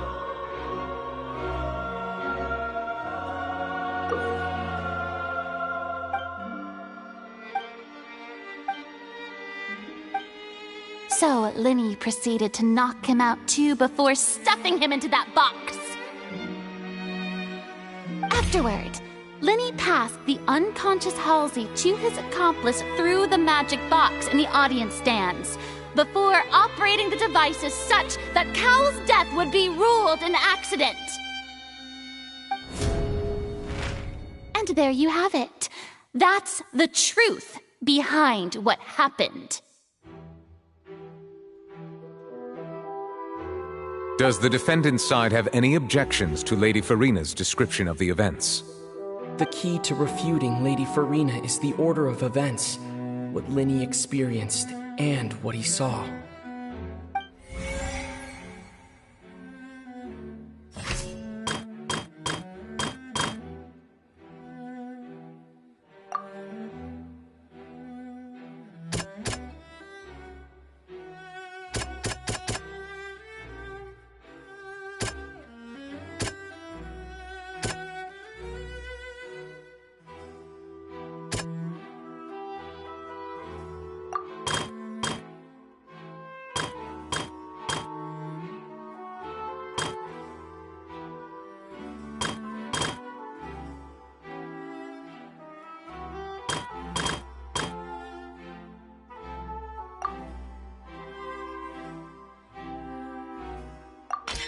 According to Lenny, he left via the vent after entering the tunnel.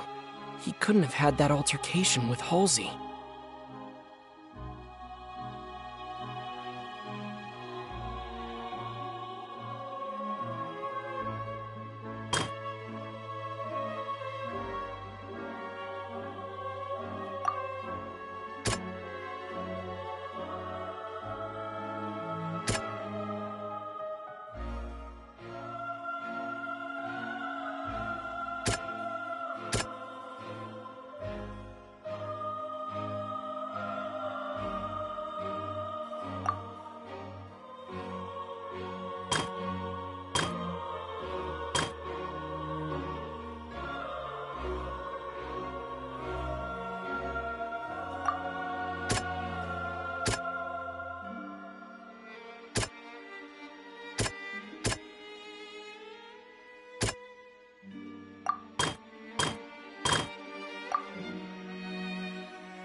Seems this won't produce a particularly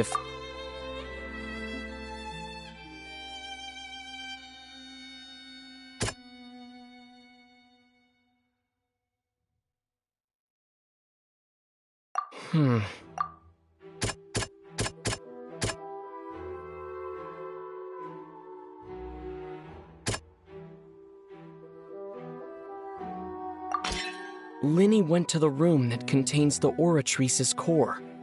This is the actual truth.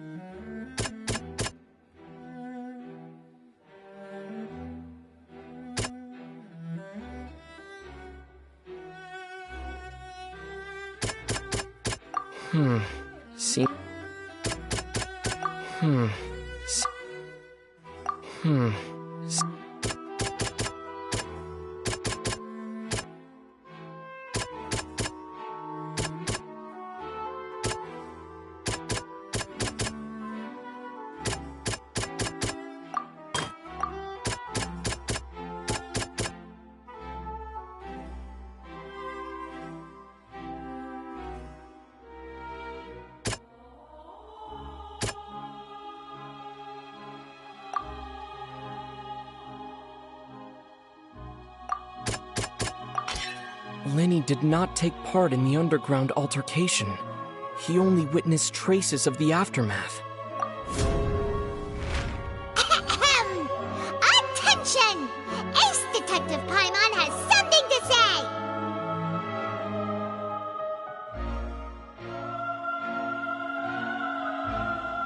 countdown started, Lenny did indeed go into the tunnel. But he immediately used a vent to access the Opera House basement, which is where the underground core of the Oratrice is stored. Once he reached that area, he heard a voice in what should have been an empty room. Since he felt something was amiss, he returned immediately. The crime scene had already developed by the time he reached the tunnel again, and in order to complete the magic trick, he did not remain there for any length of time. Finally, he reached the surface, and that was when the accident happened from his point of view. Therefore, he's innocent!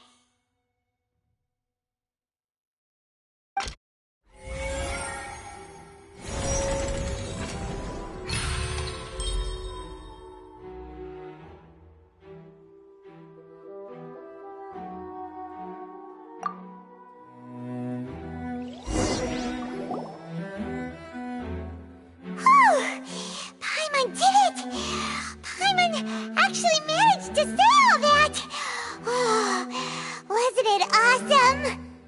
In other words, you believe that he knew nothing of the incident? That's right! My reasoning?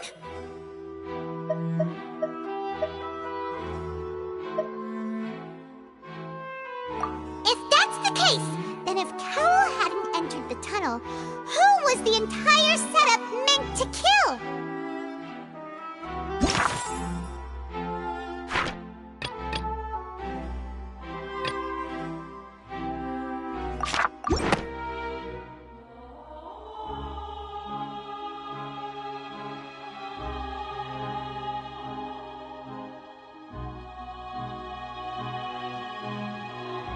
Assuming that what you say is true, Lenny only needed to kidnap the young girl to cause a new disappearance case.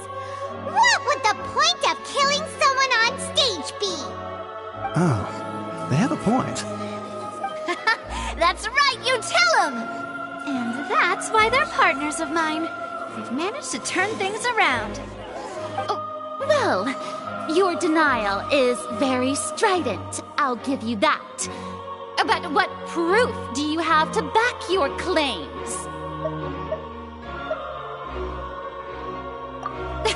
Of course I do.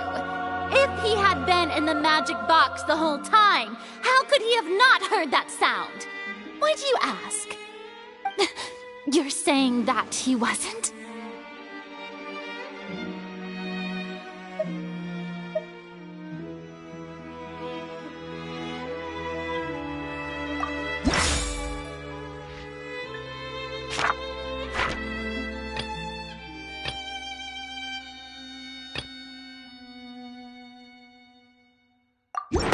Are you sure we don't need to give this more thought? Paimon thinks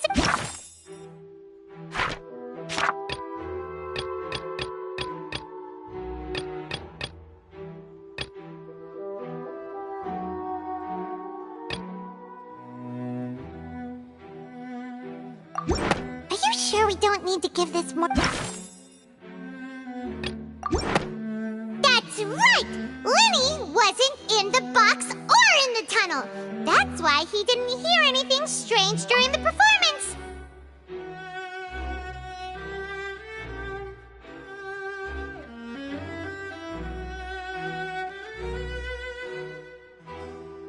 This means that when the crime happened, Lenny had already entered the basement via the vent. The same clue you used to disprove his alibi has now become the best proof! How do you like that? Well played. To think you'd use such logic. Well then, if it wasn't Lenny who committed the crimes, then who was it?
there have been a third person involved? Is that really a possibility?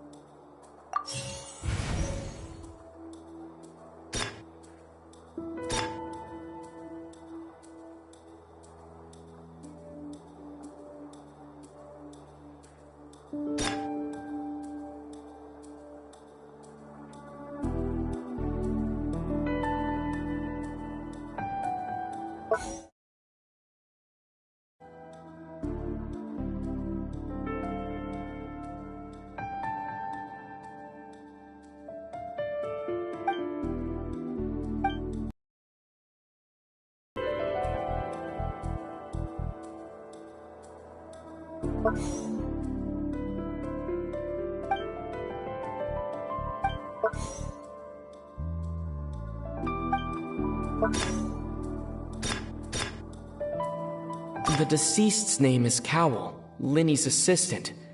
He would have been able to tamper with the equipment. Halsey is the missing person and an ordinary audience member. The deceased's name is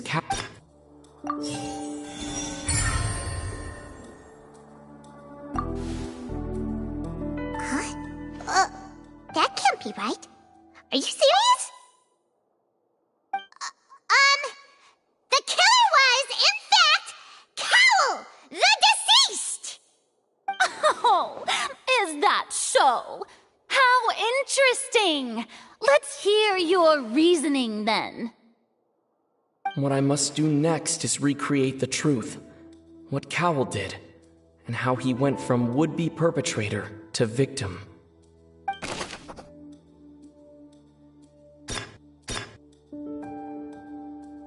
No one entered or left the Opera House through its entrances. So where would the criminal have wanted to take Halsey?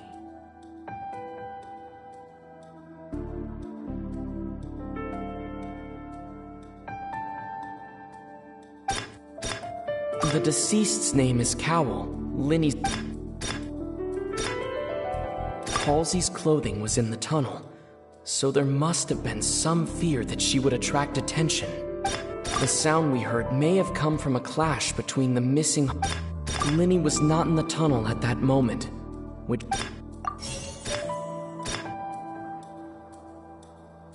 It would have been tough for both people to fit into that vent. They would likely have bumped into Lenny as well.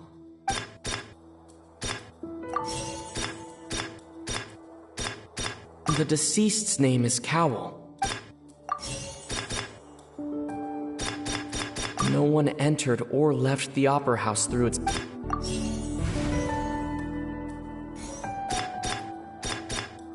No one entered or left the Opera House through its entrances, so... The sound we heard may have come from a clash between the... The sound we heard may have come from a clash between... Halsey's clothing was in the tunnel. It would have been tough for both people to fit into that vent. They would like...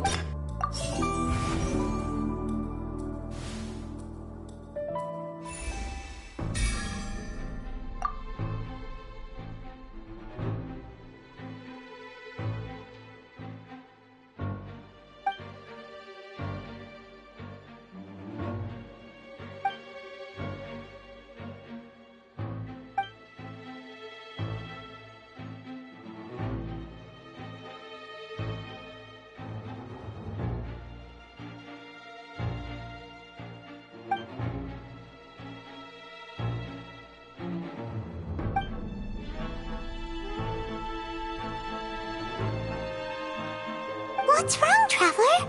Are you still having trouble figuring things out? I see how it is. So this was all just a bluff. And here I thought you had something to show for it. But it seems you're still far from the truth.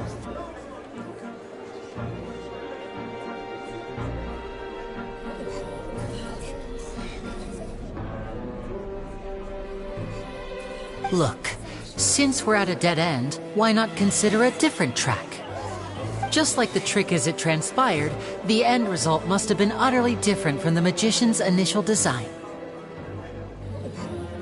If only we knew how Halsey disappeared. Well, that would be nice, but the tunnel only has 3 exits, and none of them seem very likely. And it's not like this is a magic trick where you can just make a real live person disappear. You know, like you did from that water tank, Lynette.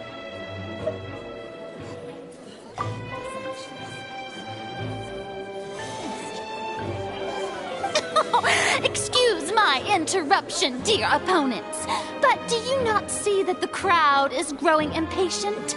There is no greater sin in this opera house than an awkward delay in the performance.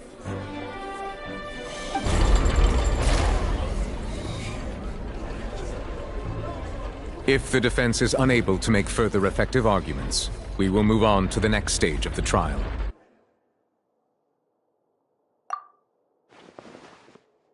Lenny was not in the tunnel at that moment, which gave our criminal ample time. The sound we heard may have come from a clash between the missing Halsey and the criminal. The deceased's name is Cowell, Lenny's assistant. He would have been able to tamper with the equipment.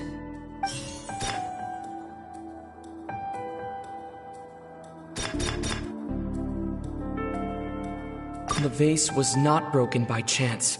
It was used to cover important evidence. The water.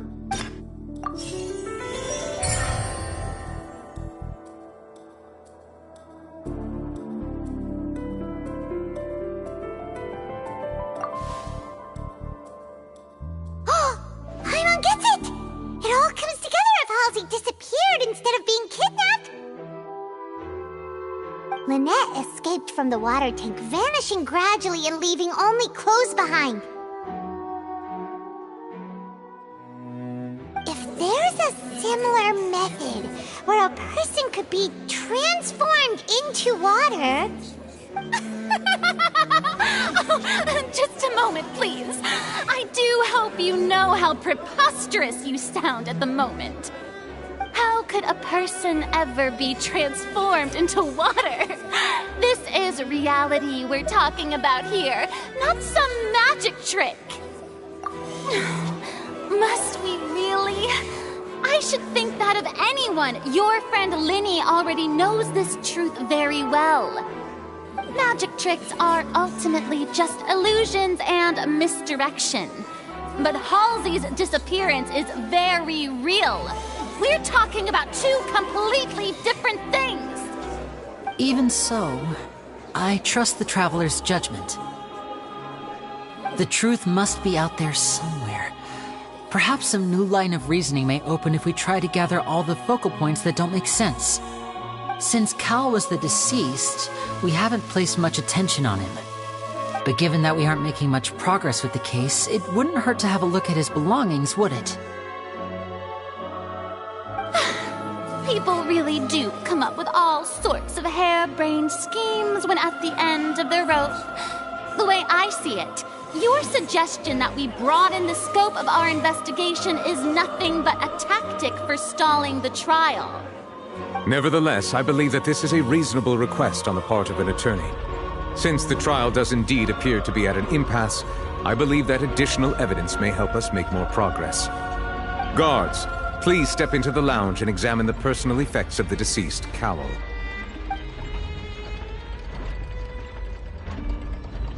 We are still examining the items, but we have already made critical progress that we feel must be shared with everyone post-haste. We discovered several test tubes of fluid within Cowell's baggage, each labeled separately. The notebook in his backpack claims that these fluids are... water from the primordial sea. The primordial sea? The note's contents also indicate that Cowell belonged to an organization that sells illegal drugs and that he had an accomplice. The notebook has many entries concerning safe usage of these fluids, in which the keyword dissolve appears many times. One of these tubes was labeled Opera Epiclese, along with yesterday's date. it is empty. The notes also state that these dissolution properties work exclusively on people from Fontaine. It's likely that Halsey was chosen as some sort of test subject. As such, we believe that the defense's hypothesis is, in fact, supported by sufficient evidence. You've gotta be kidding! People dissolving into water?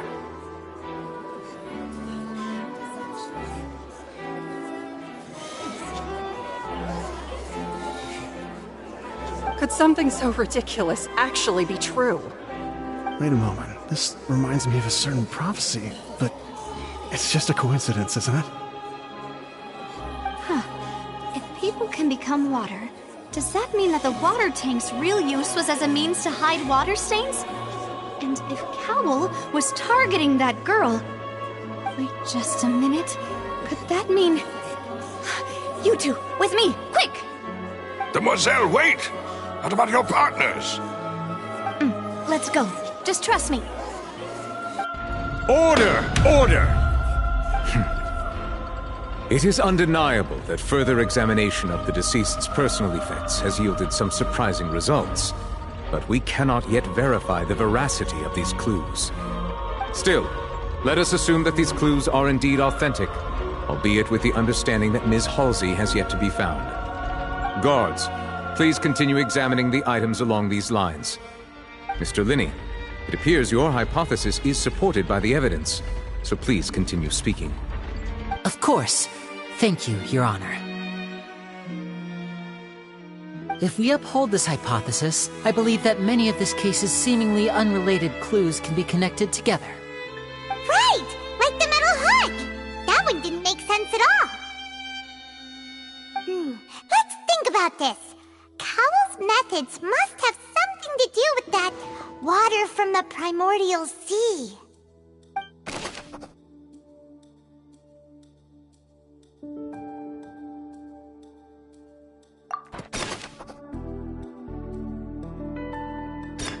The deceased's name is Cowl.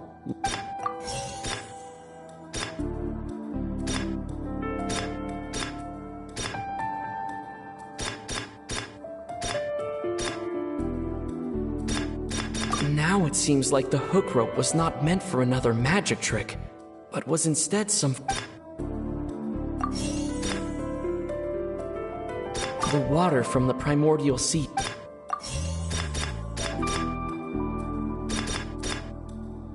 The deceased's name is Cowl, Linny's assistant. The rope that held the water tank up was lit by the fireworks and snapped. Here is on the water, and not the tank.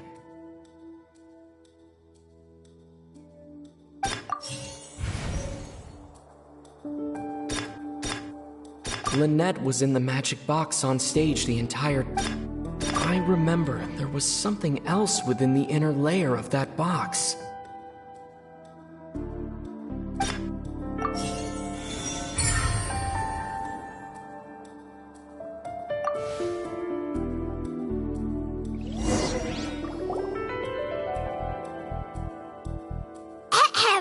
It's Ace Detective Paimon's time to shine again! In the original plan, Cowl would tamper with the water tank rope and the number selector securing his target. When the magic box containing Halsey was lowered, the metal hook would retract gradually and pierce the balloon at the top of the box. When the balloon attached to the box popped, the water from the primordial seed inside it would pour down and dissolve Halsey. Afterward, Cowl would enter the tunnel and break the flower vase to conceal the water inside the tunnel, with the remaining evidence being covered up by the water tank on stage. But he encountered something unexpected in the tunnel, and wound up being fatally hit by the same water tank he meant to use to cover his tracks. Huh. That does make sense. That actually links together a lot of the more confusing pieces of evidence.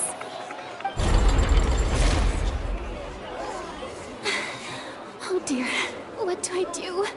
Even I think they sound convincing now. Have Have I falsely accused an innocent person?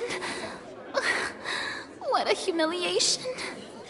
Now, it seems like the only point of contention remaining is the exact circumstances that led to Cal's death. His notes mentioned he had an accomplice who could be related to the situation.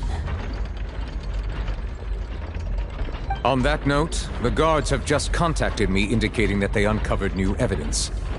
I shall now invite him on stage to share it with us. Thank you, Your Honor. We were just inspecting the luggage of the other people involved in this case. And we found an identical sample of the water from the primordial sea among Lenny's personal effects. What? That can't be. Oh, I see. Well, how wonderfully comedic to have your own counterattack only to come back and wound you. Does this not clear all doubt? My dear citizens, my loyal audience, allow me to present my reasoning and bring this performance to a swift close.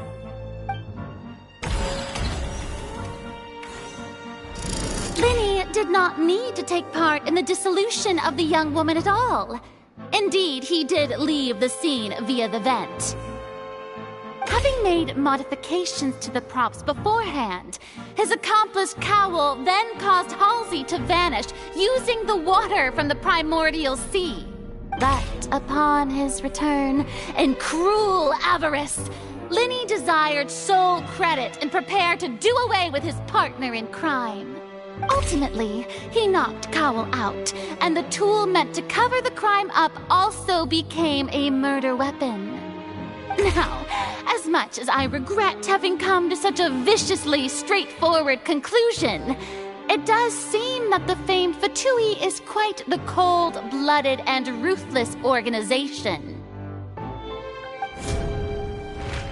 Am I right, Mr. Lenny? We've used up all the evidence we collected. There's no way for us to make a rebuttal here. Is this the end of the road?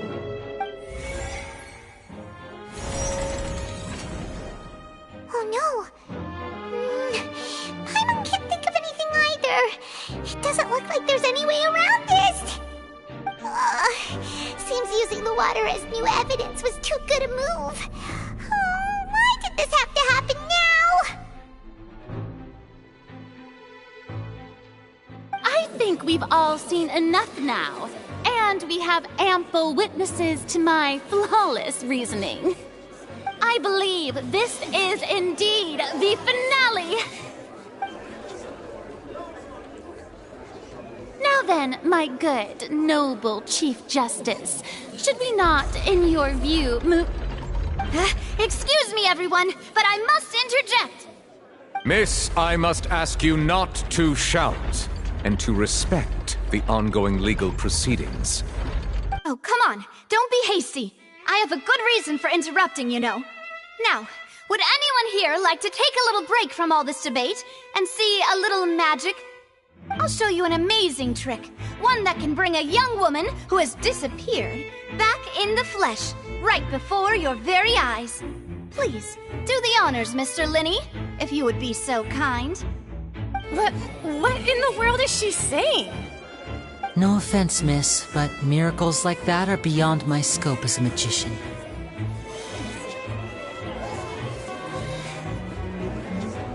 Come on now, don't be silly. Magic is all about misdirection, isn't it? It often conceals the truth while presenting a fascinating illusion. But once everyone believes the illusion, can't magic reveal the truth to them once again? And wouldn't such a trick be the most marvelous finale to today's performance? Come on, Lenny and Lynette. Give it another go. Don't worry. Spina di Rasula has made the necessary arrangements on your behalf. But, as the magic makers and stars of the show, I think I should leave the final performance to you. I understand.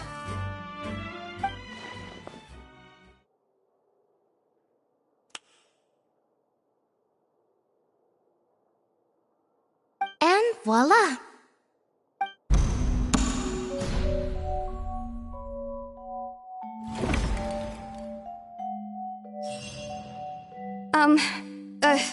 Sorry for the interruption. Wait, isn't that Halsey? So the whole thing about people dissolving wasn't true after all? To be clear, I'm only here because this person told me that if I testified, the merit of doing so would lessen my sentence. I was hiding outside this room listening to the proceedings because I was afraid that I would be the one put on trial. I was just feeling happy that no one had noticed me, and then before I knew it, she caught me. That'll teach you to underestimate us three. Where should I begin? I'm sorry. I'm the one who killed Cowell. I admit it. What? Why? Firstly, my name isn't Halsey. It's Lillian, and I'm originally from Mondstadt. I heard that Lenny's show was gonna be a real thriller, but I missed the chance to buy a ticket, so I stole one. That's how I make a living. I steal stuff here and there. And I'd never been caught before.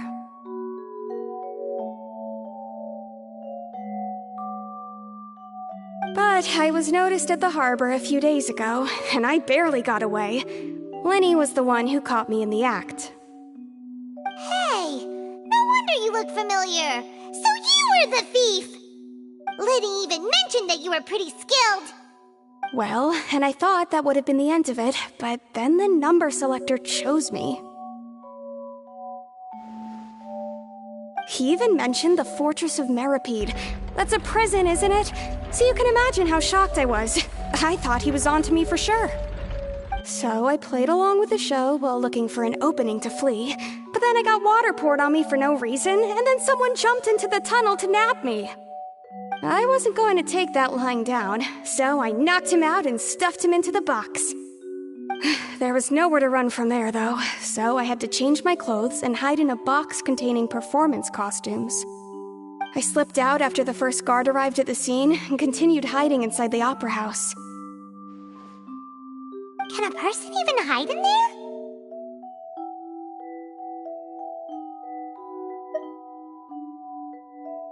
But I swear I didn't know that the water tank would fall down. Really, I swear it. Had I known that, I wouldn't have put him in the magic box. I may be a thief, but I'm no killer. Well, that makes everything pretty clear now, doesn't it? This time, we need to tell the entire story from Lillian's perspective.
The strange sound wasn't from a fight.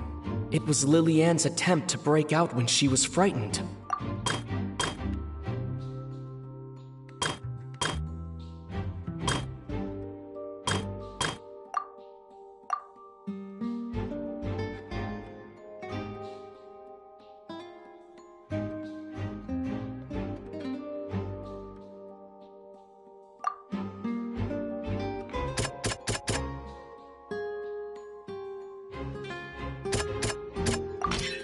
The flower vase was not broken to cover anything up, but was smashed during the struggle between Lillian and Cowell.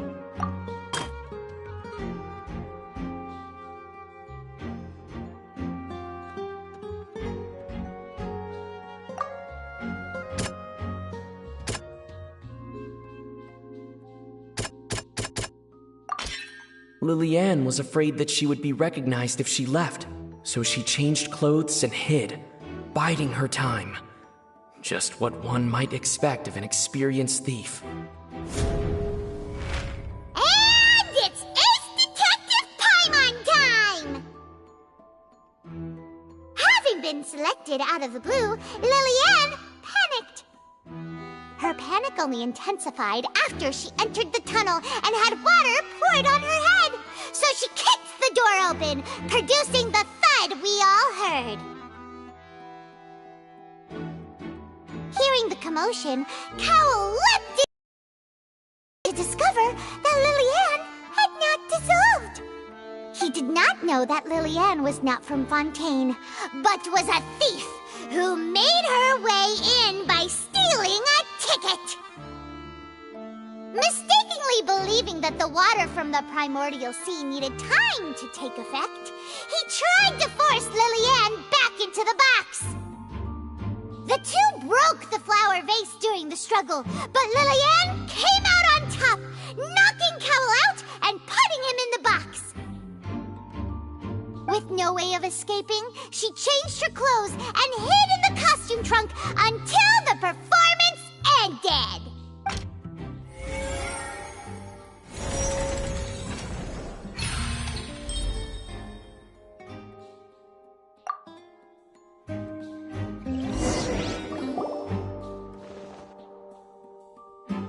She knew that she would have to go through guard inspection if she tried to leave afterward.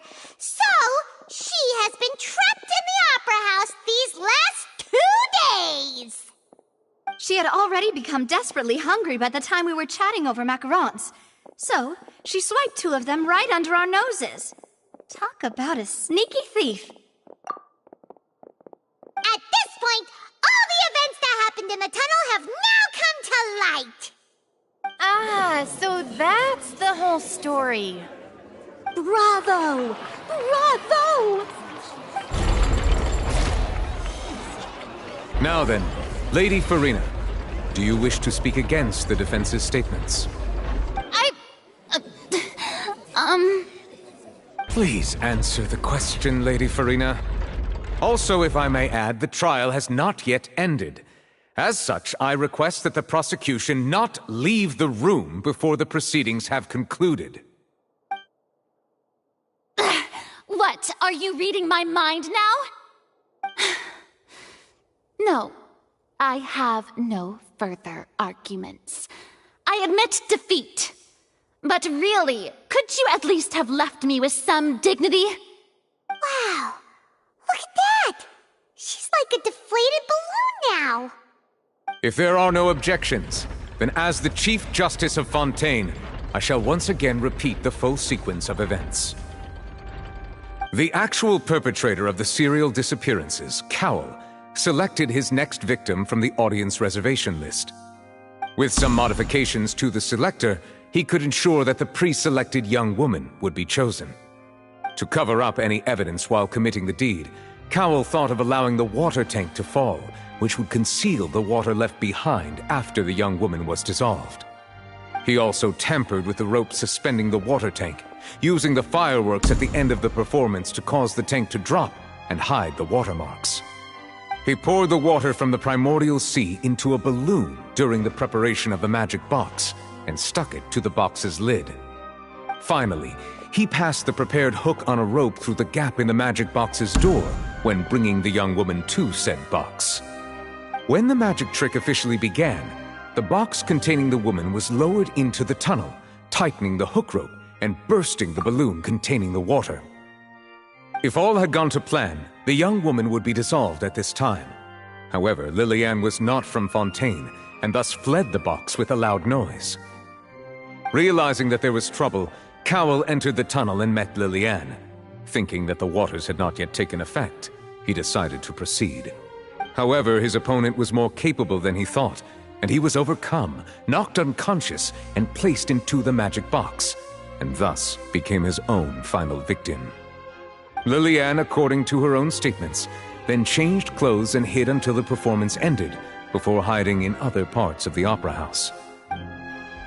As for Lenny, He was in the underground structures within the Opera House, and was thus ignorant of these happenings.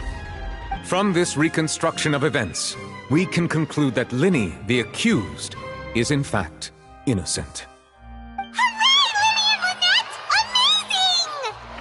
While there is much in Lenny and Lillian's conduct that should still be investigated separately, this case, at least, can be handed over to the Oratrice to make the final decision.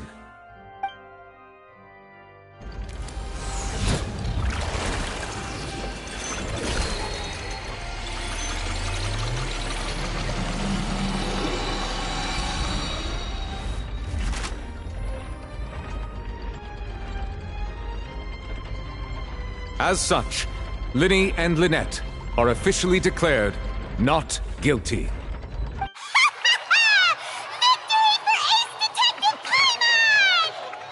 Great work, partners. Thank you all. Thank you so much. Next, I think we deserve an explanation, Guard Vaughn. How did you find the water from the primordial sea in Lenny's baggage? Right! Your discovery caused me to make a serious mistake, you know. Or was that not a discovery, but false evidence that you dared to bring before this court? I suspect that the accomplice mentioned in Cowell's notes was not Lenny, but you, yes?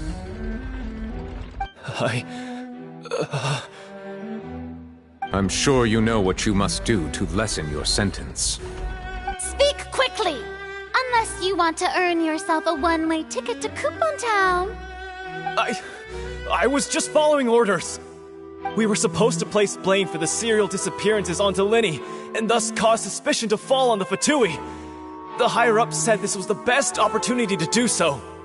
And now that your plan has fallen through, and the secrets of the water have been revealed, you have become a liability to said higher-ups, yes? Therefore, you would be wise to tell everything you know, and seek the protection of the guards. Yes, I'll tell you everything I know. Our boss discovered that the water can cause people to dissolve. It can also be made into a potion, which when extremely diluted, can cause people to experience unforgettable exhilaration. We've been in this business for a while now, and have made decent mora off it. The disappearances were also the boss's idea. I mean, this is the boss we're talking about.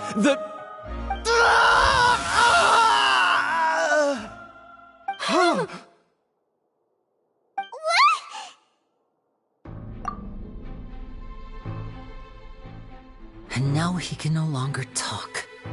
Such ruthlessness. I shouldn't have expected any less of them. An outrageous act. All present, please submit to inspection immediately.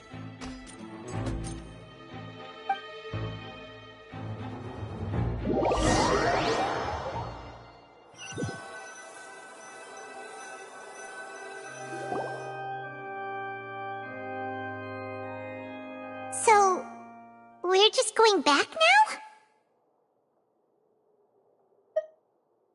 That's true, but... Traveler, Paimon! Please wait. Lenny... I know you may not want to speak to me right now. Maybe you don't even want to look at me. But still, let me thank you again for defending me to the end, even after you learned that I'm a member of the Fatui.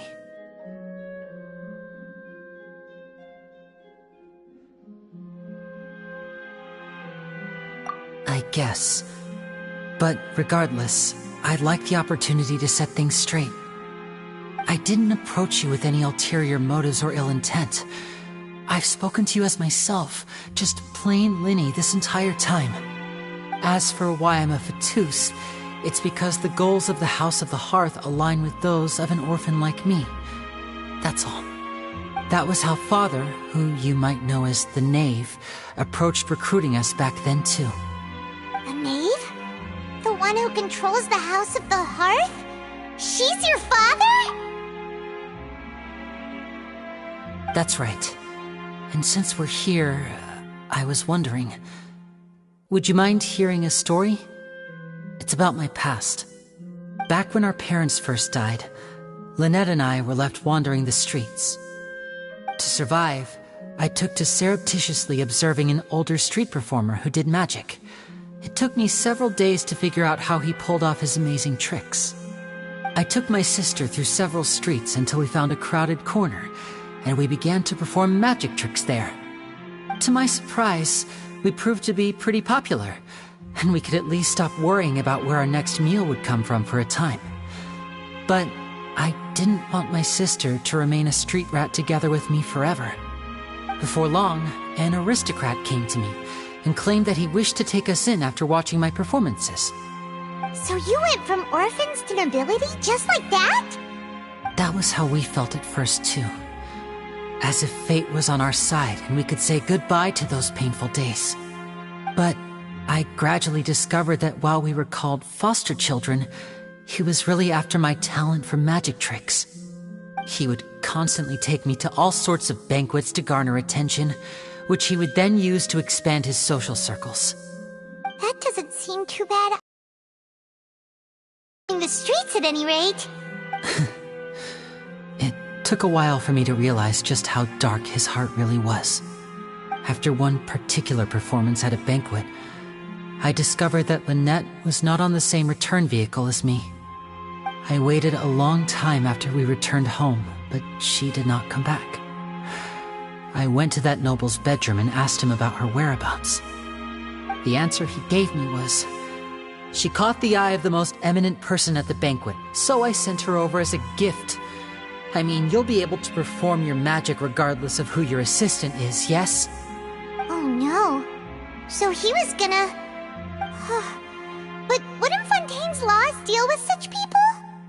As far as outsiders are concerned, this is a relationship akin to adoption or foster care, and they have their ways of escaping the eye of the law. I managed to ferret out the location of the mansion of that so-called eminent person and hurried through the night. But by the time I leaped over the walls, avoided the guards, and made my way in, all I saw was the moonlit ground covered in blood, and the knave standing there in the darkness. So, she'd already taken care of that guy. That's right. She had rescued my sister before she could come to any harm, and had even discovered several girls hidden in a basement, all of them orphans. Father, the knave, might have seen something in me, and so she made me an offer. The House of the Hearth welcomes you, for your interests align with ours. Here, none will ever betray you. Indeed, betrayal shall never be permitted here. I was hesitant to trust her. I had just been betrayed by nobles. But she was also quick to destroy the noble who had taken us in at first, giving us back our freedom. Oh, so that's how the two of you joined the House of the Hearth. She has her own plans.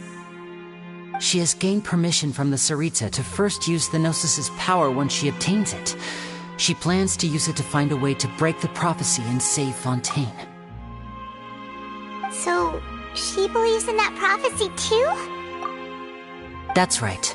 The whole House of the Hearth is currently working to combat that crisis.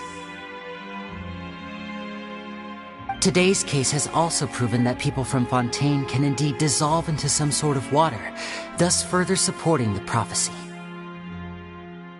All of us house members here, Lady Arlecchino herself included, are from Fontaine.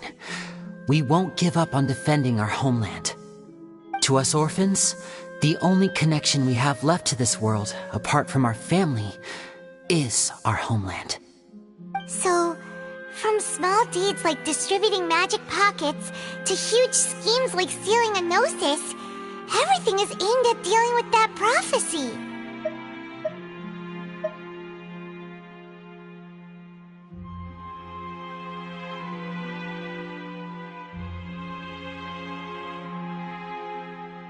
It's all right. I understand. The only thing I can do is relate all this to you.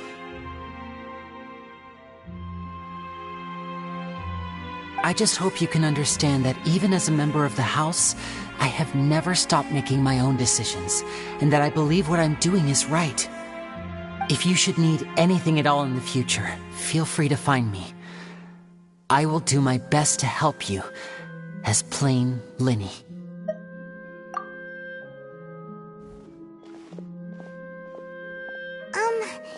Bye, Lenny!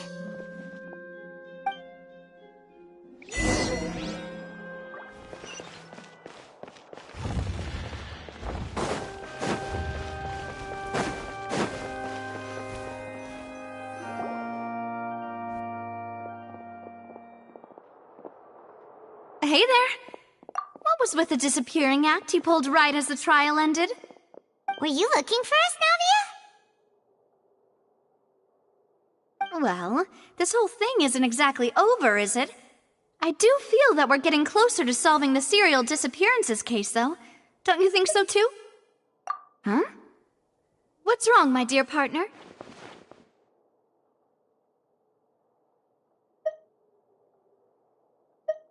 Besides, are you sure we're the ones who can crack a case that's been cold for decades now?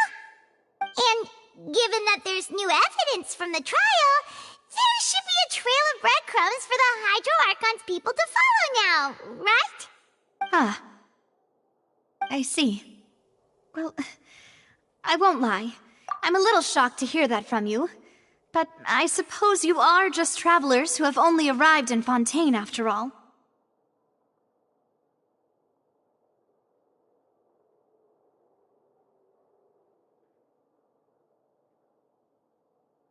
Sorry.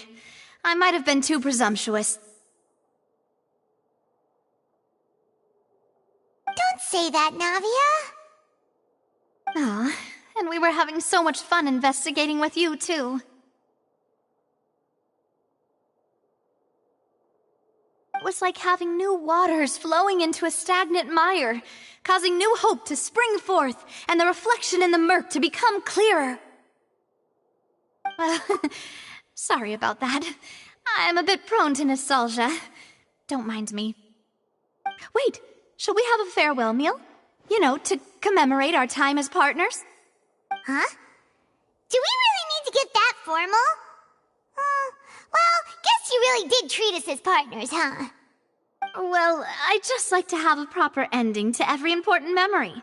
That way there are no regrets later. Anyway, it would just be a meal, so it shouldn't take up too much of your time. You don't have to twist Paimon's arm. If Boss Navi is treating, count Paimon in!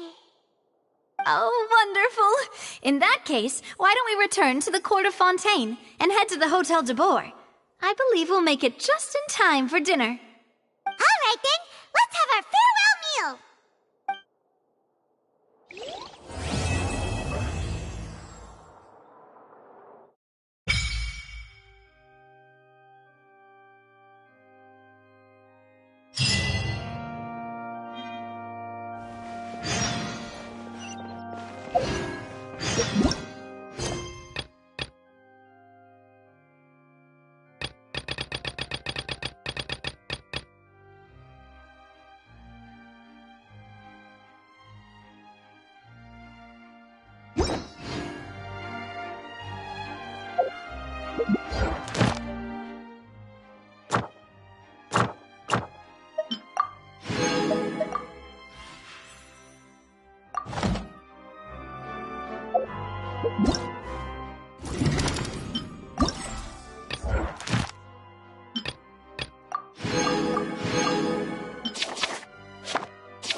Lady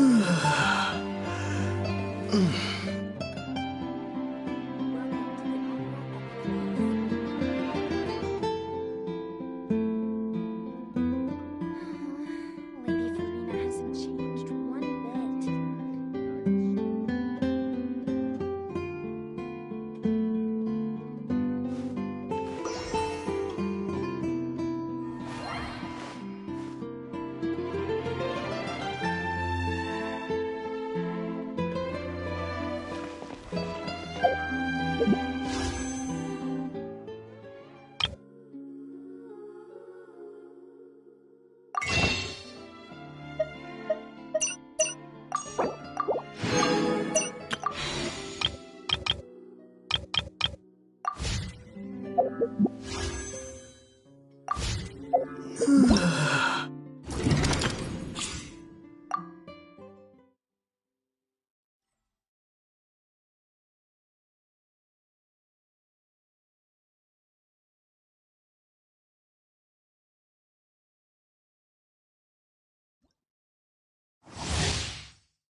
Step right up.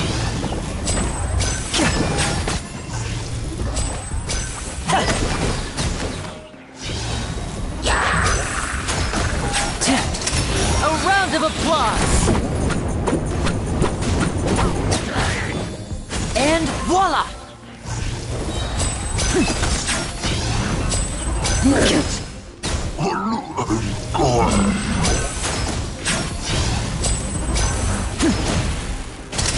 Here comes the finale. Now disappear.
You